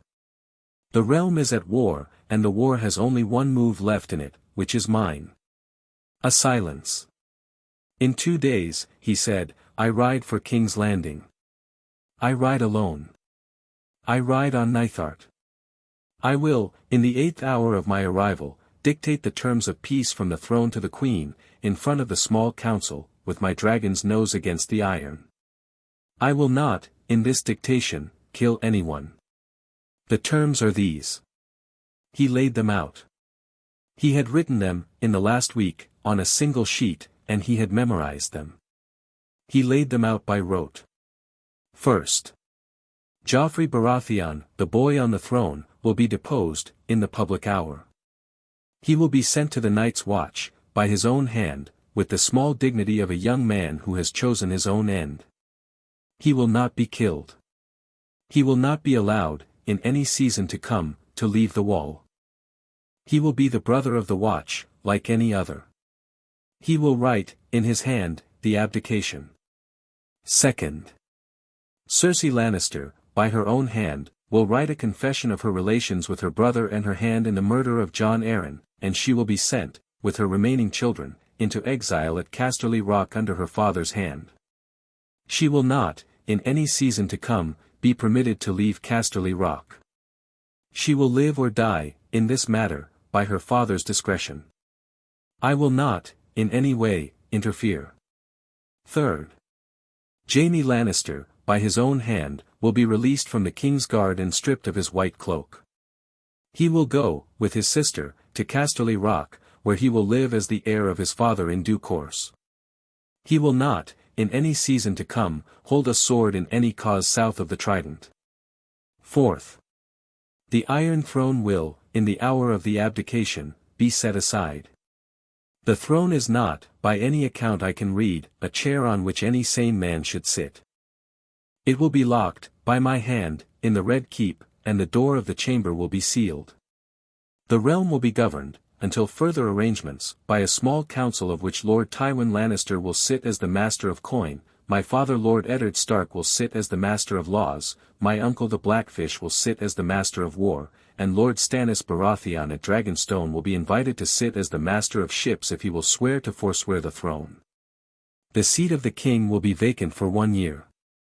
At the end of that year, the lords of the realm will, at this Harrenhal, in this council, vote on a king. The vote will not be the North's. The North will, in that hour, be a separate realm. The vote will be the South's. The North will swear, by my crown, to honor the king of the South, and to defend his realm from any common enemy, and to trade with him in good faith, and to send to his council, in any year, the Lord who can be spared. 5th. The north will be a kingdom. I will, by my crown, be its king. He paused. My lords. Will you have me? There was a long silence in the council tent. Then Great John Umber stood up, slowly, the way a great rock stood up if a rock was minded to. I, he said, in a voice like a forge. I. The king in the north. He laid his sword on the table. The lords took it up, one by one, in the slow rhythm of a wave. Roose Bolton laid his small knife. Lord Karstark laid his blade. Lord Glover. Lord Manderley with his big ceremony. Meage Mormont with her axe. Galbart Serwyn. Lord Hightower, who had come up with the Vale men. Lord Hoster Tully's brother the Blackfish, who had come from Riverrun with a small lock of his brother's hair on a thong, in lieu of his brother in person. The lords of the Riverlands. The lords of the Vale. Theon Greyjoy laid his small knife last. The king in the north, he said. I, said Robb. Now go. Eat. We march tomorrow. The council broke. He stood at the head of the long table a long minute after the lords had gone out. He had been planning this minute for 3 years and a season, and he had not, in any plan, accounted for what it would feel like. It felt, he found, like being given back the air. He went out. He flew on the 3rd day. He did not, by his choice, fly the whole distance. He had ridden with his host down the King's Road to the Trident in the morning of the 1st day, and they had crossed it and made camp, and on the 2nd day he had stayed in the camp and they had marched without him, and on the 3rd day, in the dark hour before dawn, he had walked alone out into the field where Nithart had been sleeping, and he had laid his hand on her shoulder, and she had risen. He had ridden her, by then, 11 times. He had ridden her, the first time, in the high meadow above Winterfell, with Jon on his back behind him, holding to the strap of leather Robb had had Mikken make for them, because Robb had not wanted, on the first ride, to do it alone. She had been kind to them. She had taken them up, slowly, in a long careful spiral, as if she had known she was carrying 2 new things. She had stayed in the air 10 minutes. She had brought them down, gently, on the grass. The next 10 rides he had taken alone. The 11th, at the camp at the Trident, was the first he had taken with intent. He climbed to her shoulder. He had had a small saddle made, a simple thing, a leather pad with 2 long straps that ran over her chest and around the base of her neck, and he settled it on her, by feel, in the dark. He buckled the straps. He climbed on. He sat. He laid his hand on the warm scales of her neck. Through the chest door he thought, south. She lifted her head, and she stretched her wings, and she went up. The going up was a sound, more than anything, the long deep beat of wings the size of barn doors, and the soft answering rush of the air over his face, and the small clack of the saddle leather. He did not, by his will, look down for a count. He looked up. He looked, for a long minute, at the high stars going out above Westeros, and at the small pale band of false dawn in the east, and at the faint cold whisper of the upper air as it became, at the rate of 1 wing beat a count, his. Then he looked down. The Trident was a thin silver line below him. The host was a long dark caterpillar along the road. The fires of the camp were small red embers in a black field. The world was a thing seen, for the first time in his life, from above. He did not, in any of his last lives, weep. He did not, in this one, either. He did one small thing, which was to put his face briefly against the warm bony ridge at the base of Nithart's neck, and to breathe the smell of her hot skin, which was the smell of an iron forge and a clean bed and the inside of Robb's own closed hand, and to say in his head, very quietly, "Thank you." She hummed in answer. He sat up. He flew south. The flight to King's Landing took 3 hours. He came over the city in the 8th hour of the morning, with the sun behind him and his shadow on the rooftops below. He had decided how he would do it. He would not, on the first pass, make any landing. He would circle the city, 3 times, low and slow, so that the people could see her and so that no man could say, after, that he had not had warning. He would, on the second pass, fly low above the gold cloaks at the gate of the Red Keep, so that the captain there could write to the queen what he was about to face. He would, on the third pass, come down inside the inner ward of the Red Keep, in front of the great doors of the throne room, and he would walk in alone with Nithard at his shoulder. He did the first pass. The city, below, did the thing he had been told it would do. It went, in the first half pass, very quiet. In the second half pass, it began to scream. It was not a panic scream. It was the scream of a city that had not seen a dragon in 150 years and now saw one, and it was the scream of a city that had, in the small upper kitchens and the small back chapels and the small yards behind the cordwainers' houses, been waiting for a dragon for 150 years. He did the second pass. The gold cloaks at the gate raised crossbows. He had thought they might. He did one small thing in the chest door. Nithard, on his shoulder, opened her mouth. She breathed fire. It was the first fire of her life. It had come, in the last 6 moons, in small puffs at her sleep, and twice in waking when Robb had brought her a heated piece of iron to startle her. It had not, before today, come in earnest. It came now in earnest. It came in a long thin black-edged jet, half a pace wide and 20 paces long, which fell on the cobbles at the foot of the gate like a thrown sheet. It did not, by her aim, touch any of the gold cloaks.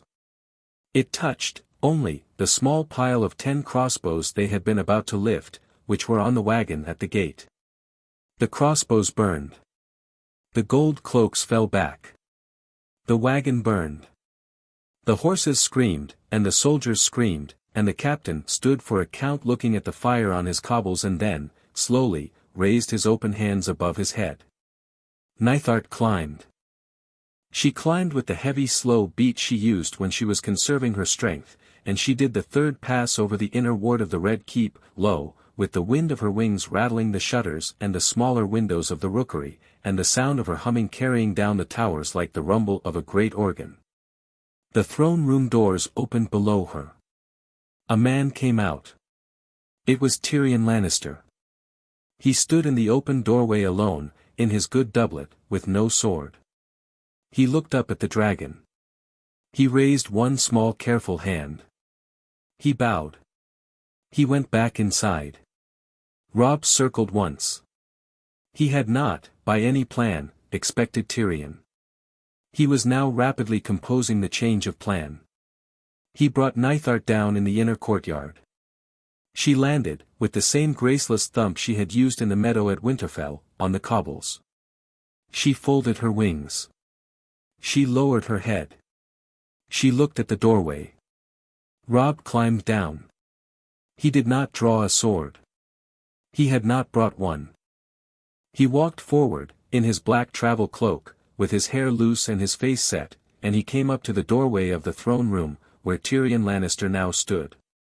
Master Stark. Lord Tyrion. You have made an entrance. I. My sister is in the throne room. I. My nephew is on the throne. I. My cousin Jaime has, in the last hour, gone from white to plain. He has done this on his own initiative. He thought it best not to be wearing the cloak when you came in. Robb laughed, dry. Thoughtful of him. He is, on occasion. A pause. And you, Robb said, are at the door. I am at the door, Master Stark, because I have been told by my father, by Raven, that you may be inclined to listen, and that I am the man best suited to speak. I have come down from Casterly Rock by hard riding for the last 6 days. I bring 2 pieces of paper. The first is an abdication signed by my nephew. He held it up. Robb did not take it. He signed it on his own. He did not. He signed it because his mother told him to sign it, and because his mother told him that the alternative was being eaten on the throne. She was being practical. He was, by my account, weeping. The signature is, in any event, his own, and the seal is his. And the second paper. The second paper is a confession in my sister's hand of her relations with my brother and her hand in the murder of John Aaron. It is not, by any standard a court would later use, fully voluntary. She wrote it because I told her, plainly, that you were going to come into the Red Keep with a dragon and demand it, and that she could write it now to me in private and trust to my discretion in handing it to you, or she could write it later, in front of you, in the throne room, in the open, with whatever audience pleased. She chose private. The confession is sealed in her hand. The seal is hers. The text is hers also. Robb looked at him a long count. Lord Tyrion. I, Master Stark. You have, he said, slowly, saved your sister something. I. And you have saved your house something. I. And you have, by these papers, taken the spectacle out of my afternoon. I, Master Stark. A small dry pause. My father, Tyrion said, asked me, in his last letter to me before he sent me down, to extend to you, if the moment was right, the offer of his second son's marriage to a daughter of yours. Robb blinked. He did not, by long discipline, react further. To which daughter, my lord? To either, at your discretion. My father has not, in his old age, become picky. Your father has, in any age, been picky, my lord. I. Tyrion smiled, a small dry smile.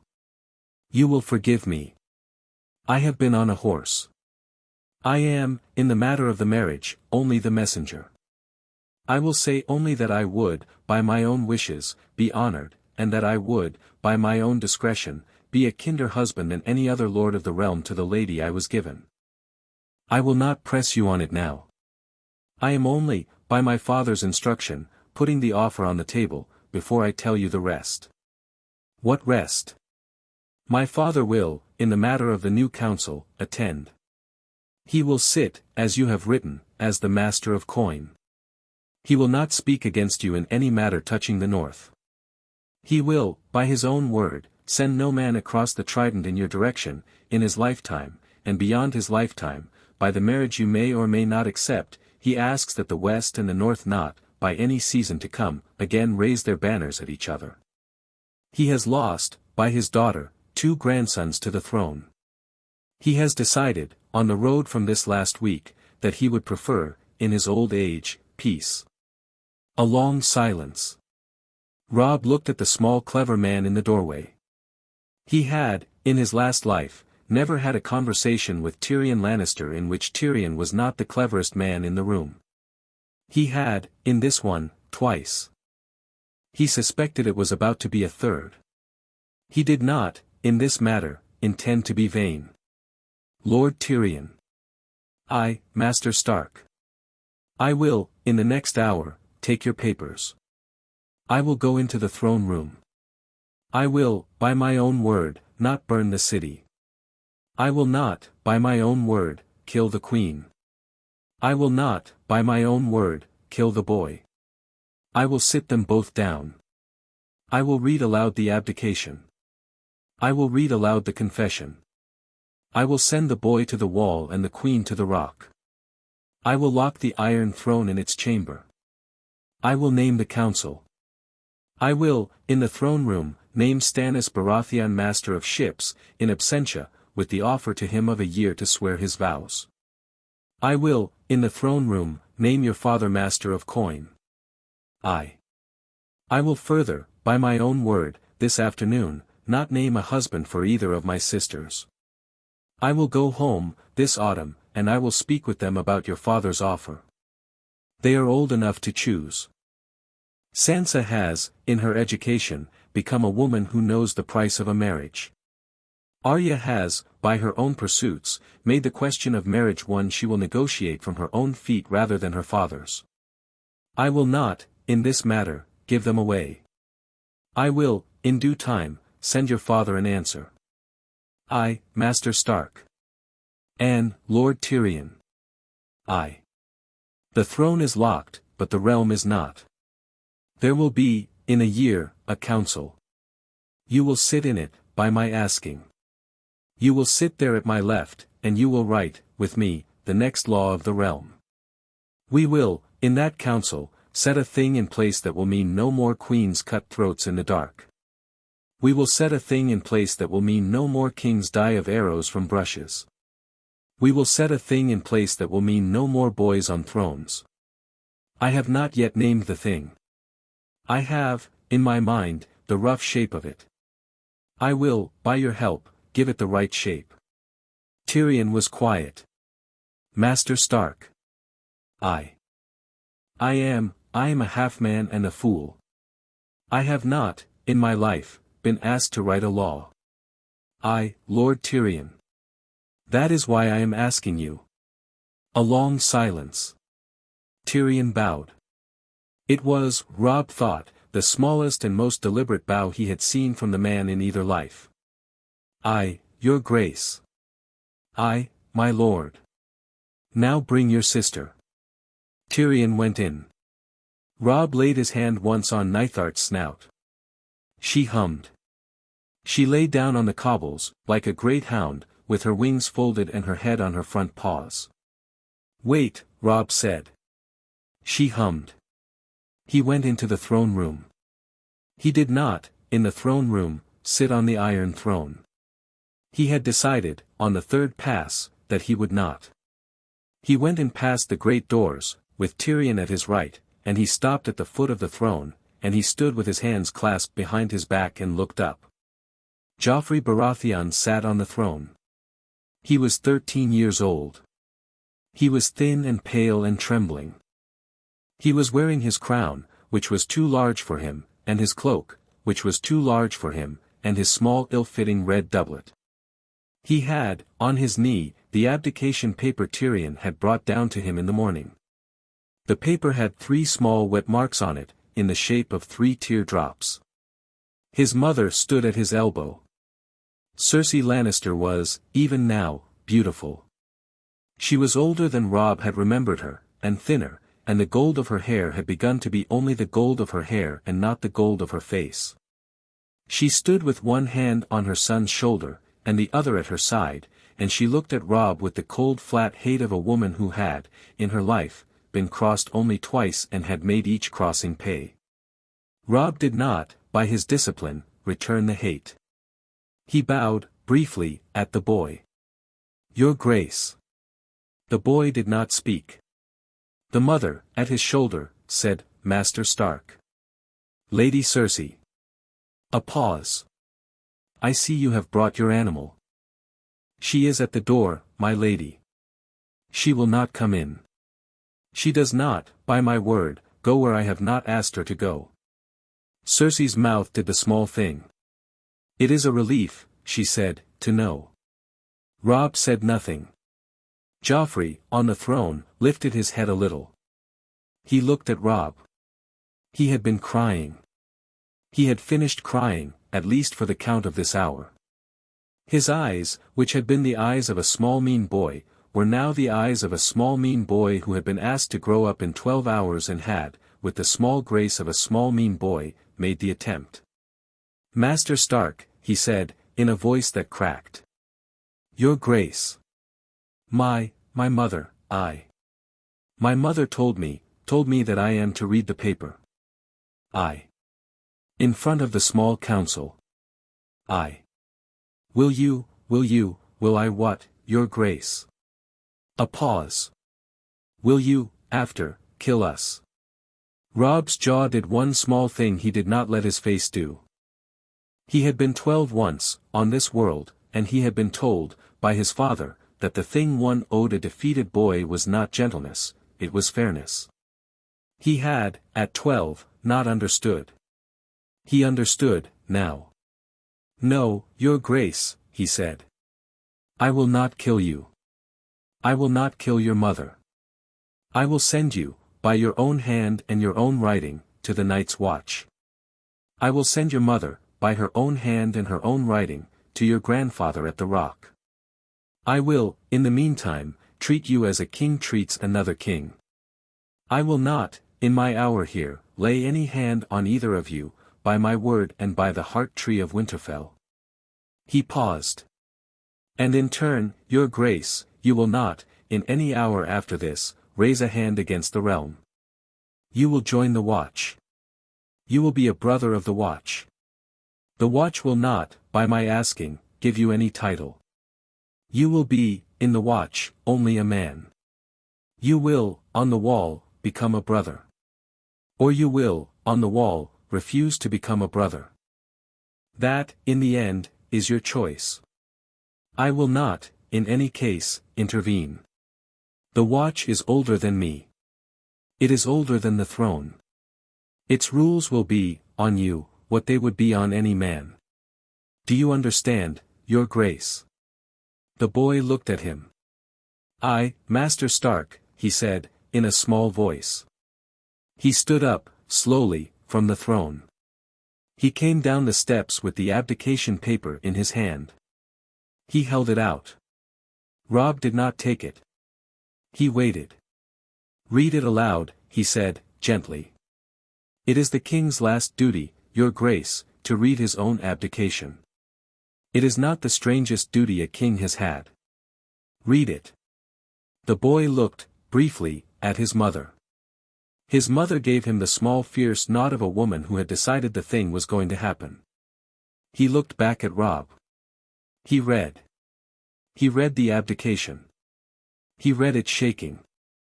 He read it, in the hush of the throne room, with the small council seated along the wall and the High Septon at the back and Jaime Lannister, in plain clothes, at the door, and the Hound at Jaime's elbow, and Tyrion at Robb's right, and Nighthart's hum coming faintly through the closed doors from the courtyard.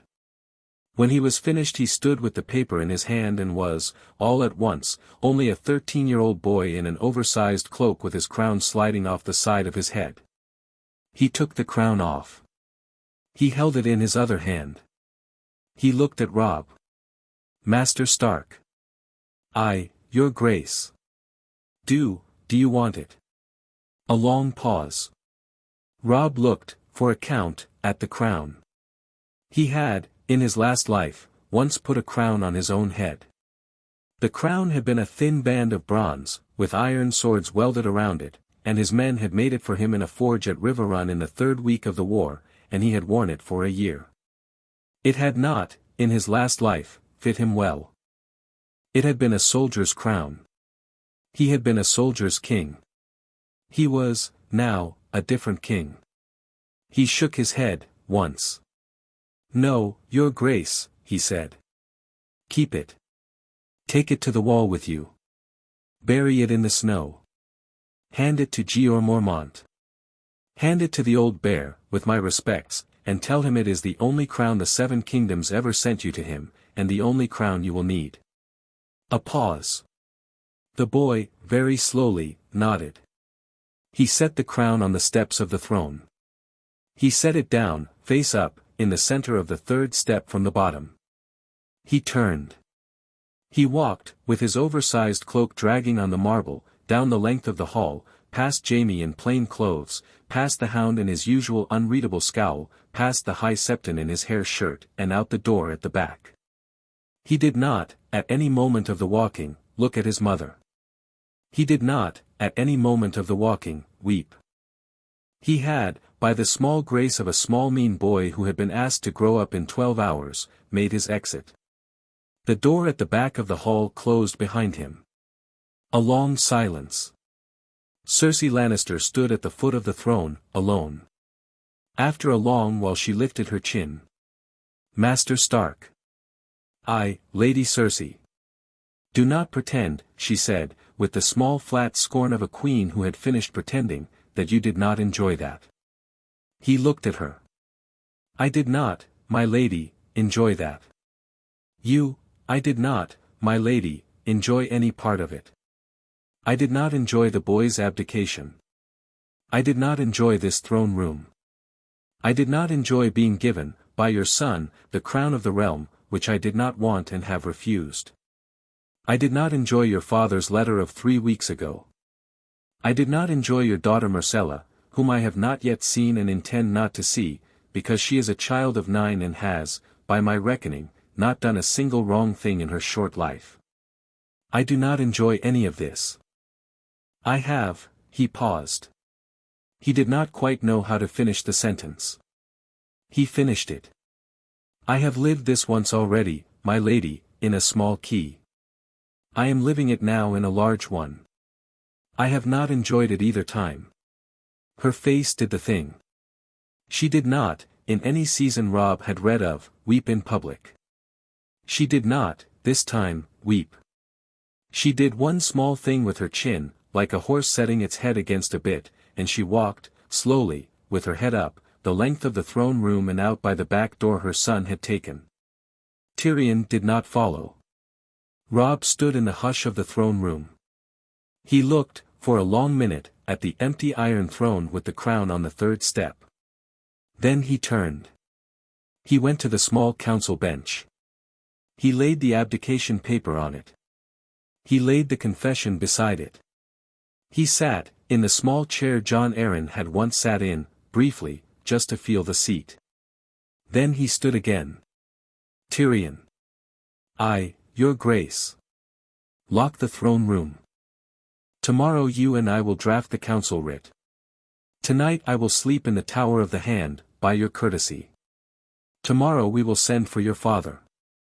I, your grace. A pause. And Tyrion. I. Thank you. Tyrion bowed, briefly. My king, he said, with the smallest dry smile he had had in his life, you are entirely welcome. Robb went out. In the inner courtyard, Nithart was still on the cobbles where he had left her. The captain of the gold cloaks at the far gate was still standing with his open hands above his head, even now, 3 hours later, because no one had told him he could put them down. Robb walked past him. He laid a hand on Nithart's shoulder. He climbed up. He did not, by his decision, fly home that day. He sat on her shoulder, in the cobbles of the inner courtyard, in the late autumn sun, with his hand on her hot scales and her hum in his chest, and he closed his eyes. He was alive. His father was alive. His mother was alive. His sisters were alive. His brothers were alive. His cousin was alive. His friend was alive. The realm was, in this hour, his to set down. He had set it down. He had set it down without burning the city. He had set it down without burning the queen. He had set it down without sitting on the throne. He had set it down by walking in and reading 2 papers and letting a 13-year-old boy take his crown off and lay it on a step. He had not, in his last life, ever imagined he could. He had, in this one, by careful and patient and ugly and beautiful work over 3 years, done it. He sat with his eyes closed for a long count. Through the chest door, faintly, very faintly, he felt the heart tree at Winterfell, far north. The heart tree was, by his sense, paying attention. The heart tree, by his sense, was, he did not know the word. Was, perhaps, the word. Was a door, that had been closed for a long time, opening again, by the smallest crack, in the way a door cracks open for a thing returning home. He opened his eyes. He looked, across the courtyard, at the high arch of the Red Keep, at the gold cloaks who were now, by Tyrion's order, lowering their crossbows, at the small figure of Tyrion himself, leaving the throne room, walking with his short clever step toward the Tower of the Hand. He looked at the high blue sky over the city, and at the small white smoke from 1,000 chimneys, and at the small shape of a single raven, going north with a sealed letter strapped to its leg, on its first leg of the long journey to Winterfell with the news. He smiled. It was the smallest dry smile he had grown into over 3 years. It was also, in that hour, the most genuine smile he had smiled in either life. He said, to no one in particular, with his hand on the dragon. He swung his leg over. He got down. He went, with Tyrion, to the Tower of the Hand. Behind him, Nithart curled her tail around her body and laid her head on the warm cobbles, and slept, for the first time in her short life, in the city that had once been the seat of her dead and old kin, in the courtyard of the keep that had been built in the time of dragons, on the stones that her ancestors had walked over and, in their last days, set fire to. She slept the way only a thing returning home could sleep. In the high north, in the God's wood at Winterfell, the heart tree's red leaves whispered, in the way they had been whispering for 3 years now, in a tone Robb's father, walking past the tree at that very hour with a wax tablet under his arm, paused to listen to. It was the tone of a thing satisfied. Ned Stark, at the foot of the heart tree, smiled. He did not, by his nature, smile often. He did, in that hour, in the autumn sun, alone in his God's wood, smile. "Aye, lad," he said, to the empty air, in the fashion of a man speaking, briefly, to his son who was 1,000 leagues away on the back of a dragon. "Aye. Well done." He went on. The long night was, by Robb's calendar, 4 years away. There was, by Robb's calendar, a great deal still to do. But for this hour, in the autumn of the 3rd year, with the realm set down without burning, and the family alive, and the dragon asleep on the cobbles of the Red Keep, and the heart tree at Winterfell paying its small old satisfied attention, Robb Stark sat in the Tower of the Hand by an open window with Tyrion Lannister at his elbow and a cup of red wine in his hand and a stack of papers between them, and began, in the way of a man who had built a thing and was now beginning to refine it, the next plan. He began, this time, with a smile.